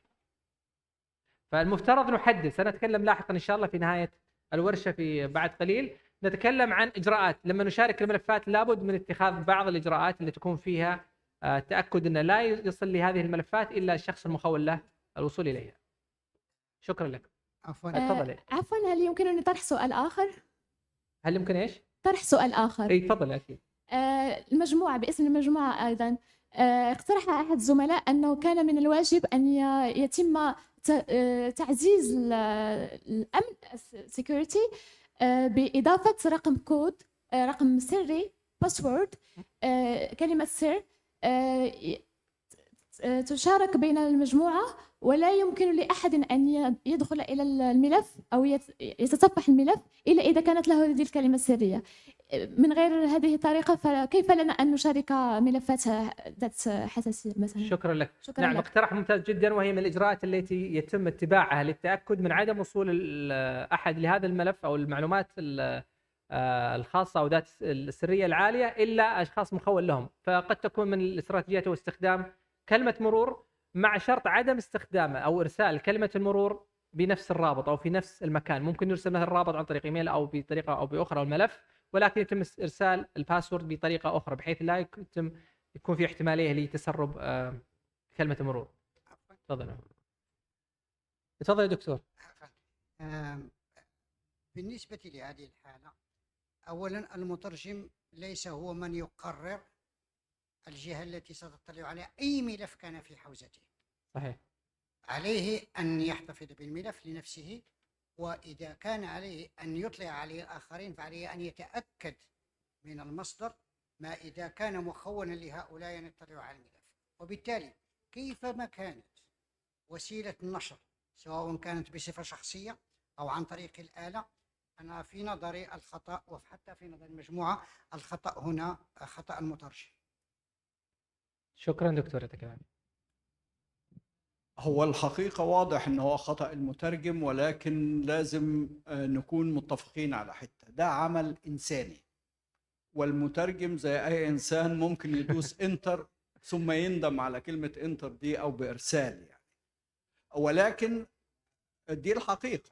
ولكن الواقع نرجع للبداية أصلا، الملف وصل ومحطوط فيه مجموعة من الأشخاص، فالطبيعي أن الملف ده لا يوضع فيه إلا الناس المؤهلين أو المطلوب منهم أن هم يطلعوا على هذا الملف.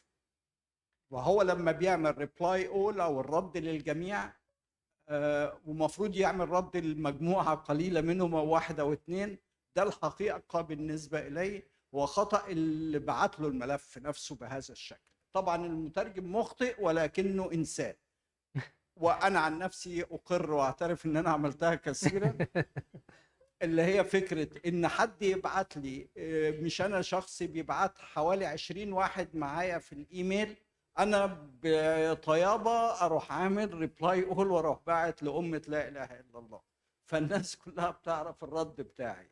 شكرا دكتور. فلازم أعترف بيها. شكرا لك. شكرا دكتور. طبعا دائما ذكرنا سابقا ان من ضمن الاسباب التي تسبب مثل هذه التسريبات لبعض المعلومات الخاصه طبعا هي الاخطاء البشريه، قد يكون سرعه العمل، ضغط العمل، وهذه تحدث. لذلك هو مهم جدا دائما يكون عندنا الاجراءات تكون واضحه، وتدريب ايضا المختصين مع طبعا مراعاه الظروف البشريه مثل ما ذكر الدكتور مشكورا. انا ما ادري الوقت المسموح، لكن قد ننتقل الان بشكل سريع ل بعض المقترحات هنا للحالة الثانية. طبعا لتلخيص الحالة، هنا عندنا حالة تسرب معلومات خاصة، بحيث أن مدير المشروع أو قام بمشاركة ملف يحتوي على عدة ملفات مجلد، قام برابط مفتوح، بحيث أنه لم يحدد من خلال المشاركة في جوجل درايف أو ون درايف، أو طبعا يتم استخدام أيضا منصة مفتوحة أو طريقة مفتوحة اللي هي بابليك جوجل درايف. فتم المشاركة الرابط بحيث أي شخص يفتح الرابط يستطيع الوصول لهذه المعلومات، وهذه من الأشياء الممارسة أمانة بشكل شائع، ولكن تسبب مشاكل كبيرة جدا. الصحيح طبعا كان الإجراء أن يتم تخصيص مشاركة بالإيميل، وأيضا وضع باسورد إذا كان بالإمكان على الملفات الخاصة.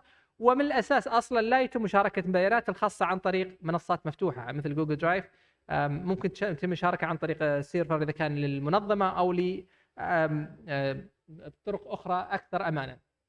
فأول إجراء ممكن نتخذه هنا طبعا remove public access immediately، لابد يتم إلغاء المشاركة العامة هنا، الرابط لابد يعطل ويشارك مع الأشخاص المحددين، لا يمكن مشاركة الرابط بهذه الطريقة اللي هو من يستطيع وصول الرابط يستطيع الوصول للمعلومات، هذه لابد تعطل مباشرة، يعني تصحيح الخطأ.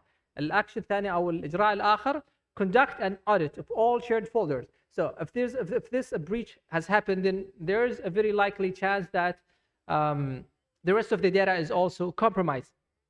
Similar problems may have happened. فقد تكون عندنا ملفات تم مشاركتها بنفس الطريقة، فإذا نقوم بمراجعة البيانات ونتأكد أن جميع الروابط تم تعطيلها أو على الأقل مشاركتها مع ذوي الشأن. Okay. The policy here we mean something to prevent similar incidents. Adopt secure file sharing platforms with audit trails. Okay. For example, OneDrive for business or Tesoret. مثل هذه البلاتفورمز هي مخصصة للبزنس فتكون يعني more secure than the other platforms. Make public sharing default disabled. فدائما يتم تعطيل أي مشاركة عامة. أعتقد معنا يمكن ربع ساعة الورشة، فأعتقد there's no time to discuss maybe the third case, but it's very obvious here it's used without anonymization. So of course the first action should say notify the client again, report the incident, and always use anonymization whenever needed. Now, here's a checklist on how to share information. As we said before, many of the let's say data breaches happen when we share the information, as you saw in one of the cases. So here's a checklist. You can have always a checklist, train your team or whoever involved in how to use and how to share files. We can have here in front of us are two checklists. One, when we share files with the translation team, always remove or redact sensitive data that's not needed. Again, the translation project manager has to decide which information to be left out, which information is to be removed or kept. Anonymize or pseudonymize personal identifiers when possible or when needed at least. Okay. Use strong, unique file names that do not reveal content. Provide access only to authorized team members directly involved in the project. Use password-protected links, okay, or secure cloud platforms. Again, this problem happened in the second case. Communicate project instructions and confidentiality terms clearly.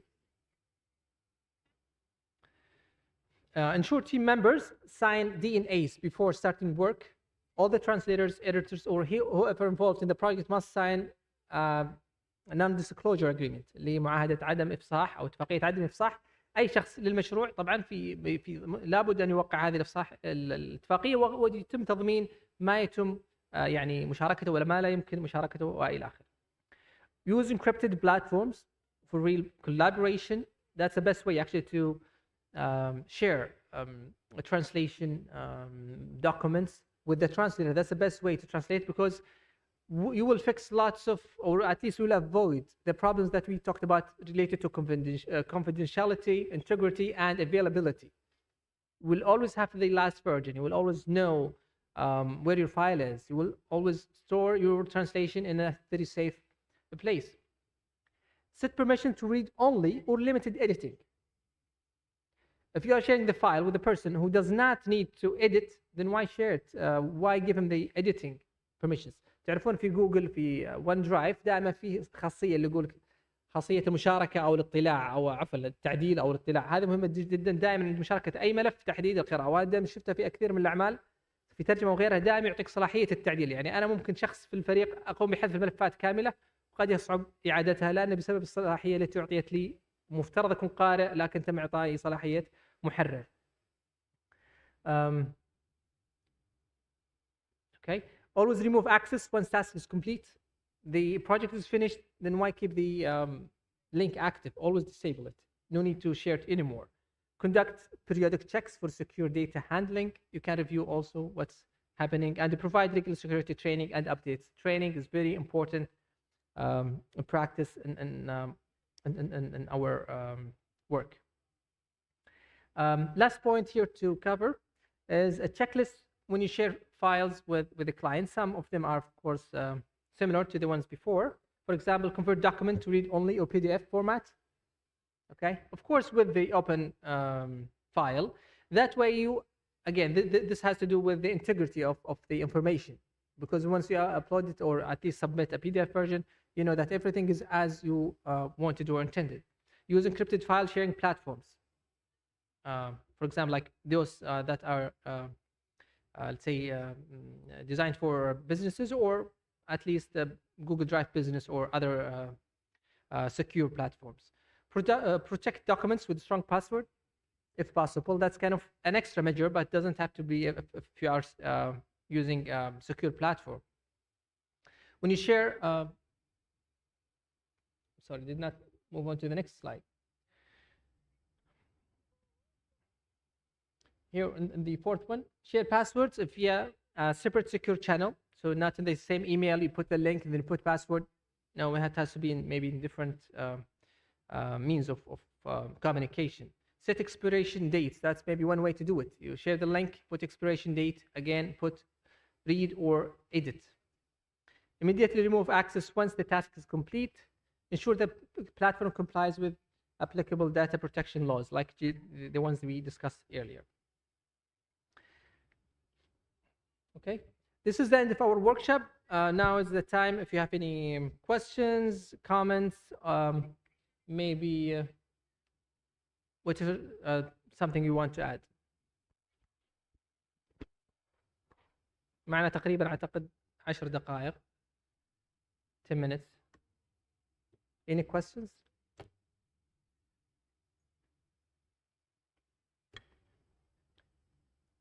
سامع دكتور؟ سؤال؟ تعليق؟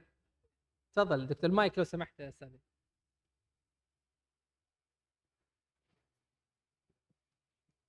عفوا لأن هذا عملي وبالتالي لا بالعكس يا دكتور، نستفيد منكم يا دكتور. الله يرضى. بصفة عامة الترجمة، الحديث عن مشاكل الترجمة حديث ذو شجون أكيد، ولكن أعتقد أن الخلاصة هي أن في العالم العربي في نظري خارج المؤسسات الأكاديمية المترجم لم يعطى حقه، والترجمة في الحقيقة أبخست مكانتها لأسباب ذاتية وموضوعية يطول الحديث عنها، وبالتالي هناك حاجة إلى التنظيم والتقنين، تقنين مهنة الترجمة حتى لا تتحول إلى مهنة من لا مهنة له، مثل مع الأسف بعض المنابر الإعلامية. وهناك أيضا حاجة إلى وضع شروط ومعايير صارمة لممارسة هذه المهنة حتى لا نسقط في هذه المشاكل التي تحدثنا عنها. وهناك في الأخير حاجة كذلك إلى تدريب المترجمين على استعمال التكنولوجيا المتطورة ومتابعتها يوميا لكي يتسنى له أن يتحكم في هذه التكنولوجيا عوض أن تتحكم فيه هي. هذه مجرد 3 أفكار خرجت بها ووددت أن أشاطركم إياها شكرا في دكتور. هذه الندوة. شكرا دكتور، بارك الله فيك. اتفضل دكتور. بارك الله فيك. أنا أشكرك على هذا العمل الجبار. عملنا يا دكتور، شكرا. وأشكر حماستك للموضوع. والحقيقة أن التخصص في حقوق المترجمين أمر مهم، ربما غاب كثيرا في كلامك لأنك طبعا لطبيعة الموضوع وضعت المترجم في خانة المتهم. الحقيقة أن المترجم ينبغي أن تكون له حقوق قبل ذلك، ولكن أول حق للمترجم هو أن يعرف النص تماما ولا يخفى منه شيء. هذا أول حق للمترجم. حتى يترجم النص لابد أن تكون المعلومات فيه كاملة، ثم تكون المعلومات كاملة ولن يصل في بعض الأحيان إلى تشفير أو ترجمة ما ينبغي أن يترجم. وأغتنم الفرصة هنا وأنت ذكرتها عرضا أن من صعوبات إخفاء وتشفير هذه المعلومات هناك صعوبة لسانية. صحيح. حقيقة الصعوبة اللسانية تتمثل في بعض الأحيان أنك مثلا في النص الأول الذي قدمته، لو فرضنا أننا بدلا من أن نذكر الاسم الرجل نذكر تي مثلا أو أن، هناك إشكال في اللغات في تصريف الفعل. هل ستصرفه مع المذكر مع المؤنث؟ وإذا كان محايدا في اللغات الأخرى كيف ستستعمل معه هذه اللغة؟ هل ستستعمل إت هي شي؟ كيف ستصرفه؟ يعني أنت ستخرج من مرحلة ترجمة نص أحادية إلى مراحل متعددة، لأننا سنفترض وأنا سأفترض معك أننا في المرحلة الأولى سنترجم النص بهذه الرموز، ثم بعد ذلك حينما نكشف الرموز مرة أخرى سنعيد إصلاح نص الترجمة في ضوء كشف هذه المعطيات، فالمسألة ستتعقد كثيرا. أنا أعتقد أن الحل في كل ذلك، وبهذا أختم وأعطي ملحوظة من تجربتي البسيطة، أن من واجب المترجم ومن حقه تماما أن تكون لديه النصوص واضحة، ولكن أيضا الواجب عليه أن يحترم القوانين التي يشتغل فيها مع المؤسسة. وأنا أعطيك بين قوسين، أنا مدير عام معهد الترجمة عندي عام ونصف، المشاكل التي اعترضناها ونحن نترجم النصوص أكثر بكثير من النصوص ومن الواقع. أحيانا تفترض حل لمشكلة آنية تفرضها عليك وقائع الترجمة يقع فيها المترجم عن حسن نية في الغالب. وطبعا نحن بشر، ينبغي ألا نضع دائما المترجم في خانة من سيخطئ وأن هناك من سيعاقبه. شكرا جزيلا. شكرا دكتور، شكرا، يعطيك العافية دكتور. تفضل استاذ. السلام عليكم، شكرا جزيلا لكم على هذه الورشة القيمة. في البداية أود أن أسألكم عما إذا كانت هناك قواميس في الترجمة الأمنية، يعني وأنتم تعلمون أن هناك يعني هناك فروقات في المناطق، مثلا في الشرق وفي المغرب مثلا هناك فرق بين المصطلحات. وهنا أود أن أعرف بخصوص اللغة الإسبانية والفرنسية والعربية، علما أن أيضا أن أمريكا اللاتينية وإسبانيا لديها اختلافات في بعض المصطلحات المستعملة. هناك قواميس عالمية يعني دولية مشتركة وموحدة في مجال الترجمة الأمنية؟ شكرا جزيلا. شكرا. أنا والله ممكن أستفيد من الزملاء الخبراء إذا كان في أحد يستطيع الإجابة على هذا السؤال بحكم التخصص فليتفضل. شكرا على السؤال الجميل. ستجيب على السؤال أو تسأل؟ طيب لو ننتظر شوي، في أحد من الزملاء اللي حاب يعلق؟ هو طبعا دائما بالنسبة للقواميس المتخصصة الأمنية دائما يستفاد من الجهات الأمنية، دائما لهم جهود كبيرة جدا في الترجمة، فيكون لهم ما نسميها glossaries، فدائما يستفاد منها. لكن يعني حد معرفتي نادر ما نجد قاموس متخصص في الترجمة في أو في الترجمة الأمنية في أحد البلدان. تفضل يا دكتور. بس أعطيك المايك يا دكتورة. هو لأهمية هذا الأمر، يعني في السنين الأخيرة كانت جامعة نايف أطلقت مبادرة لترجمة أو إطلاق بعض المعاجم المتخصصة في بعض من العلوم الأمنية. دشن في 2023 معجم المصطلحات في الجرائم السبرانية، فده معجم متخصص في فقط الجرائم السبرانية، لأن المجال واسع جدا، يعني الأمن السبراني نفسه واسع جدا. وبالتالي ده مشروع زي ما بيقولوا evolving، يعني كل مرة بنطور فيه في بناء المعجم وننطلق لمعاجم أخرى في المجال الأمني، وده برضو أيضا يكون مع شراكة مع القطاعات ذات الصلة. شكرا لك دكتورة، شكرا على الإضافة. لعل هذا إن شاء الله يجيب على سؤالك دكتور.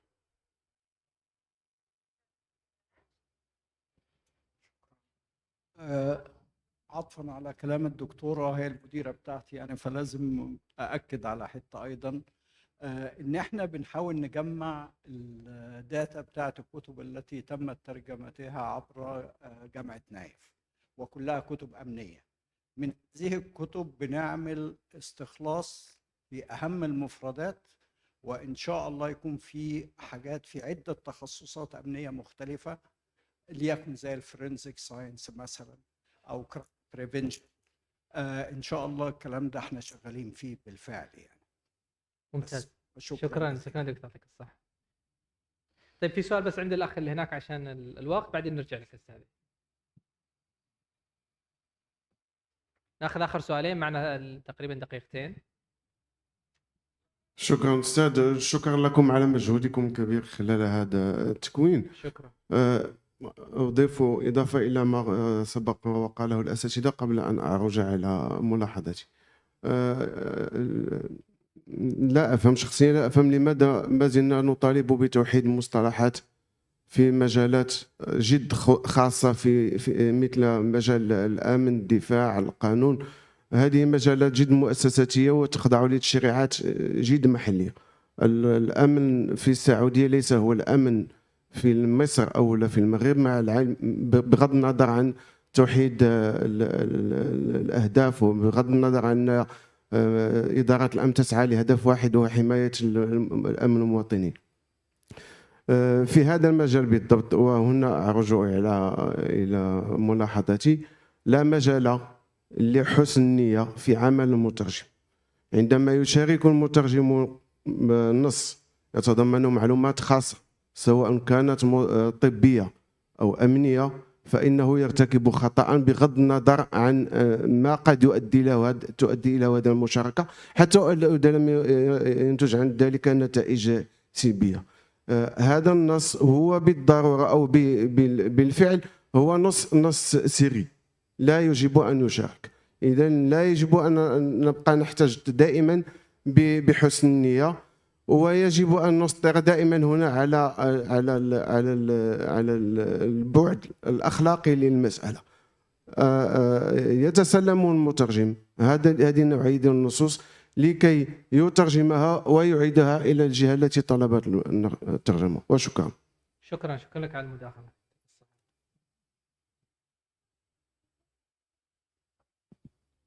بسم الله الرحمن الرحيم. أود أن أشكرك على هذه الورشة القيمة. فقط تعقيب بسيط، ما دام طرح سؤال حول المعاجم وطرحت اللغة الإسبانية، وباعتباري أستاذ اللغة الإسبانية الترجمة بمدرسة الملك فهد، أجيب بأن المترجم يجب اختيار المعاجم التي تصدرها مؤسسات، مثلا أكاديمية المملكة الإسبانية تصدر معجم. هذا المعجم تتشاور فيه مع أكاديمية أمريكا اللاتينية، يعني المعجم يحضر فيه الحضور أمريكا اللاتينية. أما إن استعمل المترجم مثلا معاجم أصدرها أشخاص، فكل يدعي ليلى وليلى لا تقر لهم وصالا. شكرا. طيب اسمحوا لي أشكر الجميع على حضور مشاركاتهم. أعتقد الوقت لو سمحت تفضل. لو من سمحت. الأخ اللي بيسأل، بس هي اختصار لأن الزملاء يقولون ننهي الورشة. Shukran. I just wanted to add something. So first, it's not about good intentions. The translators are good people, but you are not going to make a case like that in a court of law. I mean, you are legally accountable if you, in case of a data breach. And so what I wanted to add is that information is classified. There is sensitive information, and there is information that's even more than sensitive. And it's the agency that decides who to give a translation work to. So if the translator is cleared, that is, if he has a security clearance, then he is legally, able possibly to do the work, legally speaking. But if the translator is not cleared, then he should not be given secret work to work on. That's just an observation. Thank you so much. I totally agree with you. Actually, maybe one thing to add here. I think it's our role as educators actually to educate our students and our translators on translation ethics, and also on how, or let's say, translation policies or private information management, etc., etc. I think such courses are not given such importance in many of the translation courses. I think if such let's say initiative was, let's say, implemented, it would fix lots of what we're talking about here, and would just maybe avoid, let's say, whose fault, the organization, the translator, etc., etc. Thank you so much for being here. Thank you so much for your attention. It was a pleasure being with you. Thanks so much.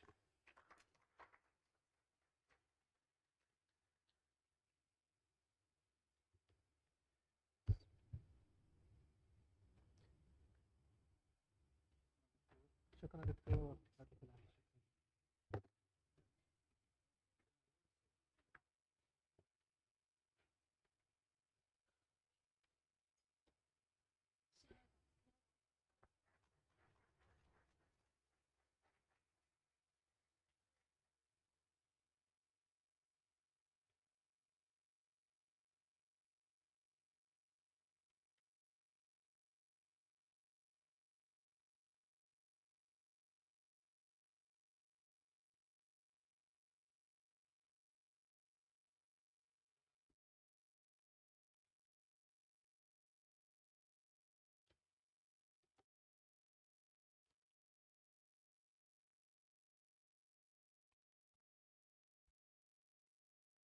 ضيوفنا الكرام، ندعوكم الآن إلى صورة جماعية في الخارج وحفل شاي. بعد ذلك نلتحق لإكمال الجلسة الختامية.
السلام عليكم. أرجو من السيدات والسادة الدخول للقاعة للبدء في فعاليات الجلسة الختامية.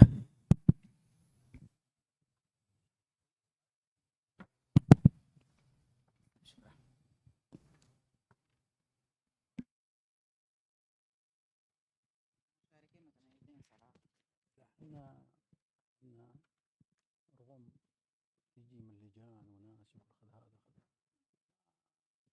قلنا ان الابحاث اللي فعلا ستقدم يعني الواحد ما كان منتبه للأمن، منتبهين احنا بعد أمنية لكن always يعني بنشوفهم من زاوية لينغويستيك، لكن الزاوية الأخرى الإنسان والعدالة وإنفاذ القانون يعني أبعاد كبيرة شديدة جدا جدا جدا. وبعدين قضية ما يحدث من ترجمات يعني عملت جوانب سلبية في بث الكراهية، خطاب الكراهية، مسألة الإرهاب، مسألة حتى التصور اللي يتصورون عن الشعوب الأخرى من خلال. السلام عليكم. أرجو الأخوة والأخوات بالخارج الدخول.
السلام عليكم. أرجو من الجميع الجلوس. أرجو الجلوس لبدء الجلسة. الجميع please be seated.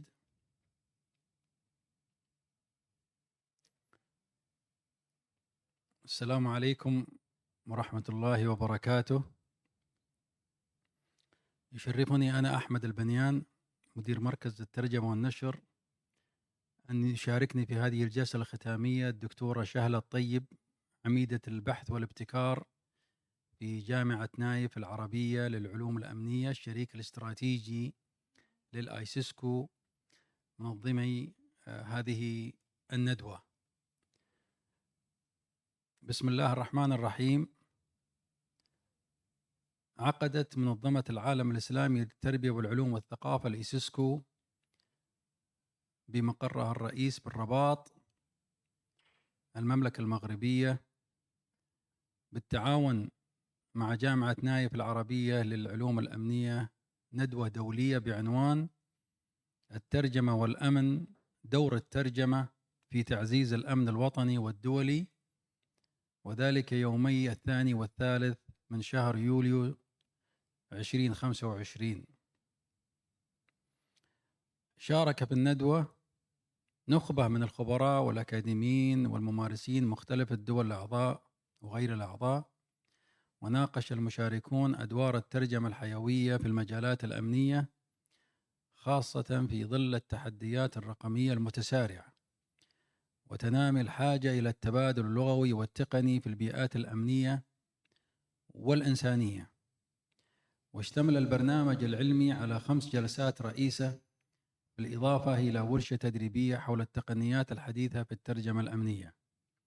وقد شهدت الندوة تقديم 24 ورقة علمية اختيرت بعناية من بين أكثر من 100 مشاركة مثلت 13 دولة وعكست تنوعا معرفيا وجغرافيا.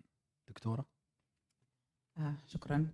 وقد جاءت أبرز محاور الندوة على النحو التالي: أولا الترجمة والأزمات وتعزيز الأمن الوطني والدولي، الشراكات بين الخبراء الأمنيين والمترجمين، التحديات اللغوية والثقافية في الترجمة الأمنية، الترجمة والتحول الرقمي، الترجمة والأمن السيبراني، ورشة عمل حول تقنيات الترجمة الأمنية. وقد توصلت الندوة إلى مجموعة من التوصيات العامة نورد منها 10 توصيات تغطي مختلف محاور الندوة. والتوصيات كالتالي: أولاً الترجمة في الأزمات وتعزيز الأمن الوطني والدولي، أهمية تأسيس مراكز وطنية للترجمة الأمنية ترتبط بالمؤسسات الأمنية وتعمل على توحيد المصطلحات والمفاهيم الأمنية مع توفير كوادر مدربة ومؤهلة في هذا المجال الحيوي. التأكيد على دور الترجمة كأداة استباقية لرصد وتحليل الخطاب المتطرف بلغات متعددة بما يتيح التصدي المبكر للدعاية الإرهابية وتعزيز الوقاية الفكرية. ثانيا الشراكات الاستراتيجية بين المؤسسات الأمنية والمترجمين. التوصية الثالثة ضرورة إنشاء لجان تنسيقية دائمة بين الجهات الأمنية ومراكز الترجمة تعمل على تطوير السياسات اللغوية الأمنية وتبادل الخبرات وتوحيد المفاهيم. التوصية الرابعة أهمية وجود المترجمين في فرق إدارة الأزمات والتعامل مع الكوارث والتهديدات الأمنية مع تزويدهم بتدريب متعدد التخصصات يشمل المصطلحات والسيناريوهات الطارئة. ثالثاً التحديات اللغوية والثقافية في الترجمة الأمنية. جاءت التوصية الخامسة بخصوص تطوير معاجم معيارية تأخذ في الاعتبار الفوارق الثقافية والسياسية عند ترجمة النصوص الأمنية بين اللغات خاصة في السياقات الحساسة.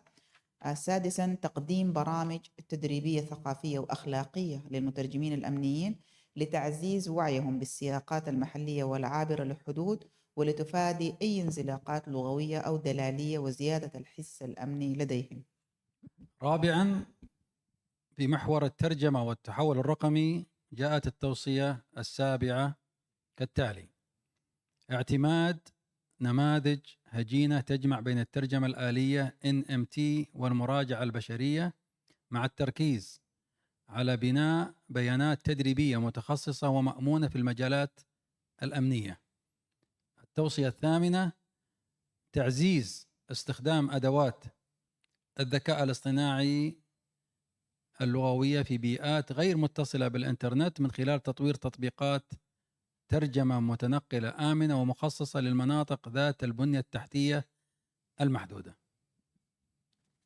خامسا، الترجمة والأمن السبراني. جاءت التوصية التاسعة بإنشاء قواميس متخصصة للأمن السبراني بمشاركة خبراء تقنيين ولغويين لضمان دقة الترجمة وتوحيد المصطلحات في هذا المجال الحساس والمتغير.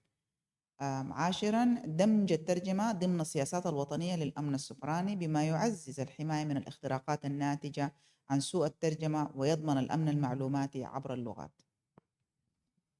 ختاما، فإن هذه الندوة تشكل انطلاقة نوعية نحو مأسسة الترجمة الأمنية كدعامة حيوية للأمن الشامل في العالم العربي والإسلامي، وتفتح المجال لمزيد من التعاون البحثي والتطبيقي بين المؤسسات التربوية والأمنية.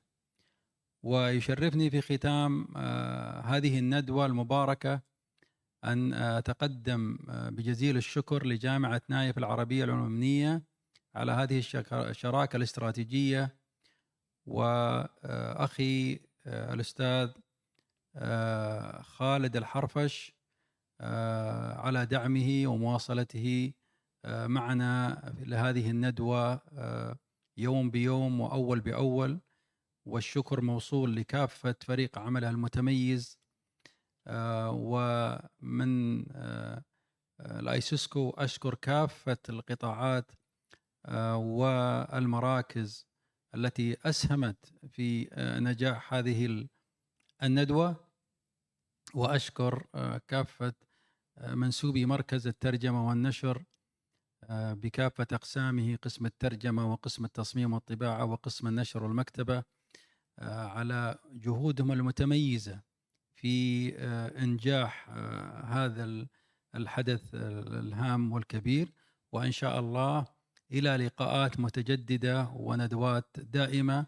وأود أن أنوه في النهاية أنه كافة وثائق هذه الندوة متاحة بطريقة رقمية يستطيع الدخول لها، كما أدعو الجميع إلى زيارة مركز الترجمة والنشر في الإيسيسكو لمتابعة أنشطة المركز أولا بأول. ولقد سعدت أن أشاهد أن من سجل في هذه الندوة والورشة أعداد كبيرة سواء حضوريا أو عن بعد. وإلى لقاء قريب، والسلام عليكم ورحمة الله وبركاته.